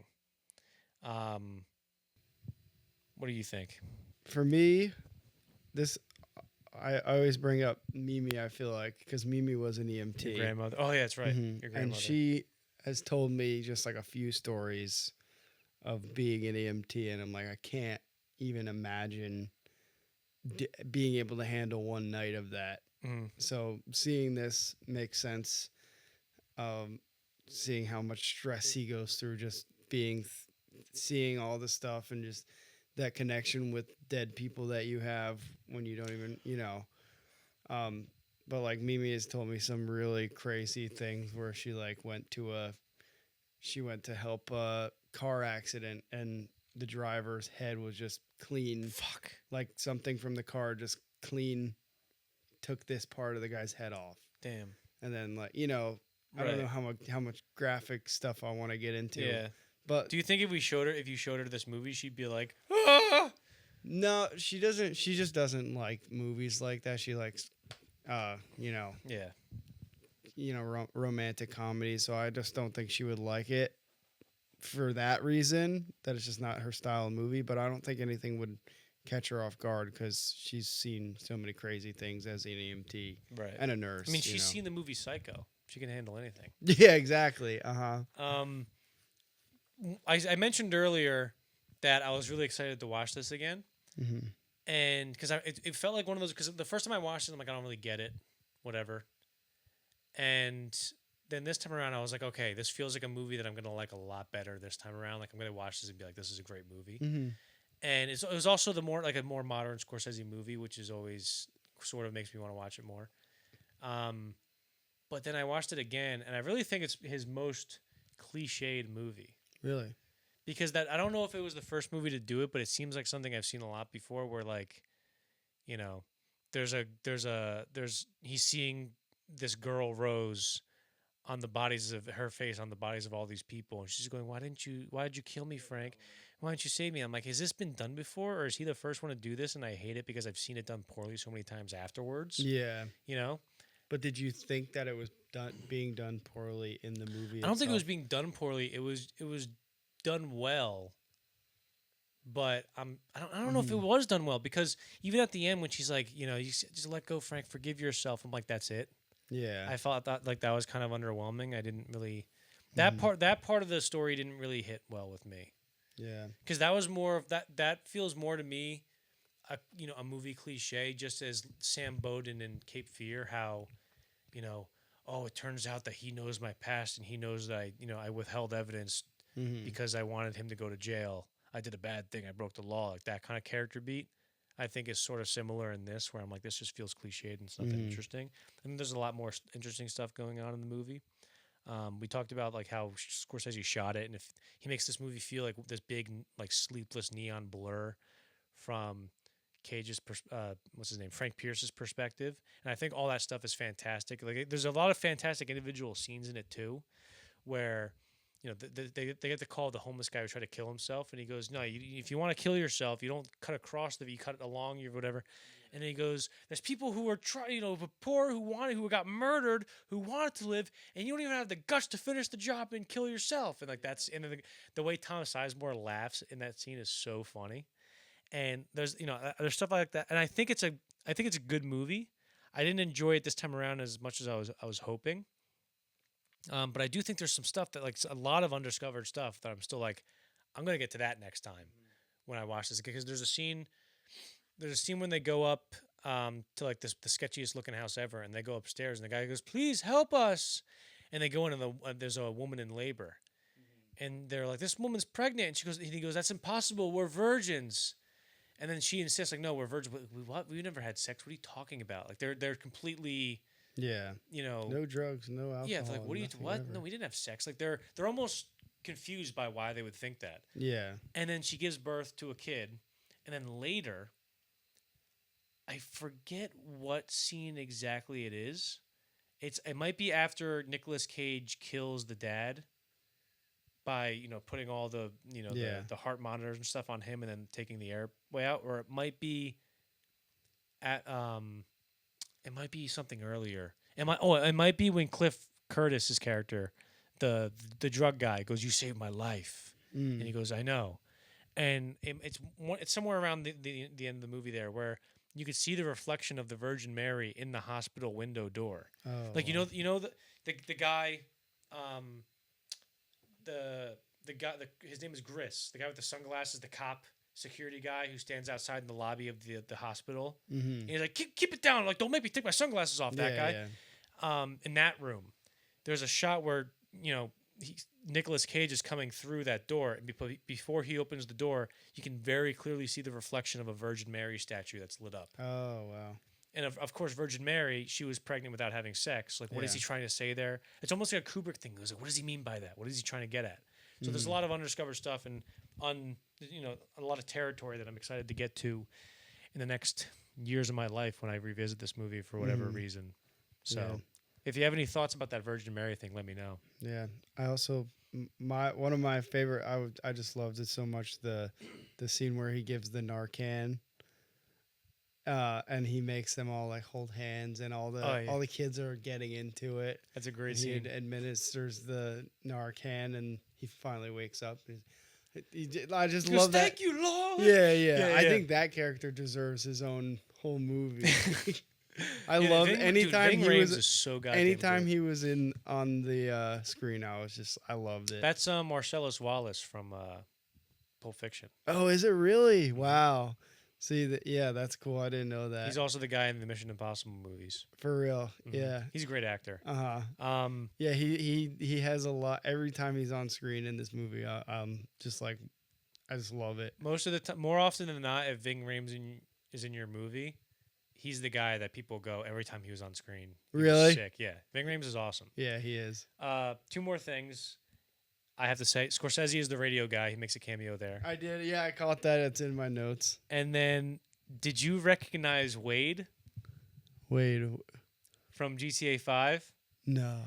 Does this mean we don't have to come see the backers? That guy? No. Do you remember when they get the call of Mr. Ho? Or was it whatever, Mr. Howe, the drunk guy who stinks real bad? Yeah. They get the call, and they're like, what happened? And he was like, oh, he just passed out. It's way. Wade Yeah, from. that's awesome. Wade. So in GTA 5, Wade is Trevor's like right hand man type guy Yeah. who gets the shit end of the stick all the time. He talks like this. I don't want to go see the bikers. And he's also the guy who makes the shoe in the movie Air. Awesome. So he was in this movie. Mhm. I typed in Wade. Wade. I thought you might have catched that. Mhm. I like how when they're driving around they get a call for demonic possession and like they don't even bat their eye at it. Yeah. I know like you say you don't the thing with the kid, like the face showing up didn't really stick with you that much. But I thought if you think about it in this sense where if you are someone who's an EMT and say it seems like it could just be like a minor thing where she's not breathing, all you have to do is get air in, and for some reason you something you do a million times, put that air thing in, and for some reason he keeps putting it in the lung. Something small like that when you're supposed to be a professional, I can see how that could like really stick with you. I'm not saying it's not believable. Like he wouldn't be that upset. Yeah. I just think the manner in which, like, I think even it might be something that you need in this story where you can't get away, like that kind of cliche that you can't get away from. Yeah.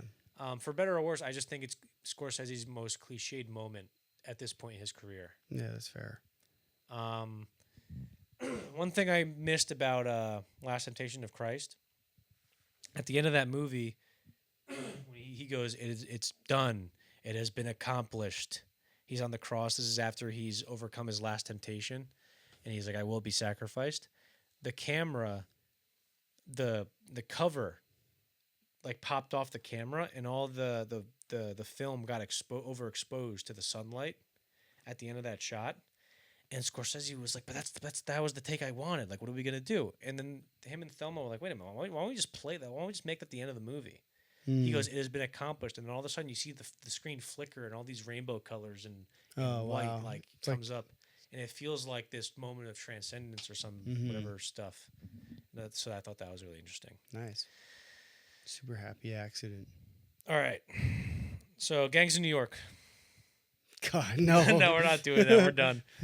We're done for now. If you're watching the big version of this, which I'll put together, that's like 17 hours probably. Jesus. We're about to do the 9/11 documentary music festival thing, and then we're going to do Gangs of New York. So stick around for that. But for us tonight at 2 a.m, 3 a.m, we are done. Boom. This is probably 5 hours long. If you're here, as always, we say this at the end of every episode. If you're here, holy shit, that's insane. Nice. Congratulations, you're the first one. Yeah. You've made it to the end. If now you are here, can you just put a time code and say I was here? I'm genuinely curious. And I know you're thinking, like, no, I'm not going to do that. I'm too lazy. Please do it, guy who's listening, one guy. I'm genuinely curious to see how many people make it this far who are actually conscious. Does it not say on the... It does, but how many of those people are sleeping? That's true, yeah. How many of those people did we put right to sleep, dude? How many people are we getting off melatonin? Yeah. Straight off boredom. We're doing God's work here, dude. Yeah. I mean, my initials are JC. You think that's a coincidence? I'm about to fall asleep, too. Yeah, I can tell. You've been trying to fall asleep since fucking After Hours, dog. Well, it's not. It doesn't help that a lot of these movies are like during the movie they were at the guy night. just wants to sleep? Yeah. I feel like I'm in After Hours right now. Yeah, dude. I just want to go home. And After Hours, it's After Hours, but instead of him going around New York, you have to do a podcast with me. Yeah, it's like me, like, I just want to go home. And you're like, yeah, but the budget was like $150 million. I was like, oh, Yeah, but you don't, please. You're like, please, could I go home? And I'm like, you don't understand. Martin Scorsese cannot go to China. Just like, please, let me out. It's hot. You know who else wants to go home? The Dalai Lama. All right. That's a good note to end on. Thank you for listening. We hope you enjoyed it. We hope you enjoy the rest of our Scorsese series. We appreciate you, and we hope this is good. If you have anything we can improve on, please let us know. I hope we did good. Or, don't let us know, because then it'll hurt our feelings. Yeah. Sometimes there's a comment where I'm like, that son of a bitch is. Yeah. All right. Thank you. Have a good one.